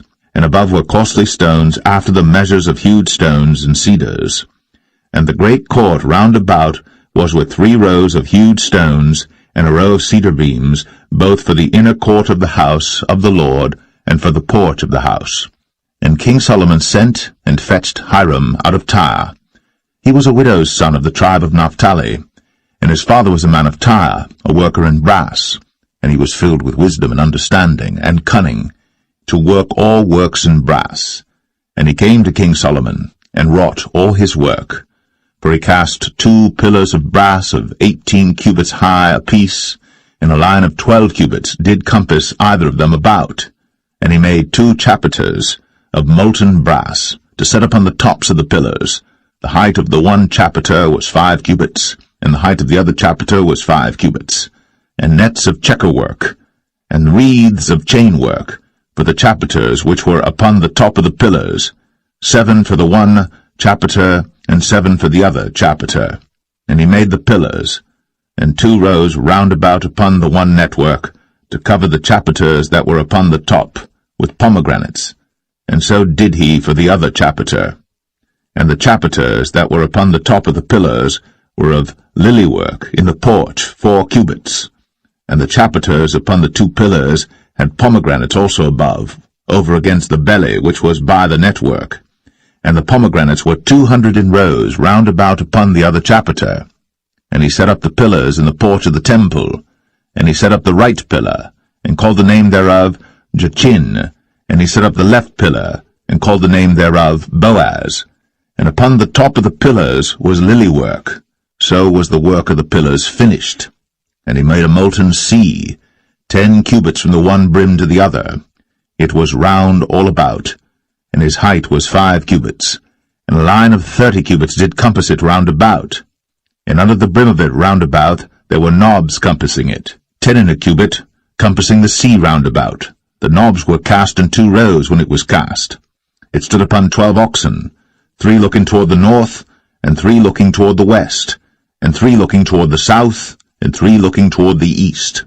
And the sea was set above, upon them, and all their hinder parts were inward. And it was an handbreadth thick, and the brim thereof was wrought like the brim of a cup, with flowers of lilies. It contained 2,000 baths. And he made 10 bases of brass. 4 cubits was the length of one base, and 4 cubits the breadth thereof, and 3 cubits the height of it. And the work of the bases was on this manner. They had borders, and the borders were between the ledges. And on the borders that were between the ledges were lions, oxen, and cherubims. And upon the ledges there was a base above, and beneath the lions and oxen were certain additions made of thin work. And every base had 4 brazen wheels, and plates of brass, and the 4 corners thereof had undersetters. Under the laver were undersetters molten, at the side of every addition. And the mouth of it within the chapiter, and above was a cubit. But the mouth thereof was round after the work of the base, a cubit and an half. And also upon the mouth of it were gravings with their borders, 4 square, not round. And under the borders were 4 wheels, and the axle trees of the wheels were joined to the base. And the height of a wheel was a cubit and a half a cubit. And the work of the wheels was like the work of a chariot wheel. Their axle trees and their naves and their felloes and their spokes were all molten. And there were 4 undersetters to the 4 corners of one base, and the undersetters were of the very base itself. And in the top of the base was there a round compass of half a cubit high, and on the top of the base the ledges thereof, and the borders thereof were of the same. For on the plates of the ledges thereof, and on the borders thereof, he graved cherubims, lions, and palm trees, according to the proportion of every one, and additions round about. After this manner he made the 10 bases. All of them had 1 casting, 1 measure, and 1 size. Then made he 10 lavers of brass. 1 laver contained 40 baths, and every laver was 4 cubits. And upon every one of the 10 bases 1 laver. And he put 5 bases on the right side of the house, and 5 on the left side of the house. And he set the sea on the right side of the house eastward over against the south. And Hiram made the lavers, and the shovels, and the basins. So Hiram made an end of doing all the work that he made, King Solomon, for the house of the Lord.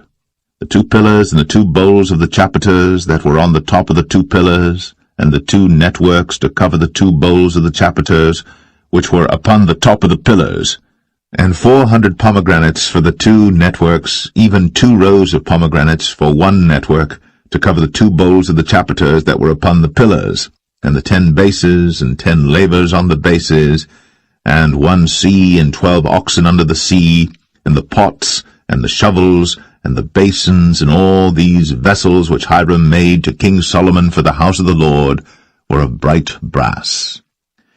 In the plain of Jordan did the king cast them, in the clay ground between Succoth and Zarthan. And Solomon left all the vessels unweighed, because they were exceeding many, neither was the weight of the brass found out. And Solomon made all the vessels that pertained unto the house of the Lord, the altar of gold, and the table of gold whereupon the showbread was, and the candlesticks of pure gold, 5 on the right side and 5 on the left, before the oracle, with the flowers and the lamps and the tongs of gold, and the bowls and the snuffers and the basins and the spoons and the censers of pure gold, and the hinges of gold, both for the doors of the inner house, the most holy place, and for the doors of the house, to wit, of the temple. So was ended all the work that King Solomon made for the house of the Lord. And Solomon brought in the things which David his father had dedicated, even the silver, and the gold, and the vessels, did he put among the treasures of the house of the Lord.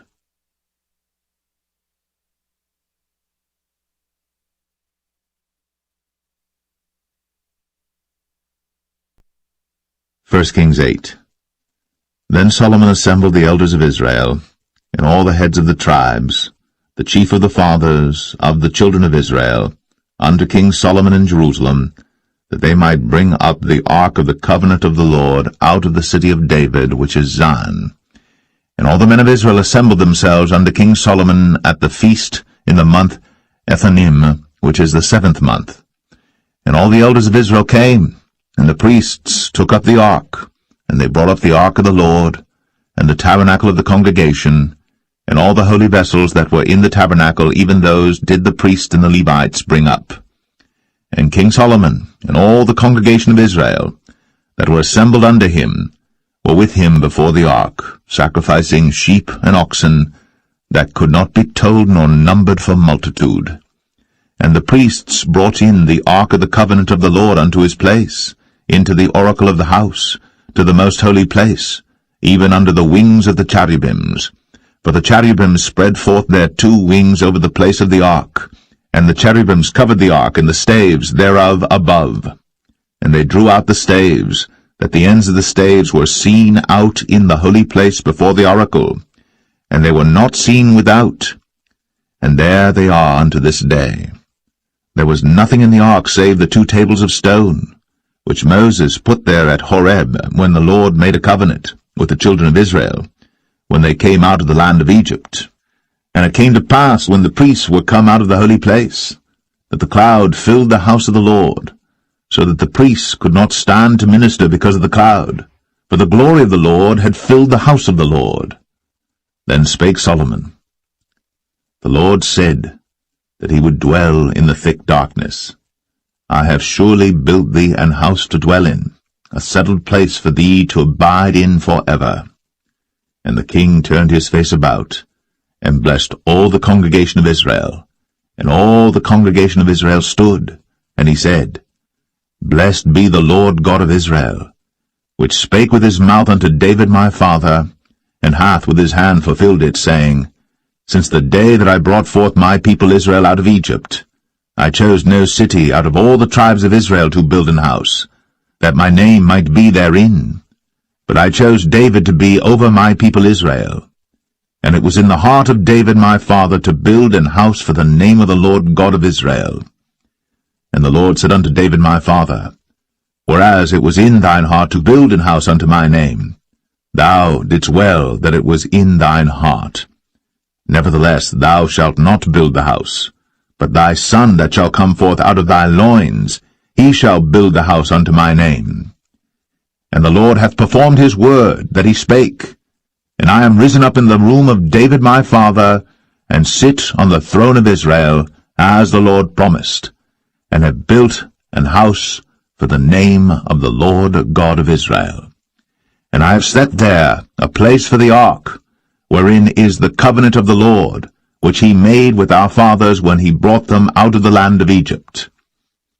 And Solomon stood before the altar of the Lord in the presence of all the congregation of Israel, and spread forth his hands toward heaven, and he said, Lord God of Israel, there is no God like thee, in heaven above, or on earth beneath, who keepest covenant and mercy with thy servants that walk before thee with all their heart, who hast kept with thy servant David my father, that thou promised him, thou spakest also with thy mouth, and hast fulfilled it with thine hand, as it is this day.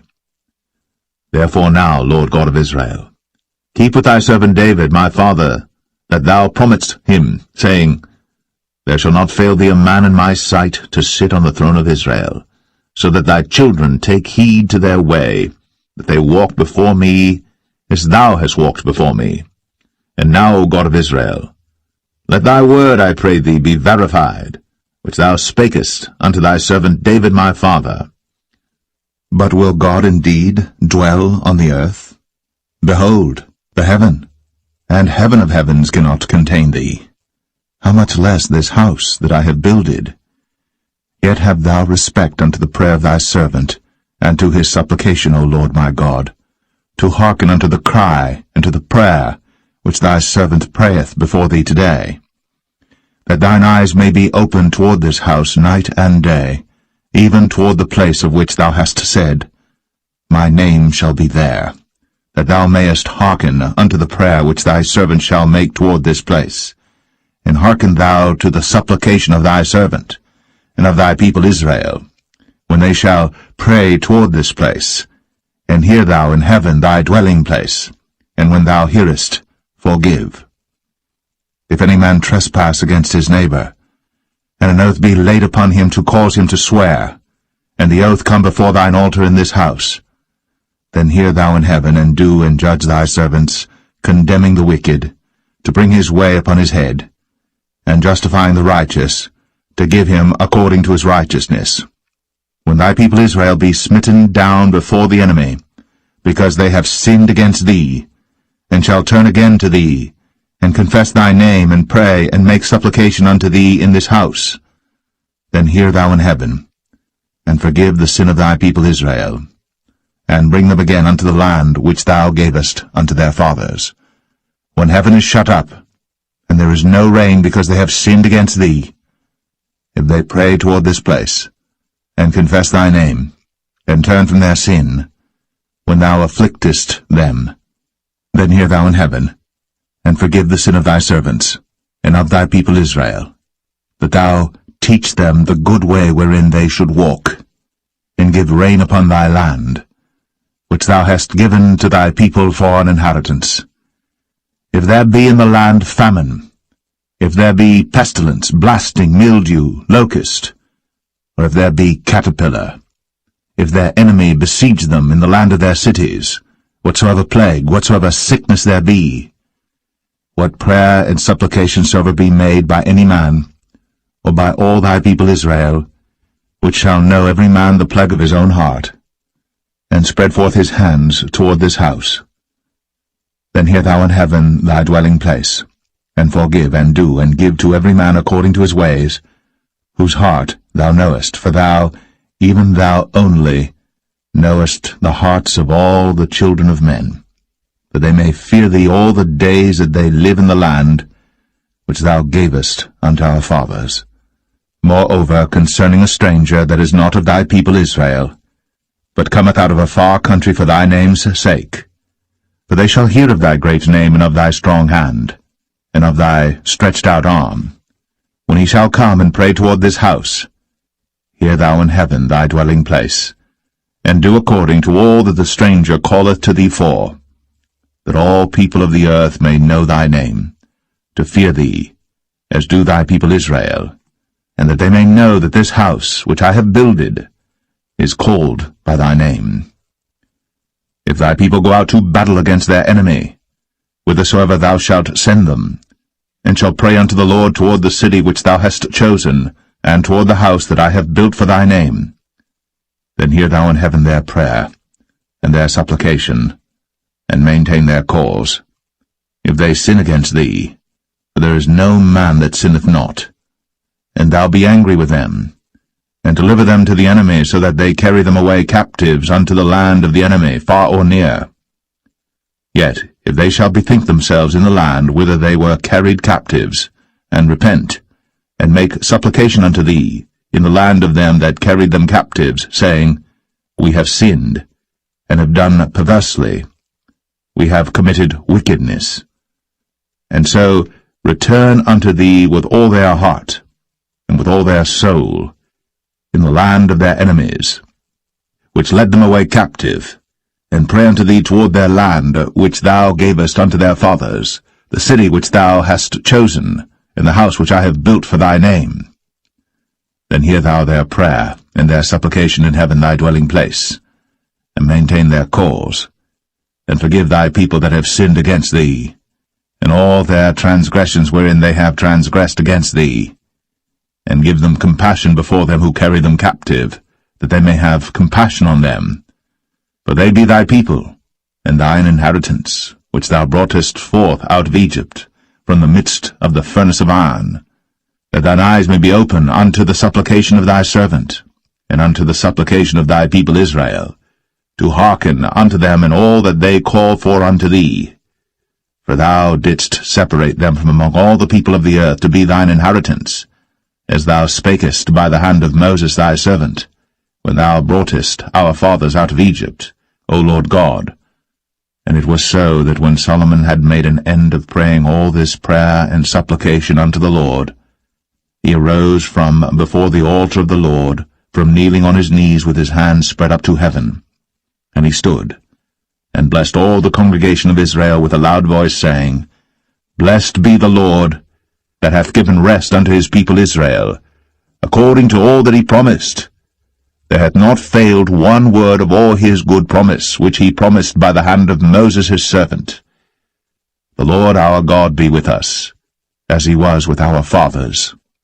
Let him not leave us, nor forsake us, that he may incline our hearts unto him, to walk in all his ways, and to keep his commandments and his statutes and his judgments, which he commanded our fathers. And let these my words wherewith I have made supplication before the Lord be nigh unto the Lord our God day and night, that he maintain the cause of his servant, and the cause of his people Israel at all times, as the matter shall require, that all the people of the earth may know that the Lord is God, and that there is none else. Let your heart therefore be perfect with the Lord our God, to walk in his statutes, and to keep his commandments, as at this day. And the king and all Israel with him offered sacrifice before the Lord. And Solomon offered a sacrifice of peace offerings which he offered unto the Lord, 22,000 oxen, and 120,000 sheep. So the king and all the children of Israel dedicated the house of the Lord. The same day did the king hallow the middle of the court that was before the house of the Lord, for there he offered burnt offerings and meat offerings, and the fat of the peace offerings, because the brazen altar that was before the Lord was too little to receive the burnt offerings and meat offerings, and the fat of the peace offerings.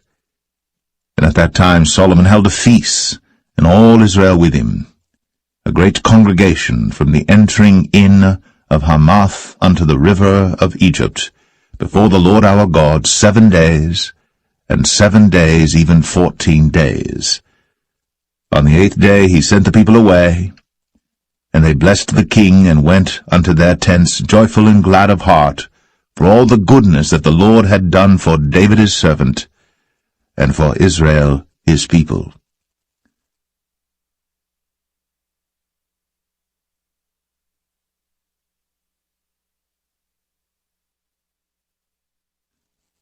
First Kings 9. And it came to pass, when Solomon had finished the building of the house of the Lord, and the king's house, and all Solomon's desire which he was pleased to do, that the Lord appeared to Solomon the second time, as he had appeared unto him at Gibeon. And the Lord said unto him, I have heard thy prayer and thy supplication that thou hast made before me. I have hallowed this house which thou hast built, to put my name there for ever. And mine eyes and mine heart shall be there perpetually. And if thou wilt walk before me, as David thy father walked, in integrity of heart, and in uprightness, to do according to all that I have commanded thee, and wilt keep my statutes and my judgments, then I will establish the throne of thy kingdom upon Israel forever, as I promised to David thy father, saying, There shall not fail thee a man upon the throne of Israel. But if ye shall at all turn from following me, ye or your children, and will not keep my commandments and my statutes which I have set before you, but go and serve other gods, and worship them, then will I cut off Israel out of the land which I have given them, and this house which I have hallowed for my name will I cast out of my sight, and Israel shall be a proverb and a byword among all people. And at this house which is high, every one that passeth by it shall be astonished, and shall hiss, and they shall say, Why hath the Lord done thus unto this land, and to this house? And they shall answer, Because they forsook the Lord their God, who brought forth their fathers out of the land of Egypt, and had taken hold upon other gods, and have worshipped them, and served them. Therefore hath the Lord brought upon them all this evil. And it came to pass at the end of 20 years, when Solomon had built the 2 houses, the house of the Lord, and the king's house. Now Hiram the king of Tyre had furnished Solomon with cedar trees and fir trees, and with gold according to all his desire. that then King Solomon gave Hiram 20 cities in the land of Galilee. And Hiram came out from Tyre to see the cities which Solomon had given him, and they pleased him not. And he said, What cities are these which thou hast given me, my brother? And he called them the land of Kabul unto this day. And Hiram sent to the king 60 talents of gold. And this is the reason of the levy which King Solomon raised, for to build the house of the Lord and his own house, and Millo, and the wall of Jerusalem, and Hazor, and Megiddo, and Gezer. For Pharaoh king of Egypt had gone up and taken Gezer, and burnt it with fire, and slain the Canaanites that dwelt in the city, and given it for a present unto his daughter Solomon's wife. And Solomon built Gezer, and Beth-horon the nether, and Baalath, and Tadmor in the wilderness in the land, and all the cities of store that Solomon had, and cities for his chariots, and cities for his horsemen, and that which Solomon desired to build in Jerusalem, and in Lebanon, and in all the land of his dominion. And all the people that were left of the Amorites, Hittites, Perizzites, Hivites, and Jebusites, which were not of the children of Israel, their children that were left after them in the land, whom the children of Israel also were not able utterly to destroy. Upon those did Solomon levy a tribute of bondservice unto this day. But of the children of Israel did Solomon make no bondmen, but they were men of war, and his servants, and his princes, and his captains, and rulers of his chariots, and his horsemen. These were the chief of the officers that were over Solomon's work, 550, which bare rule over the people that wrought in the work. But Pharaoh's daughter came up out of the city of David unto her house, which Solomon had built for her. Then did he build Millo. And 3 times in a year did Solomon offer burnt offerings and peace offerings upon the altar which he built unto the Lord. And he burnt incense upon the altar that was before the Lord. So he finished the house. And King Solomon made a navy of ships in Ezion-Geber, which is beside Eloth, on the shore of the Red Sea, in the land of Edom. And Hiram sent in the navy his servants, shipmen that had knowledge of the sea, with the servants of Solomon. And they came to Ophir, and fetched from thence gold 420 talents, and brought it to King Solomon.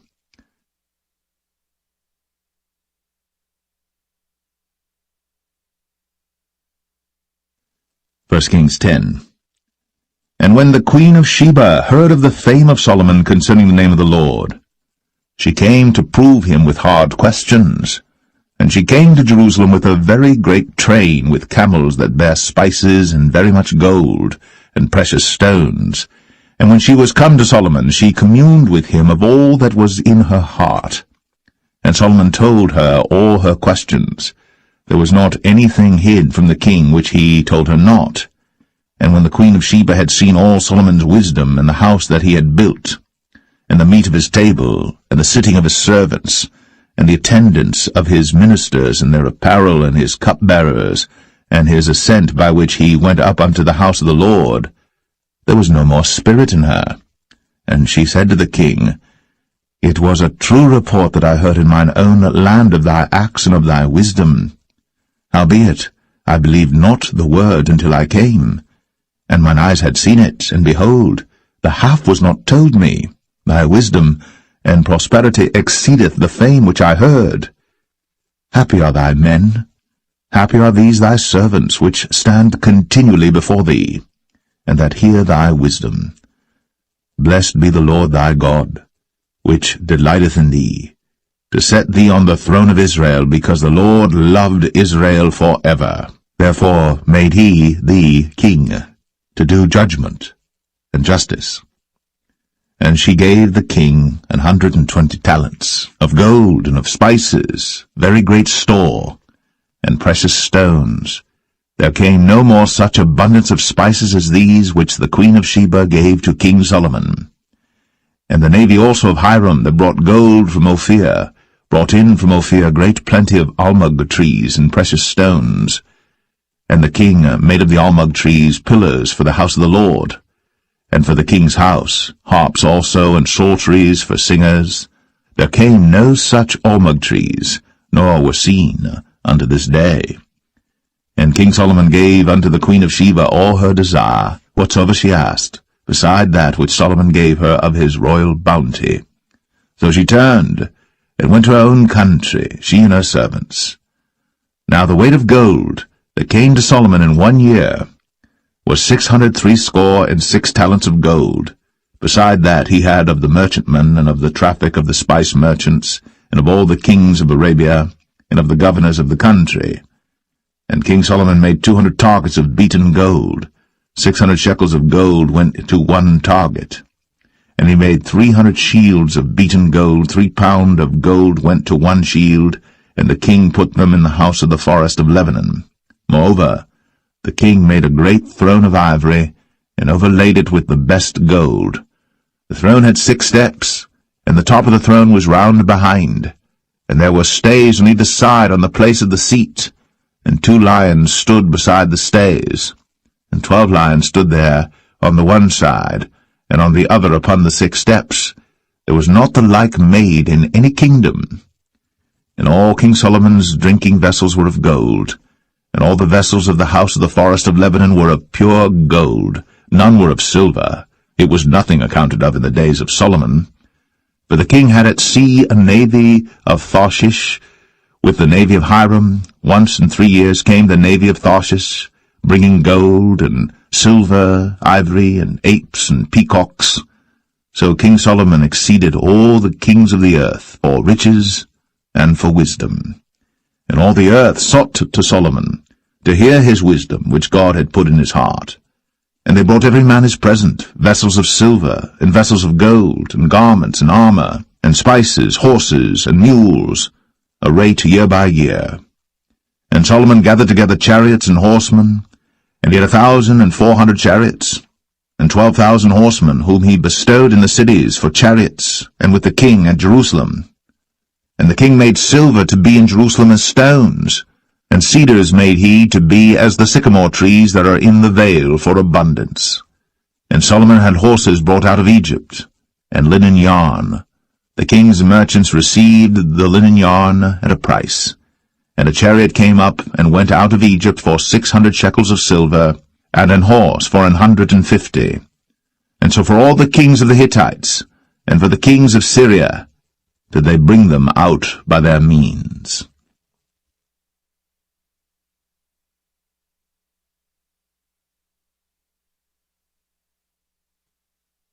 1 Kings 11. But King Solomon loved many strange women, together with the daughter of Pharaoh, women of the Moabites, Ammonites, Edomites, Zidonians, and Hittites. Of the nations concerning which the Lord said unto the children of Israel, Ye shall not go in to them, neither shall they come in unto you, for surely they will turn away your heart after their gods. Solomon clave unto these in love. And he had 700 wives, princesses, and 300 concubines, and his wives turned away his heart. For it came to pass, when Solomon was old, that his wives turned away his heart after other gods. And his heart was not perfect with the Lord his God, as was the heart of David his father. For Solomon went after Ashtoreth, the goddess of the Zidonians, and after Milcom, the abomination of the Ammonites. And Solomon did evil in the sight of the Lord, and went not fully after the Lord, as did David his father. Then did Solomon build an high place for Chemosh, the abomination of Moab, in the hill that is before Jerusalem, and for Molech, the abomination of the children of Ammon. And likewise did he for all his strange wives, which burnt incense, and sacrificed unto their gods. And the Lord was angry with Solomon, because his heart was turned from the Lord God of Israel, which had appeared unto him twice, and had commanded him concerning this thing, that he should not go after other gods. But he kept not that which the Lord commanded. Wherefore the Lord said unto Solomon, Forasmuch as this is done of thee, and thou hast not kept my covenant and my statutes, which I have commanded thee, I will surely rend the kingdom from thee, and will give it to thy servant. Notwithstanding, in thy days, I will not do it for David thy father's sake, but I will rend it out of the hand of thy son. Howbeit, I will not rend away all the kingdom, but will give one tribe to thy son, for David my servant's sake, and for Jerusalem's sake, which I have chosen. And the Lord stirred up an adversary unto Solomon, Hadad the Edomite. He was of the king's seed in Edom.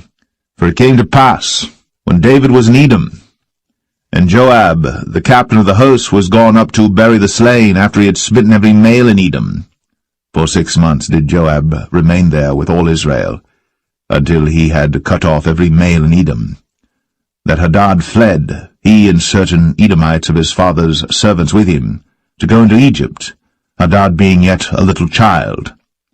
And they rose out of Midian and came to Paran, and they took men with them out of Paran, and they came to Egypt, unto Pharaoh king of Egypt, which gave him an house, and appointed him victuals, and gave him land.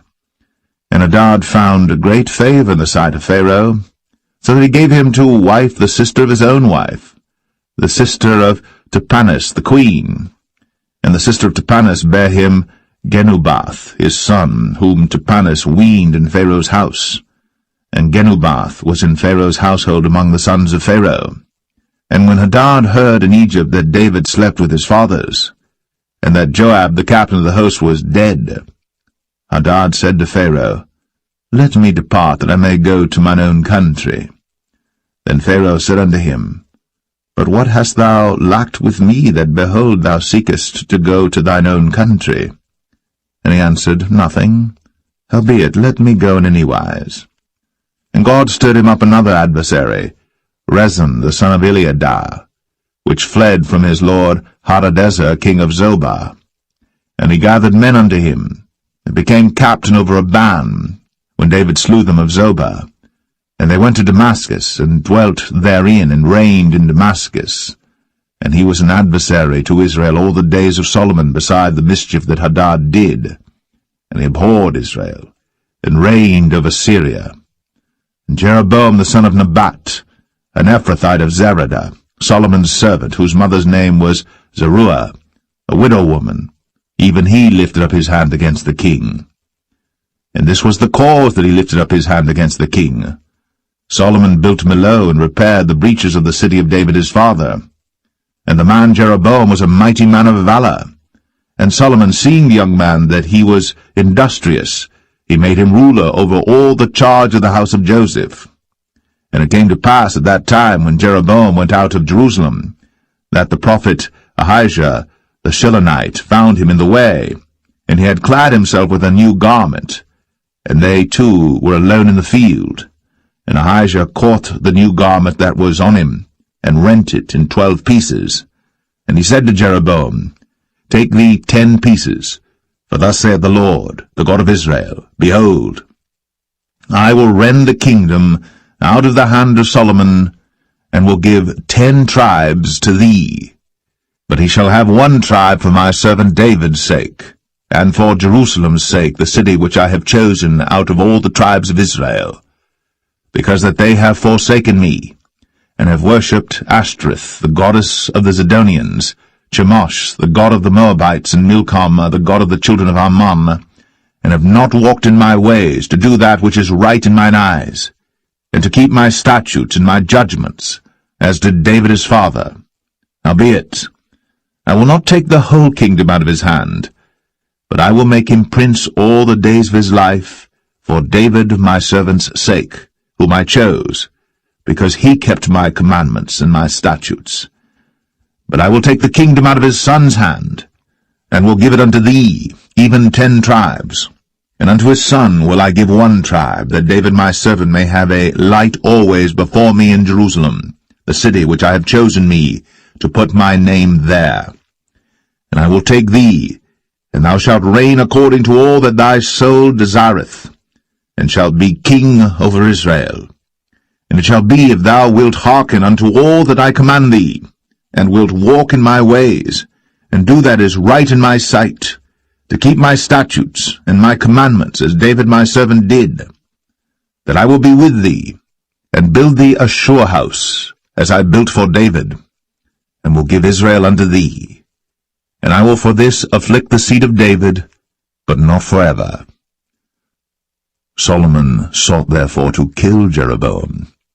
And Jeroboam arose and fled into Egypt unto Shishak king of Egypt, and was in Egypt until the death of Solomon. And the rest of the acts of Solomon, and all that he did, and his wisdom, are they not written in the book of the acts of Solomon? And the time that Solomon reigned in Jerusalem over all Israel was 40 years.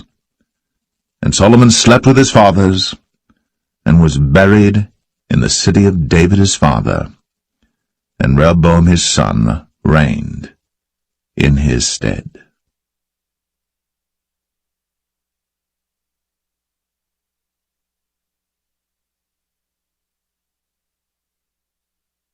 First Kings 12. And Rehoboam went to Shechem, for all Israel were come to Shechem to make him king. And it came to pass, when Jeroboam the son of Nebat, who was yet in Egypt, heard of it, for he was fled from the presence of King Solomon, and Jeroboam dwelt in Egypt, that they sent and called him. And Jeroboam and all the congregation of Israel came and spake unto Rehoboam, saying, Thy father made our yoke grievous. Now therefore make thou the grievous service of thy father, and his heavy yoke which he put upon us lighter, and we will serve thee.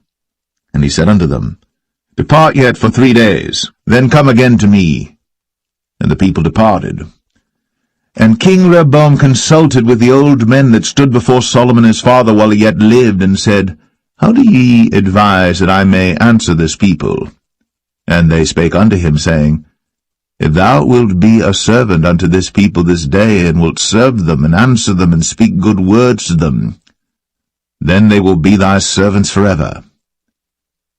But he forsook the counsel of the old men which they had given him, and consulted with the young men that were grown up with him, and which stood before him. And he said unto them, What counsel give ye that we may answer this people who have spoken to me, saying, Make the yoke which thy father did put upon us lighter? And the young men that were grown up with him spake unto him, saying, Thus shalt thou speak unto this people that spake unto thee, saying, Thy father made our yoke heavy, but make thou it lighter unto us. Thus shalt thou say unto them, My little finger shall be thicker than my father's loins. And now, whereas my father did lade you with a heavy yoke, I will add to your yoke.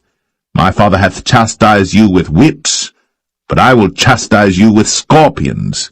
So Jeroboam and all the people came to Rehoboam the 3rd day, as the king had appointed, saying, Come to me again the 3rd day. And the king answered the people roughly, and forsook the old men's counsel that they gave him, and spake to them after the counsel of the young men, saying, My father made your yoke heavy, and I will add to your yoke. My father also chastised you with whips, but I will chastise you with scorpions. Wherefore the king hearkened not unto the people, for the cause was from the Lord, that he might perform his saying, which the Lord spake by Ahijah the Shilonite unto Jeroboam the son of Nebat. So when all Israel saw that the king hearkened not unto them, the people answered the king, saying, What portion have we in David? Neither have we inheritance in the son of Jesse.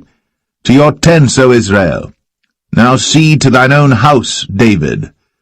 So Israel departed unto their tents.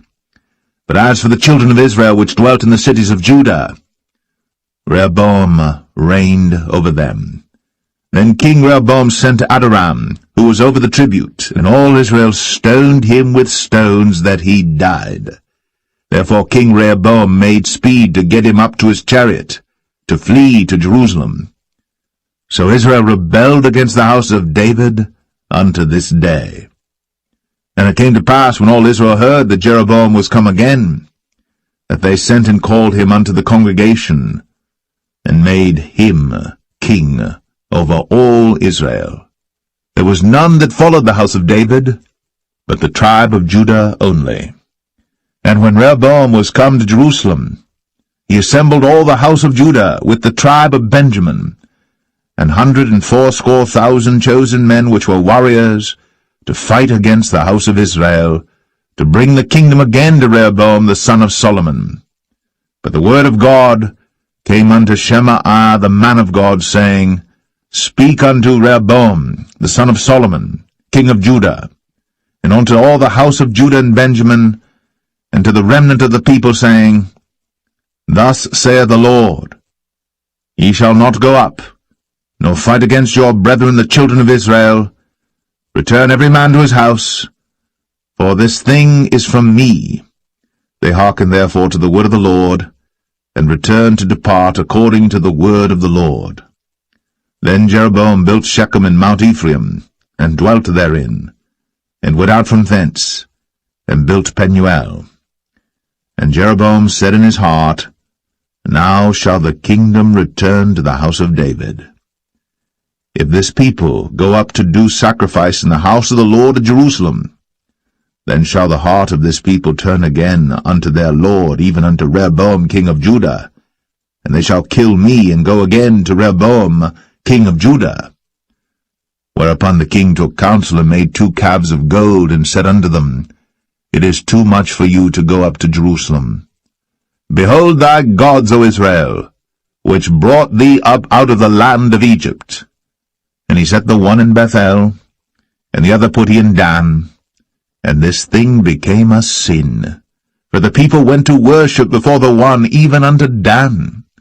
And he made an house of high places, and made priests of the lowest of the people, which were not of the sons of Levi. And Jeroboam ordained a feast in the 8th month, on the 15th day of the month, like unto the feast that is in Judah. And he offered upon the altar. So did he in Bethel, sacrificing unto the calves that he had made. And he placed in Bethel the priests of the high places which he had made. So he offered upon the altar which he had made in Bethel the 15th day of the 8th month, even in the month which he had devised of his own heart, and ordained a feast unto the children of Israel. And he offered upon the altar, and burnt incense.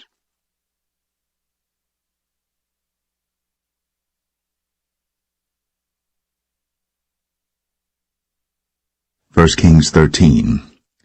And behold, there came a man of God out of Judah by the word of the Lord unto Bethel. And Jeroboam stood by the altar to burn incense.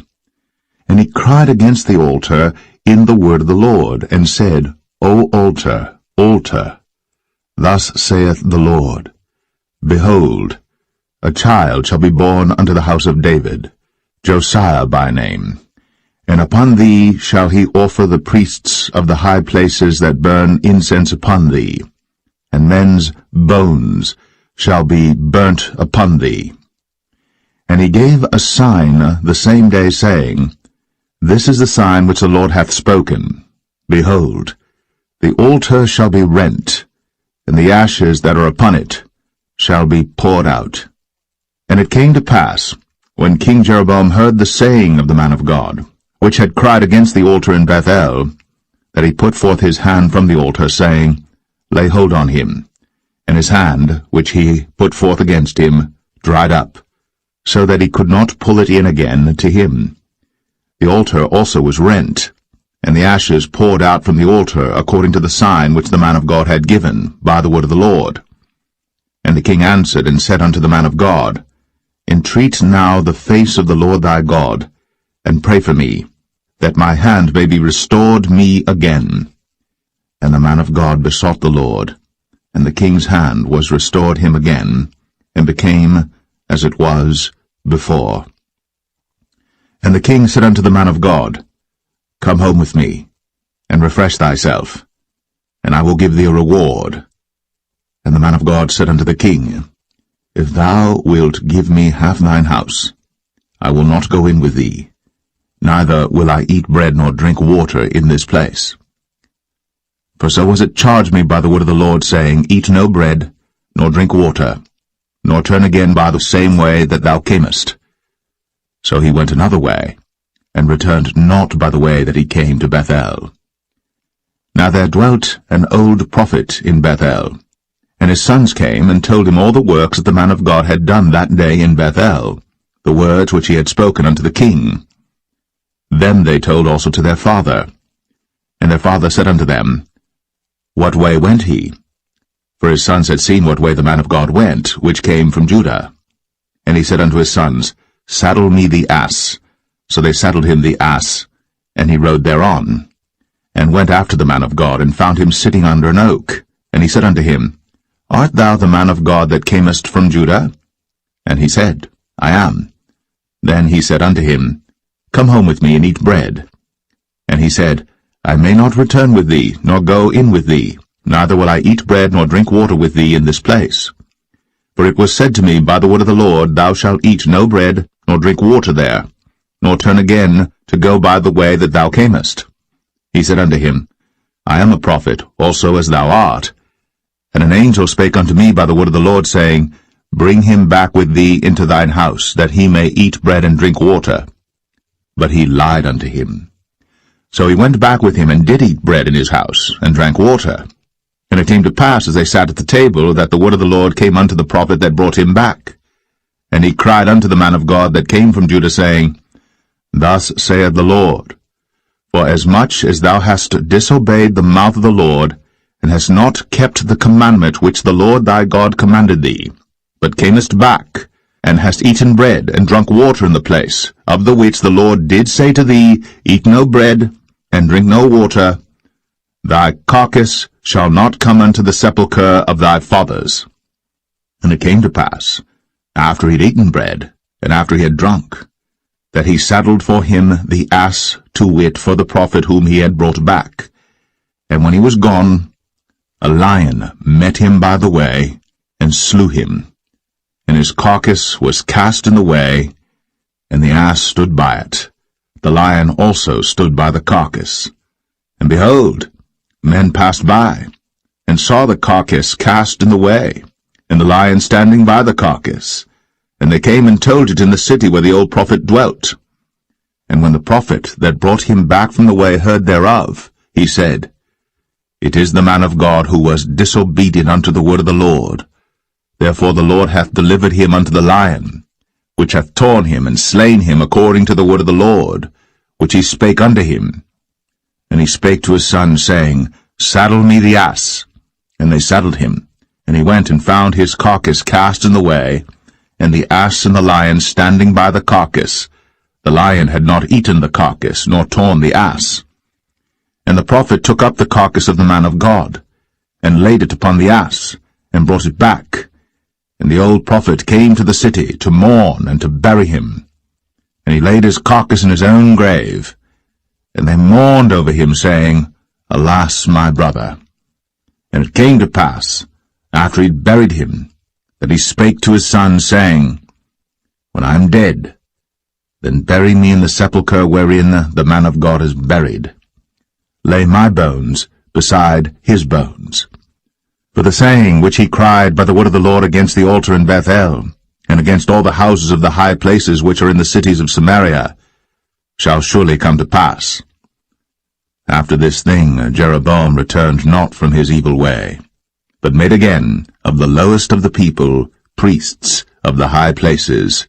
Whosoever would, he consecrated him, and he became one of the priests of the high places. And this thing became sin unto the house of Jeroboam, even to cut it off, and to destroy it from off the face of the earth.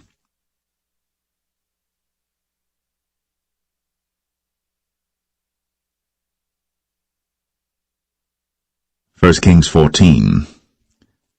At that time Abijah, the son of Jeroboam, fell sick. And Jeroboam said to his wife, Arise, I pray thee, and disguise thyself, that thou be not known to be the wife of Jeroboam, and get thee to Shiloh. Behold, there is Ahijah the prophet, which told me that I should be king over this people. And take with thee 10 loaves and cracknels, and a cruse of honey, and go to him. He shall tell thee what shall become of the child. And Jeroboam's wife did so, and arose, and went to Shiloh, and came to the house of Ahijah.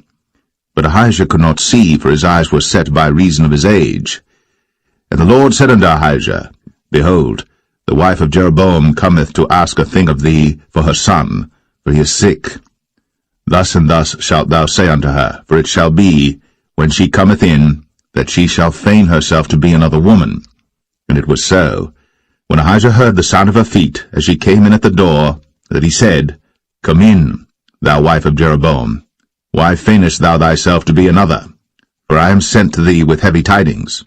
Go, tell Jeroboam, Thus saith the Lord God of Israel, Forasmuch as I exalted thee from among the people, and made thee prince over my people Israel, and rent the kingdom away from the house of David, and gave it thee, and yet thou hast not been as my servant David, who kept my commandments, and who followed me with all his heart, to do that only which was right in mine eyes, but hast done evil above all that were before thee.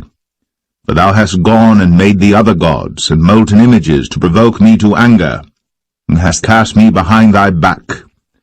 Therefore, behold, I will bring evil upon the house of Jeroboam, and will cut off from Jeroboam him that pisseth against the wall, and him that is shut up and left in Israel, and will take away the remnant of the house of Jeroboam as a man taketh away dung, till it be all gone.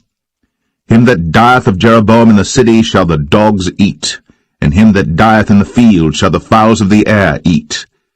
For the Lord hath spoken it. Arise thou therefore, get thee to thine own house, and when thy feet enter into the city, the child shall die. And all Israel shall mourn for him, and bury him.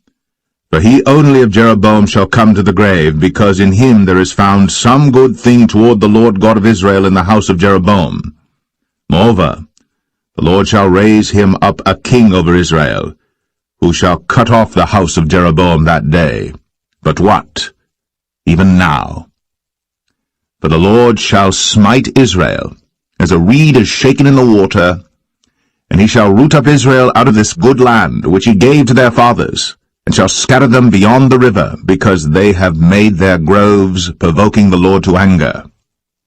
And he shall give Israel up, because of the sins of Jeroboam, who did sin, and who made Israel to sin.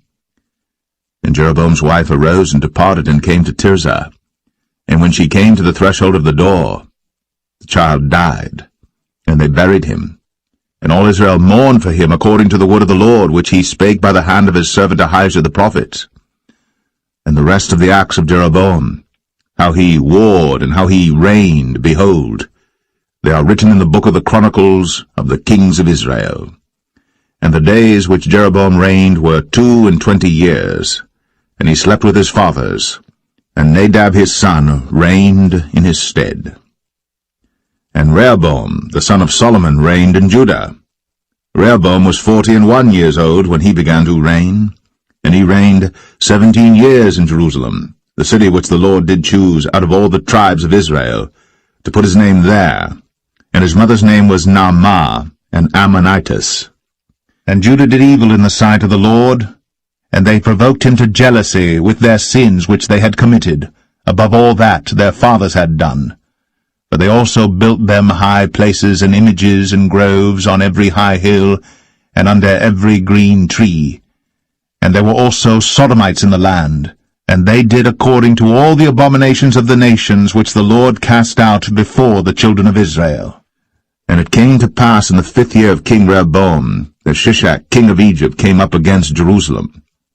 And he took away the treasures of the house of the Lord, and the treasures of the king's house, even took away all, and he took away all the shields of gold which Solomon had made. And King Rehoboam made in their stead brazen shields, and committed them unto the hands of the chief of the guard which kept the door of the king's house. And it was so, when the king went into the house of the Lord, that the guard bare them and brought them back into the guard chamber. Now the rest of the acts of Rehoboam, and all that he did, are they not written in the book of the Chronicles of the kings of Judah? And there was war between Rehoboam and Jeroboam all their days. And Rehoboam slept with his fathers, and was buried with his fathers in the city of David. And his mother's name was Naamah, an Ammonitess.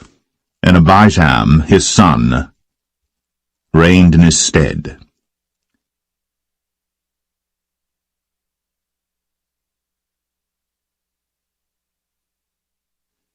1 Kings 15. Now in the 18th year of King Jeroboam, the son of Nebat, reigned Abijam over Judah. 3 years reigned he in Jerusalem, and his mother's name was Maachah, the daughter of Abishalom. And he walked in all the sins of his father which he had done before him, and his heart was not perfect with the Lord his God, as the heart of David his father. Nevertheless, for David's sake did the Lord his God give him a lamp in Jerusalem to set up his son after him, and to establish Jerusalem, because David did that which was right in the eyes of the Lord, and turned not aside from anything that he commanded him all the days of his life, save only in the matter of Uriah the Hittite. And there was war between Rehoboam and Jeroboam all the days of his life. Now the rest of the acts of Abijam, and all that he did, are they not written in the book of the Chronicles of the kings of Judah? And there was war between Abijam and Jeroboam. And Abijam slept with his fathers, and they buried him in the city of David, and Asa, his son, reigned in his stead. And in the 20th year of Jeroboam, king of Israel, reigned Asa over Judah. And 41 years reigned he in Jerusalem.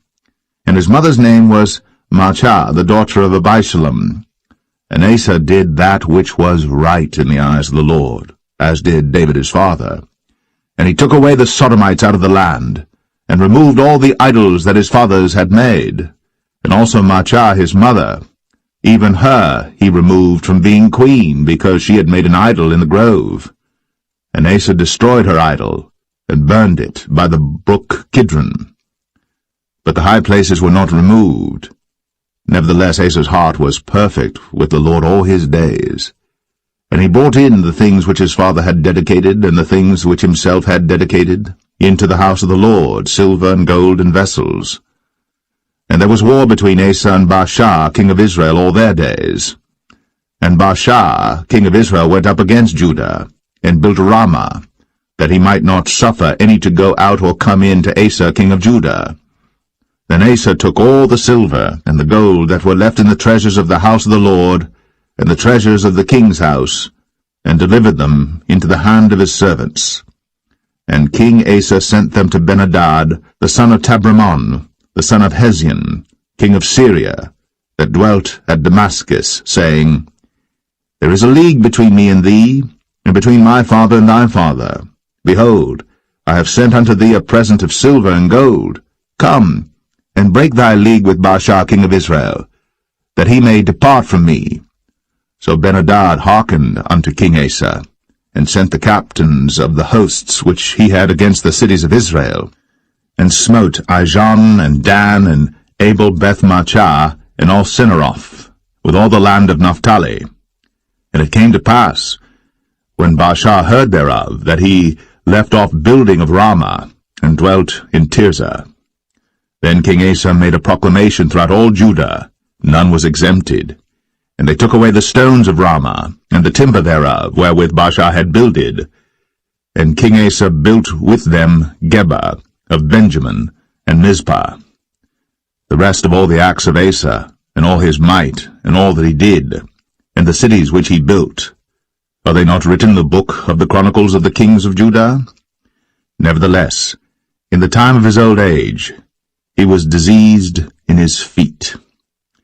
And Asa slept with his fathers, and was buried with his fathers in the city of David his father, and Jehoshaphat his son reigned in his stead. And Nadab the son of Jeroboam began to reign over Israel in the 2nd year of Asa king of Judah, and reigned over Israel 2 years. And he did evil in the sight of the Lord, and walked in the way of his father, and in his sin wherewith he made Israel to sin. And Baasha the son of Ahijah of the house of Issachar conspired against him. And Baasha smote him at Gibbethon, which belonged to the Philistines, for Nadab and all Israel laid siege to Gibbethon. Even in the 3rd year of Asa king of Judah did Baasha slay him, and reigned in his stead. And it came to pass when he reigned, that he smote all the house of Jeroboam. He left not to Jeroboam any that breathed, until he had destroyed him, according unto the saying of the Lord, which he spake by his servant Ahijah the Shilonite. Because of the sins of Jeroboam which he sinned, and which he made Israel sin, by his provocation wherewith he provoked the Lord God of Israel to anger. Now the rest of the acts of Nadab, and all that he did, are they not written in the book of the Chronicles of the kings of Israel? And there was war between Asa and Baasha, king of Israel, all their days. In the 3rd year of Asa, king of Judah, began Baasha the son of Ahijah to reign over all Israel in Tirzah 24 years. And he did evil in the sight of the Lord, and walked in the way of Jeroboam, and in his sin wherewith he made Israel to sin.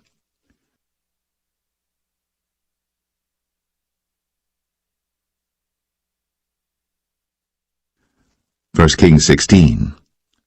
Then the word of the Lord came to Jehu the son of Hanani against Baasha, saying, Forasmuch as I exalted thee out of the dust, and made thee prince over my people Israel, and thou hast walked in the way of Jeroboam, and hast made my people Israel to sin, to provoke me to anger with their sins, behold, I will take away the posterity of Baasha, and the posterity of his house, and will make thy house like the house of Jeroboam the son of Nebat.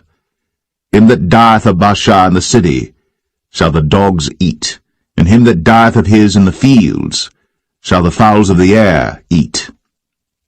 Now the rest of the acts of Baasha, and what he did, and his might, are they not written in the book of the Chronicles of the kings of Israel? So Baasha slept with his fathers, and was buried in Tirzah, and Elah his son reigned in his stead. And also by the hand of the prophet Jehu, the son of Hanani, came the word of the Lord against Baasha, and against his house, even for all the evil that he did in the sight of the Lord, in provoking him to anger with the work of his hands, in being like the house of Jeroboam, and because he killed him. In the 26th year of Asa, king of Judah, began Elah the son of Baasha to reign over Israel in Tirzah 2 years. And his servant Zimri, captain of half his chariots, conspired against him, as he was in Tirzah, drinking himself drunk in the house of Arzah, steward of his house in Tirzah. And Zimri went in, and smote him, and killed him, in the 27th year of Asa king of Judah, and reigned in his stead. And it came to pass, when he began to reign, as soon as he sat on his throne, that he slew all the house of Baasha. He left him not one that pisseth against a wall, neither of his kinsfolks, nor of his friends. Thus did Zimri destroy all the house of Baasha, according to the word of the Lord which he spake against Baasha by Jehu the prophet. For all the sins of Baasha, and the sins of Elah his son, by which they sinned, and by which they made Israel to sin, in provoking the Lord God of Israel to anger with their vanities. Now the rest of the acts of Elah, and all that he did, are they not written in the book of the Chronicles of the kings of Israel? In the 27th year of Asa king of Judah did Zimri reign 7 days in Tirzah. And the people were encamped against Gibbethon, which belonged to the Philistines. And the people that were encamped heard say, Zimri hath conspired, and hath also slain the king. Wherefore all Israel made Omri, the captain of the host, king over Israel that day in the camp.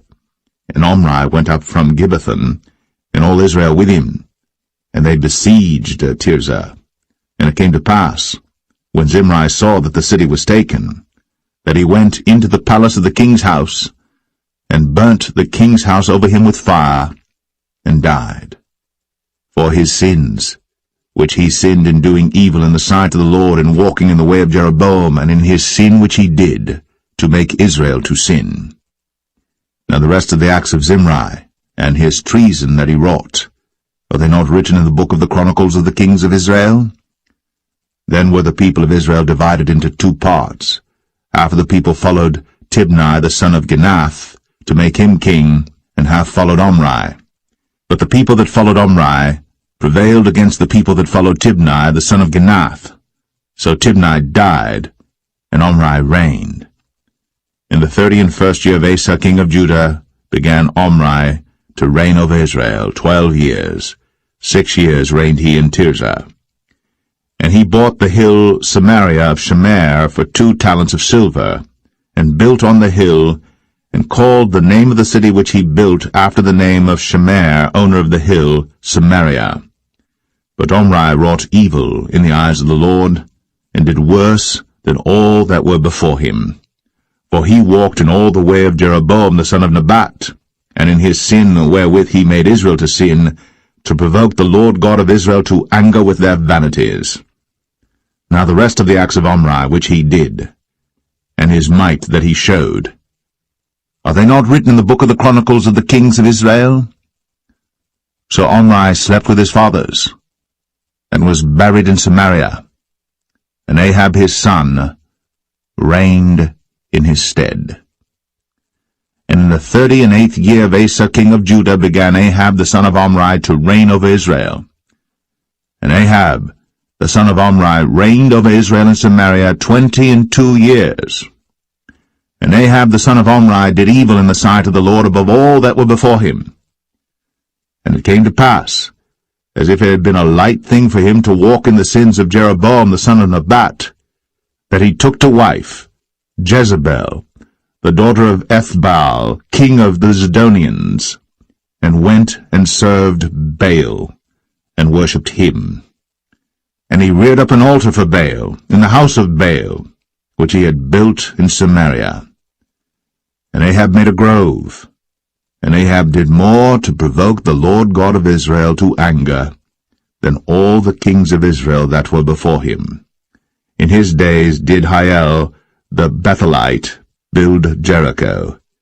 He laid the foundation thereof in Abiram his firstborn, and set up the gates thereof in his youngest son Segub, according to the word of the Lord, which he spake by Joshua the son of Nun.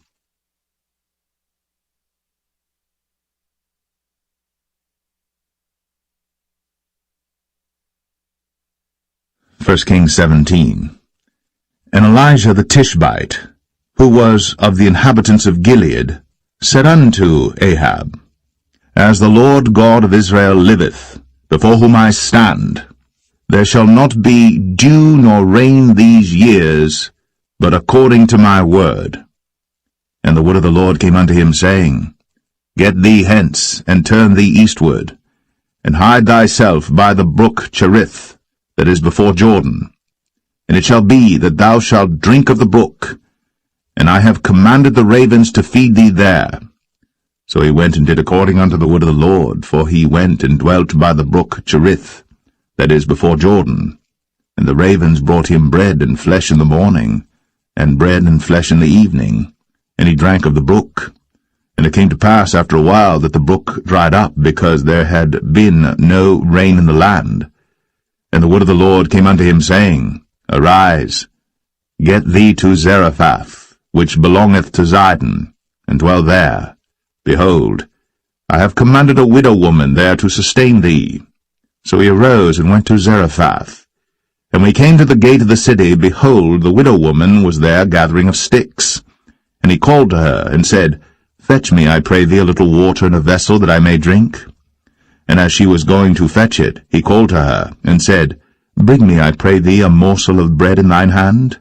And she said, As the Lord thy God liveth, I have not a cake, but an handful of meal in a barrel, and a little oil in a cruse, and behold, I am gathering 2 sticks, that I may go in and dress it for me, and my son, that we may eat it, and die.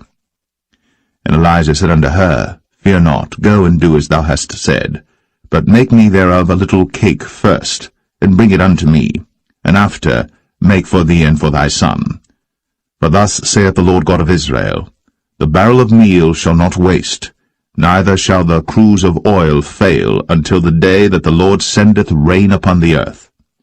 And she went and did according to the saying of Elijah, and she and he and her house did eat many days.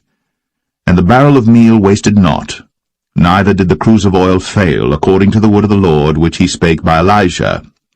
And it came to pass after these things, that the son of the woman, the mistress of the house, fell sick, and his sickness was so sore, that there was no breath left in him.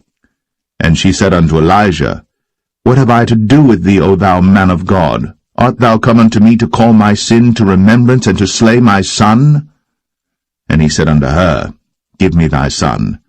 And he took him out of her bosom, and carried him up into a loft, where he abode, and laid him upon his own bed.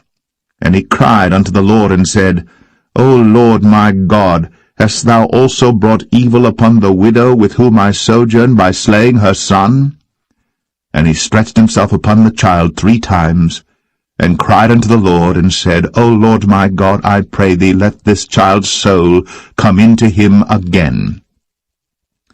And the Lord heard the voice of Elijah, and the soul of the child came into him again, and he revived. And Elijah took the child, and brought him down out of the chamber into the house, and delivered him unto his mother. And Elijah said, See, thy son liveth.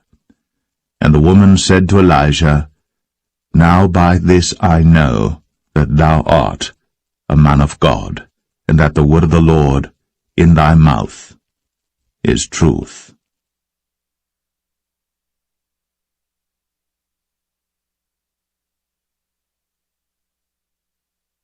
First Kings 18.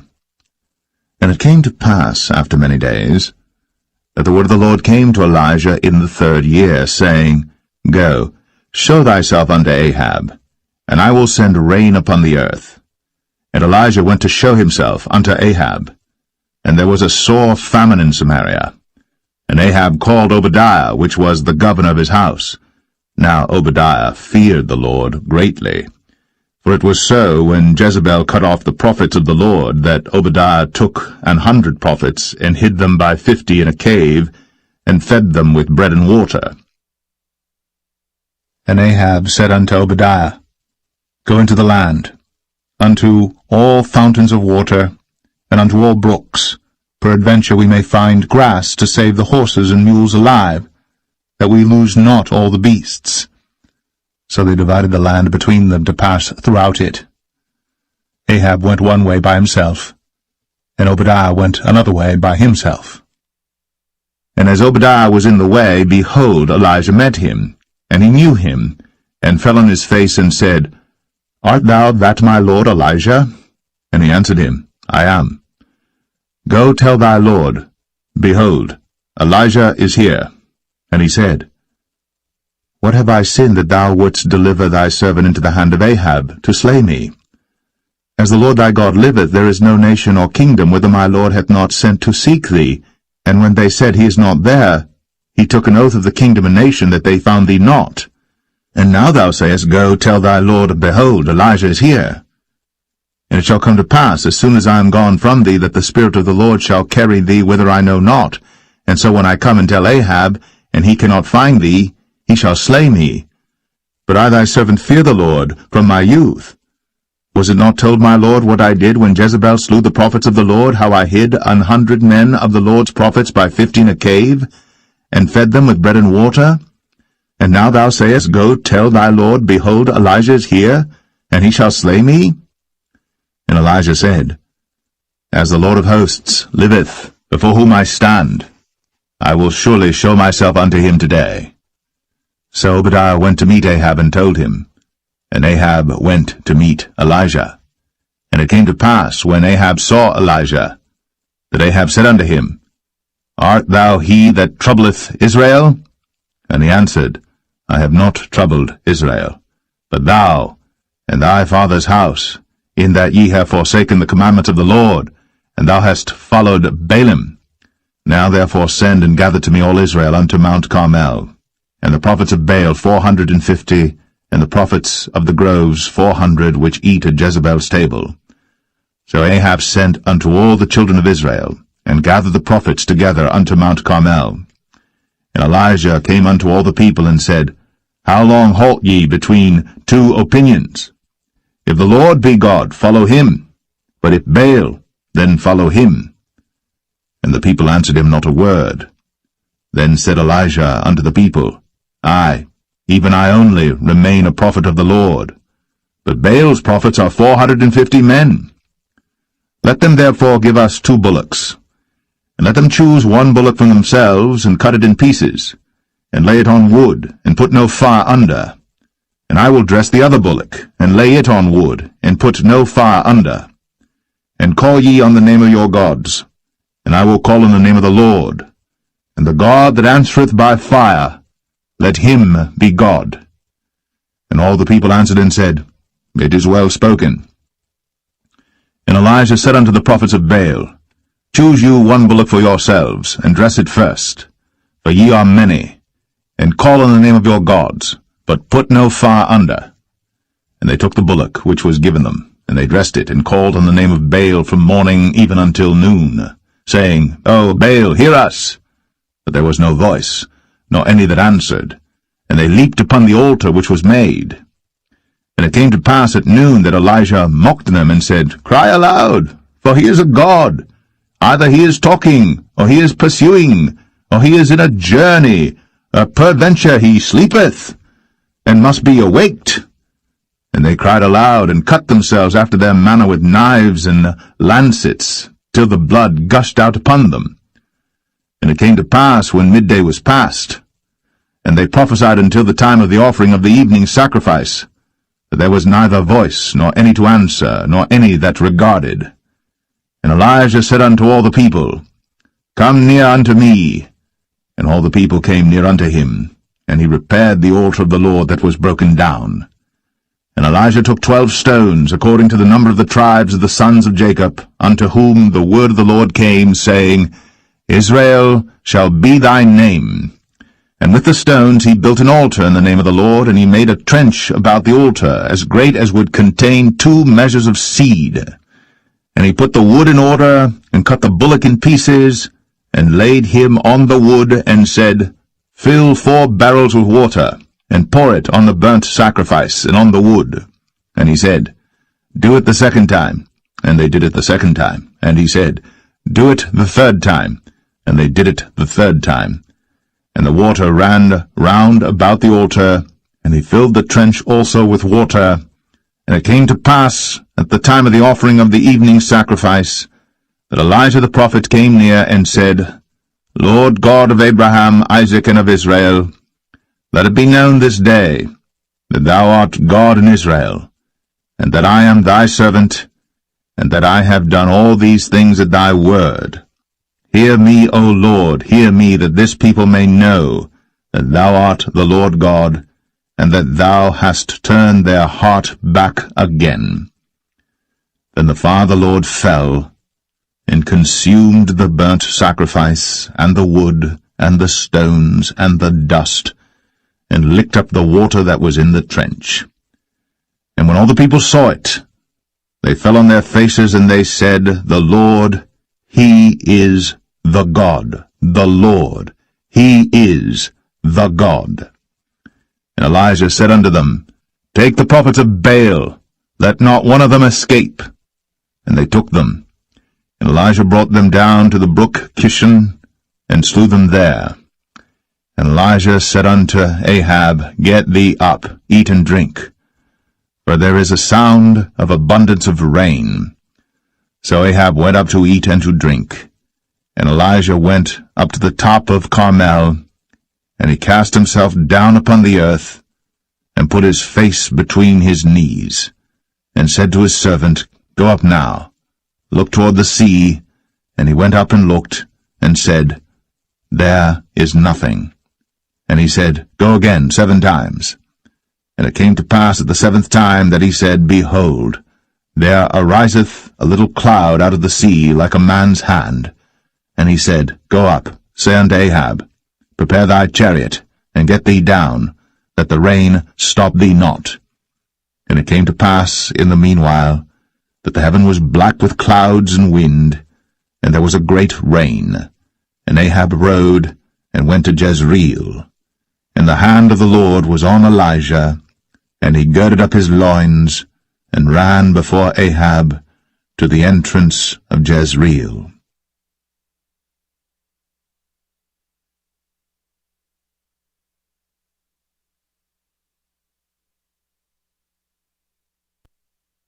First Kings 19.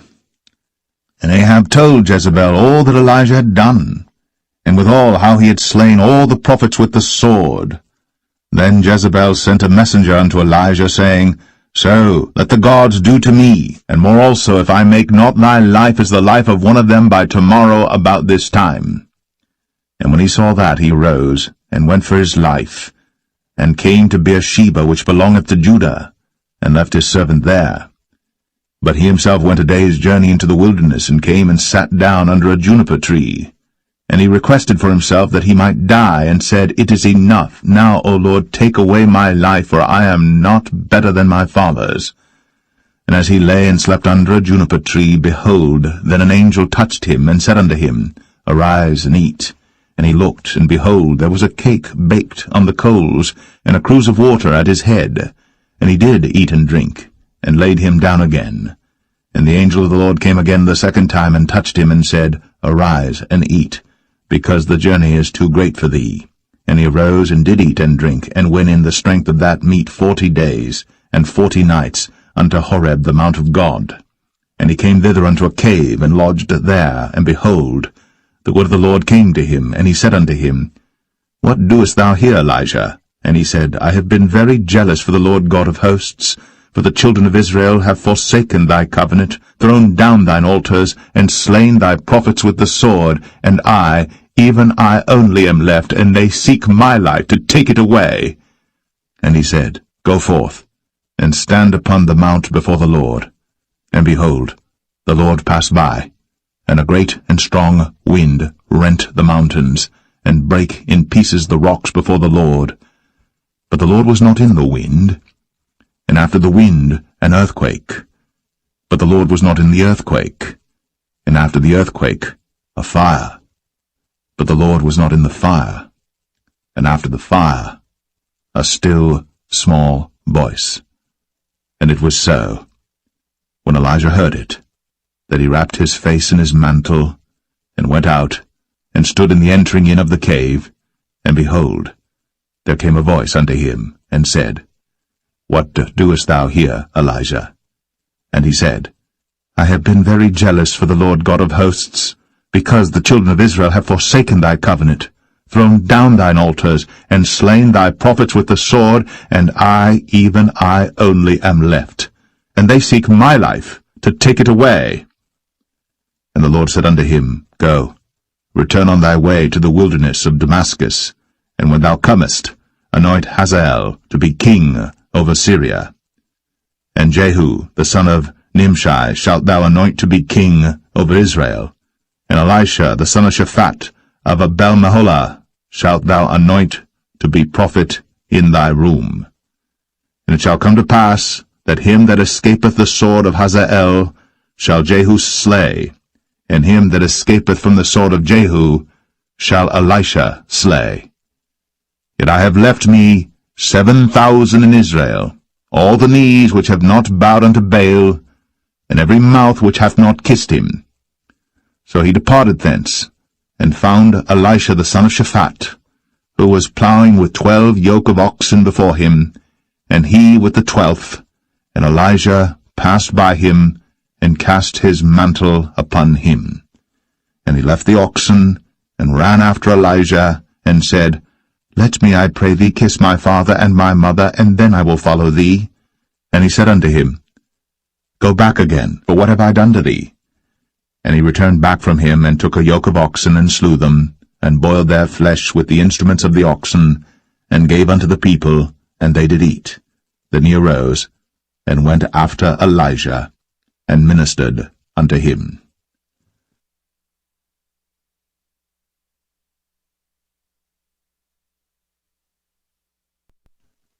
1 Kings 20.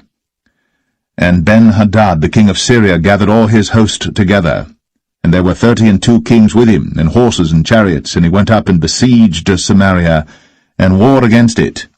And he sent messengers to Ahab king of Israel into the city, and said unto him, Thus saith Ben-Hadad, Thy silver and thy gold is mine, thy wives also and thy children, even the goodliest, are mine.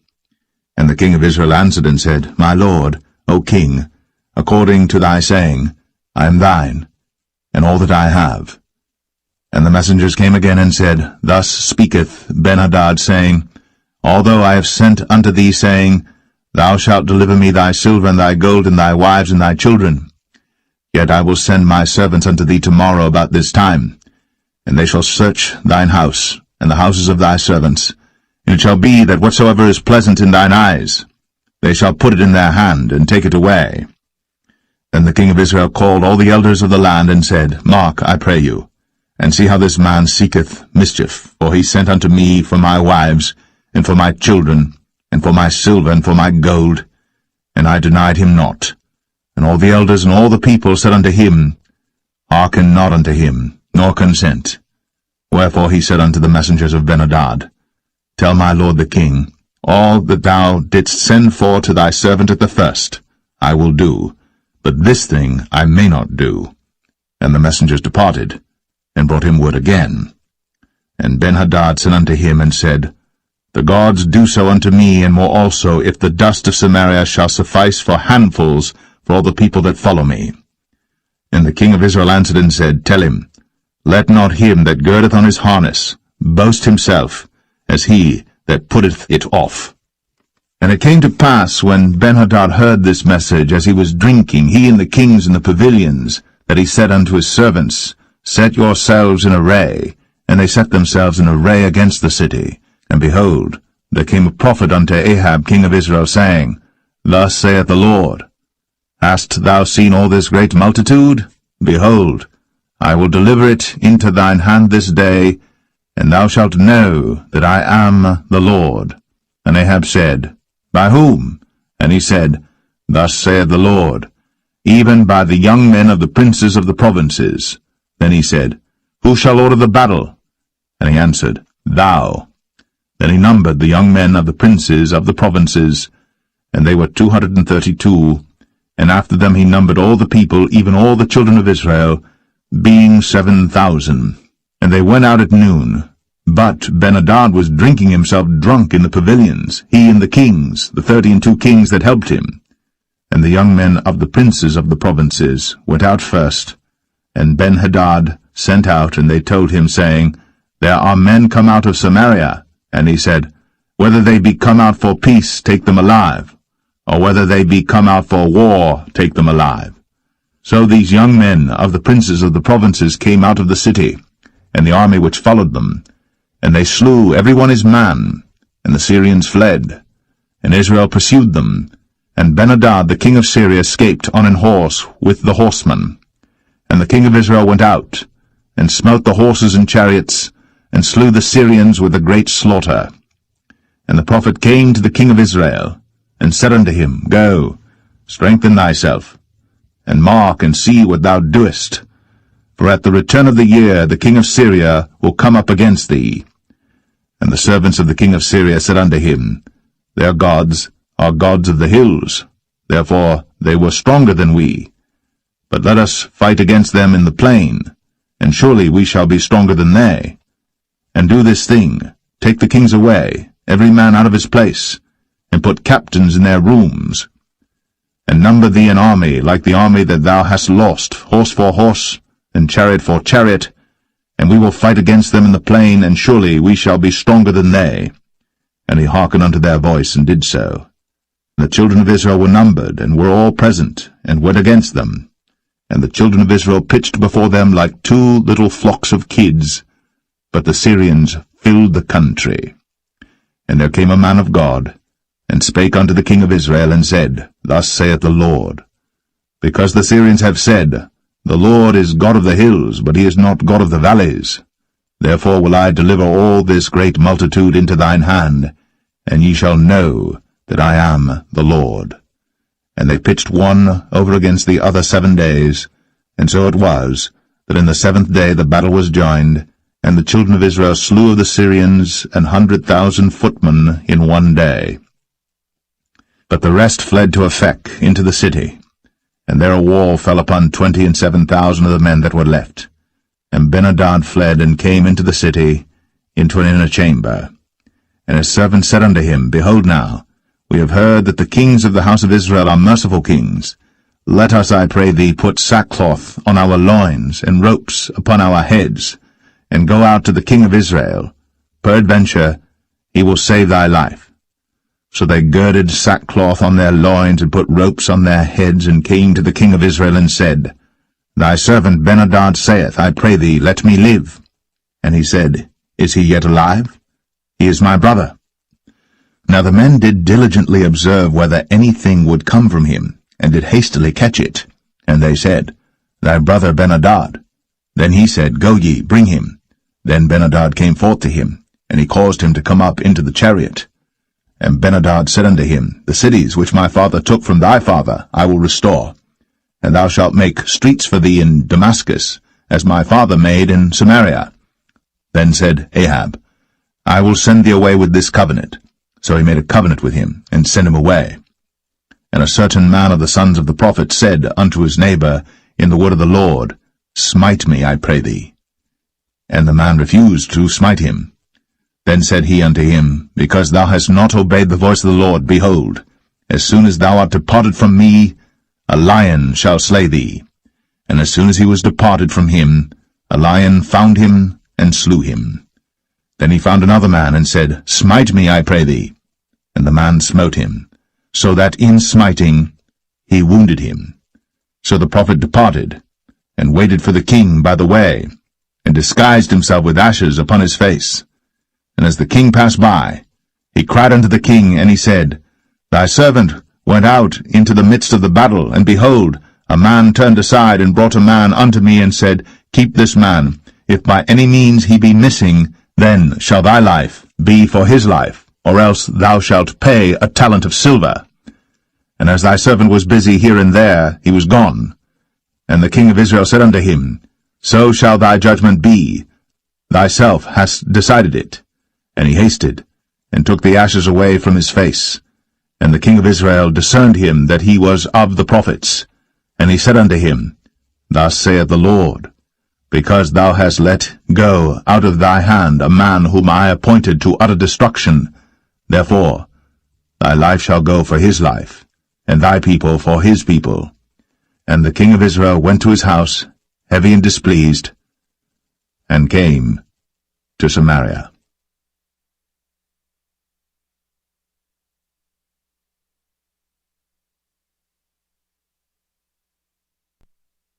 1 Kings 21.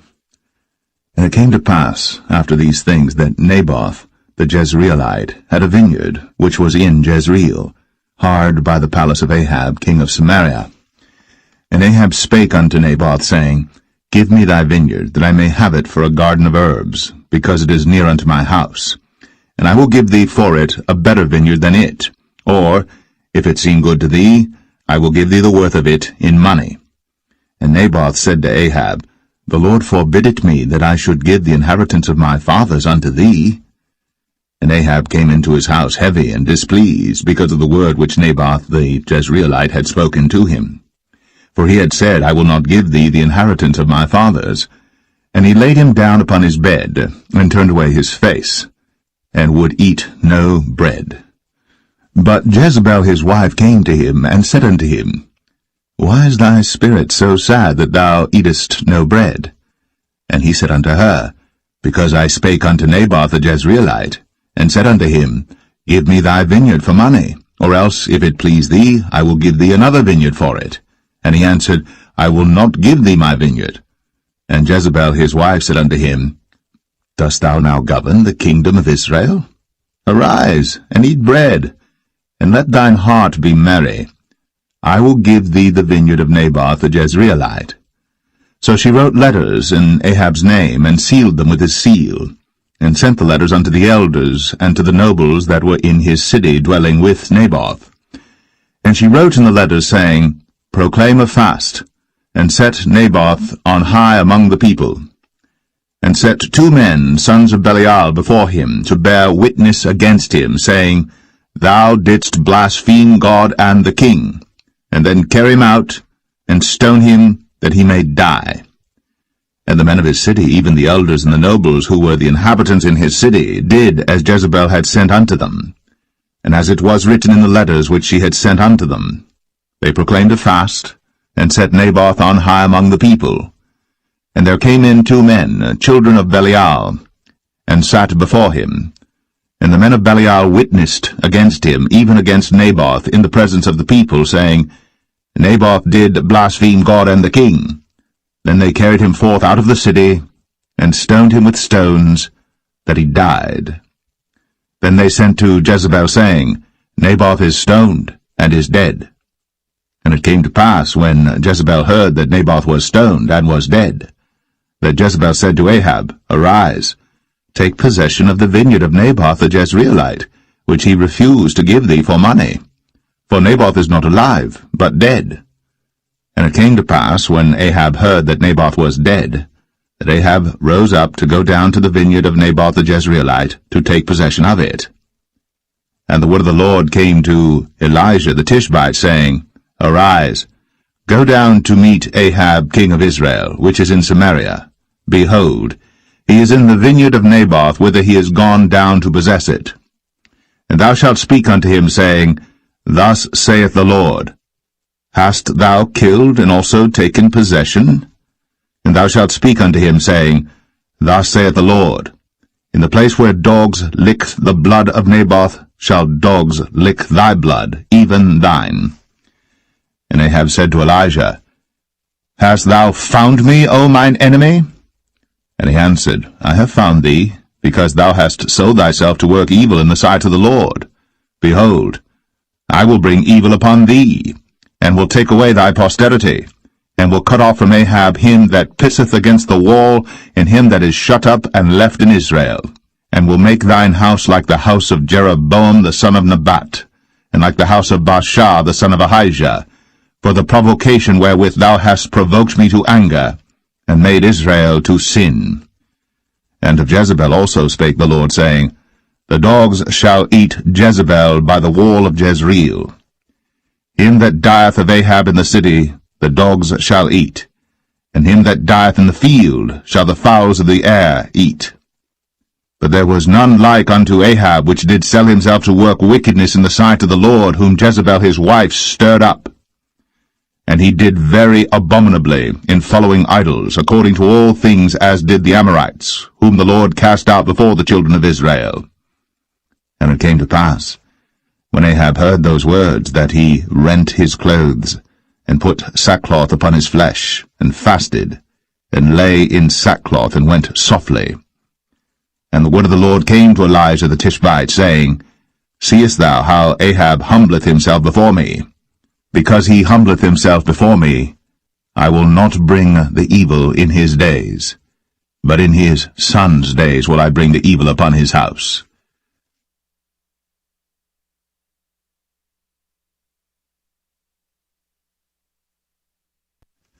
First Kings 22.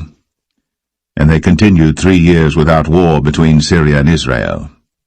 And it came to pass in the 3rd year that Jehoshaphat the king of Judah came down to the king of Israel. And the king of Israel said unto his servants, Know ye that Ramoth and Gilead is ours, and we be still, and take it not out of the hand of the king of Syria? And he said unto Jehoshaphat, Wilt thou go with me to battle to Ramoth Gilead? And Jehoshaphat said to the king of Israel, I am as thou art, my people as thy people, my horses as thy horses. And Jehoshaphat said unto the king of Israel, Inquire, pray thee, at the word of the Lord today. Then the king of Israel gathered the prophets together, about 400 men, and said unto them, Shall I go against Ramoth Gilead to battle, or shall I forbear? And they said, Go up, for the Lord shall deliver it into the hand of the king. And Jehoshaphat said, Is there not here a prophet of the Lord besides, that we might inquire of him? And the king of Israel said unto Jehoshaphat, There is yet one man, Micaiah the son of Imlah, by whom we may inquire of the Lord. But I hate him, for he doth not prophesy good concerning me, but evil. And Jehoshaphat said, Let not the king say so.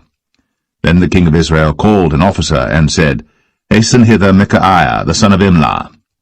And the king of Israel and Jehoshaphat the king of Judah sat each on his throne, having put on their robes in a void place in the entrance of the gate of Samaria. And all the prophets prophesied before them. And Zedekiah the son of Chenaanah made him horns of iron, and he said, Thus saith the Lord, With these shalt thou push the Syrians until thou have consumed them. And all the prophets prophesied so, saying, Go up to Ramoth Gilead, and prosper, for the Lord shall deliver it into the king's hand. And the messenger that was gone to call Micaiah spake unto him, saying, Behold now, the words of the prophets declare good unto the king with one mouth. Let thy word, I pray thee, be like the word of one of them, and speak that which is good. And Micaiah said, As the Lord liveth, what the Lord saith unto me, that will I speak. So he came to the king. And the king said unto him, Micaiah, shall we go against Ramoth-Gilead to battle, or shall we forbear? And he answered him, Go, and prosper, for the Lord shall deliver it into the hand of the king. And the king said unto him, How many times shall I adjure thee that thou tell me nothing but that which is true in the name of the Lord? And he said, I saw all Israel scattered upon the hills, as sheep that have not a shepherd. And the Lord said, These have no master. Let them return every man to his house in peace. And the king of Israel said unto Jehoshaphat, Did I not tell thee that he would prophesy no good concerning me, but evil? And he said, Hear thou therefore the word of the Lord. I saw the Lord sitting on his throne, and all the host of heaven standing by him on his right hand and on his left. And the Lord said, Who shall persuade Ahab that he may go up and fall at Ramoth-Gilead? And one said on this manner, and another said on that manner. And there came forth a spirit, and stood before the Lord, and said, I will persuade him. And the Lord said unto him, Wherewith? And he said, I will go forth, and I will be a lying spirit in the mouth of all his prophets. And he said, Thou shalt persuade him, and prevail also. Go forth, and do so. Now therefore, behold, the Lord hath put a lying spirit in the mouth of all these thy prophets, and the Lord hath spoken evil concerning thee. But Zedekiah the son of Chenaanah went near, and smote Micaiah on the cheek, and said, Which way went the Spirit of the Lord from me to speak unto thee? And Micaiah said, Behold, thou shalt see in that day, when thou shalt go into an inner chamber to hide thyself. And the king of Israel said, Take Micaiah, and carry him back unto Amon, the governor of the city, and to Joash the king's son, and say, Thus saith the king, Put this fellow in the prison, and feed him with bread of affliction and with water of affliction, until I come in peace. And Micaiah said, If thou return at all in peace, the Lord hath not spoken by me. And he said, Hearken, O people, every one of you. So the king of Israel and Jehoshaphat the king of Judah went up to Ramoth-Gilead. And the king of Israel said unto Jehoshaphat, I will disguise myself, and enter into battle, but put thou on thy robes. And the king of Israel disguised himself, and went into the battle. But the king of Syria commanded his 32 captains that had rule over his chariots, saying, Fight neither with small nor great, save only with the king of Israel. And it came to pass, when the captains of the chariots saw Jehoshaphat, that they said, Surely it is the king of Israel. And they turned aside to fight against him. And Jehoshaphat cried out. And it came to pass, when the captains of the chariots perceived that it was not the king of Israel, that they turned back from pursuing him. And a certain man drew a bow at a venture, and smote the king of Israel between the joints of the harness. Wherefore he said unto the driver of his chariots, Turn thy hand, and carry me out of the host, for I am wounded. And the battle increased that day. And the king was stayed up in his chariot against the Syrians, and died at even. And the blood ran out of the wound into the midst of the chariot. And there went a proclamation throughout the host about the going down of the sun, saying, Every man to his city, and every man to his own country. So the king died, and was brought to Samaria, and they buried the king in Samaria. And one washed the chariot in the pool of Samaria, and the dogs licked up his blood, and they washed his armor, according unto the word of the Lord which he spake. Now the rest of the acts of Ahab, and all that he did, and the ivory house which he made, and all the cities that he built, are they not written in the book of the Chronicles of the kings of Israel? So Ahab slept with his fathers, and Ahaziah his son reigned in his stead. And Jehoshaphat the son of Asa began to reign over Judah in the 4th year of Ahab king of Israel. Jehoshaphat was 35 years old when he began to reign, and he reigned 25 years in Jerusalem, and his mother's name was Azubah, the daughter of Shilhi. And he walked in all the ways of Asa his father. He turned not aside from it, doing that which was right in the eyes of the Lord. Nevertheless the high places were not taken away, for the people offered and burnt incense yet in the high places. And Jehoshaphat made peace with the king of Israel. Now the rest of the acts of Jehoshaphat, and his might that he showed, and how he warred, are they not written in the book of the Chronicles of the kings of Judah? And the remnant of the Sodomites, which remained in the days of his father Asa, he took out of the land. There was then no king in Edom, a deputy was king. Jehoshaphat made ships of Tarshish to go to Ophir for gold, but the ships were broken at Ezion-Geber. Then said Ahaziah the son of Ahab unto Jehoshaphat, Let my servants go with thy servants in the ships. But Jehoshaphat would not. And Jehoshaphat slept with his fathers, and was buried with his fathers in the city of David his father. And Jehoram his son reigned in his stead. Ahaziah the son of Ahab began to reign over Israel in Samaria the 17th year of Jehoshaphat king of Judah, and reigned 2 years over Israel. And he did evil in the sight of the Lord, and walked in the way of his father, and in the way of his mother, and in the way of Jeroboam the son of Nebat, who made Israel to sin. For he served Baal, and worshipped him, and provoked to anger the Lord God of Israel, according to all that his father had done.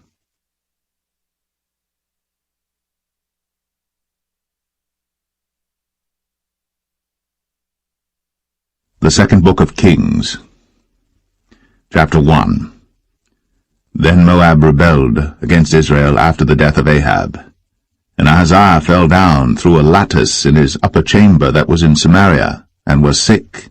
And he sent messengers, and said unto them, Go, inquire of Baal-zebub, the god of Ekron, whether I shall recover of this disease.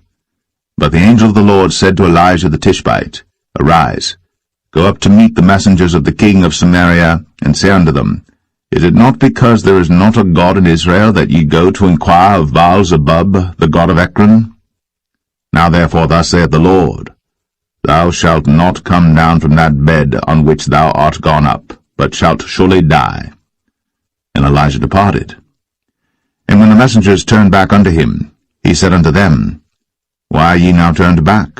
And they said unto him, There came a man up to meet us, and said unto us, Go, turn again unto the king that sent you, and say unto him, Thus saith the Lord, Is it not because there is not a God in Israel that thou sendest to inquire of Baal-zebub, the god of Ekron? Therefore thou shalt not come down from that bed on which thou art gone up, but shalt surely die. And he said unto them, What manner of man was he which came up to meet you, and told you these words? And they answered him, He was an hairy man, and girt with a girdle of leather about his loins. And he said, It is Elijah the Tishbite. Then the king sent unto him a captain of 50 with his 50. And he went up to him, and behold, he sat on the top of an hill, and he spake unto him, Thou man of God, the king hath said, Come down. And Elijah answered and said to the captain of 50, If I be a man of God, then let fire come down from heaven, and consume thee and thy 50. And there came down fire from heaven, and consumed him and his 50. Again also he sent unto him another captain of 50 with his 50. And he answered and said unto him, O man of God, thus hath the king said, Come down quickly. And Elijah answered and said unto them, If I be a man of God, let fire come down from heaven, and consume thee and thy 50. And the fire of God came down from heaven, and consumed him and his 50. And he sent again a captain of the third 50 with his 50. And the third captain of the 50 went up, and came and fell on his knees before Elijah, and besought him, and said unto him, O man of God, I pray thee, let my life and the life of these 50 thy servants be precious in thy sight. Behold, there came fire down from heaven, and burnt up the 2 captains of the former 50s with their 50s, Therefore let my life now be precious in thy sight. And the angel of the Lord said unto Elijah, Go down with him, be not afraid of him. And he arose, and went down with him unto the king. And he said unto him, Thus saith the Lord, Forasmuch as thou hast sent messengers to inquire of Baal-zebub the god of Ekron, is it not because there is no God in Israel to inquire of his word? Therefore thou shalt not come down off that bed on which thou art gone up, but shalt surely die. So he died according to the word of the Lord which Elijah had spoken.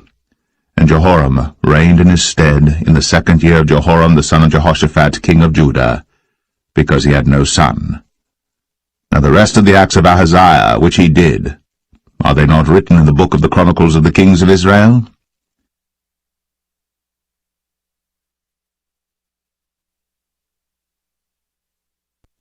Second Kings 2. And it came to pass, when the Lord would take up Elijah into heaven by a whirlwind, that Elijah went with Elisha from Gilgal. And Elijah said unto Elisha, Tarry here, I pray thee, for the Lord hath sent me to Bethel. And Elisha said unto him, As the Lord liveth, and as thy soul liveth, I will not leave thee. So they went down to Bethel.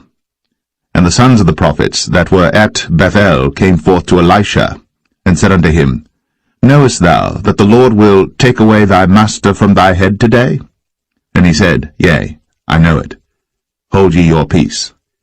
And Elijah said unto him, Elisha, tarry here, I pray thee, for the Lord hath sent me to Jericho. And he said, As the Lord liveth, and as thy soul liveth, I will not leave thee. So they came to Jericho. And the sons of the prophets that were at Jericho came to Elisha, and said unto him, Knowest thou that the Lord will take away thy master from thy head today? And he answered, Yea, I know it. Hold ye your peace. And Elijah said unto him, Tarry, I pray thee here, for the Lord hath sent me to Jordan. And he said, As the Lord liveth, and as thy soul liveth, I will not leave thee. And they two went on. And 50 men of the sons of the prophets went, and stood to view afar off. And they too stood by Jordan. And Elijah took his mantle, and wrapped it together, and smote the waters, and they were divided hither and thither, so that they too went over on dry ground. And it came to pass, when they were gone over, that Elijah said unto Elisha, Ask what I shall do for thee, before I be taken away from thee. And Elisha said, I pray thee, let a double portion of thy spirit be upon me. And he said, Thou hast asked a hard thing.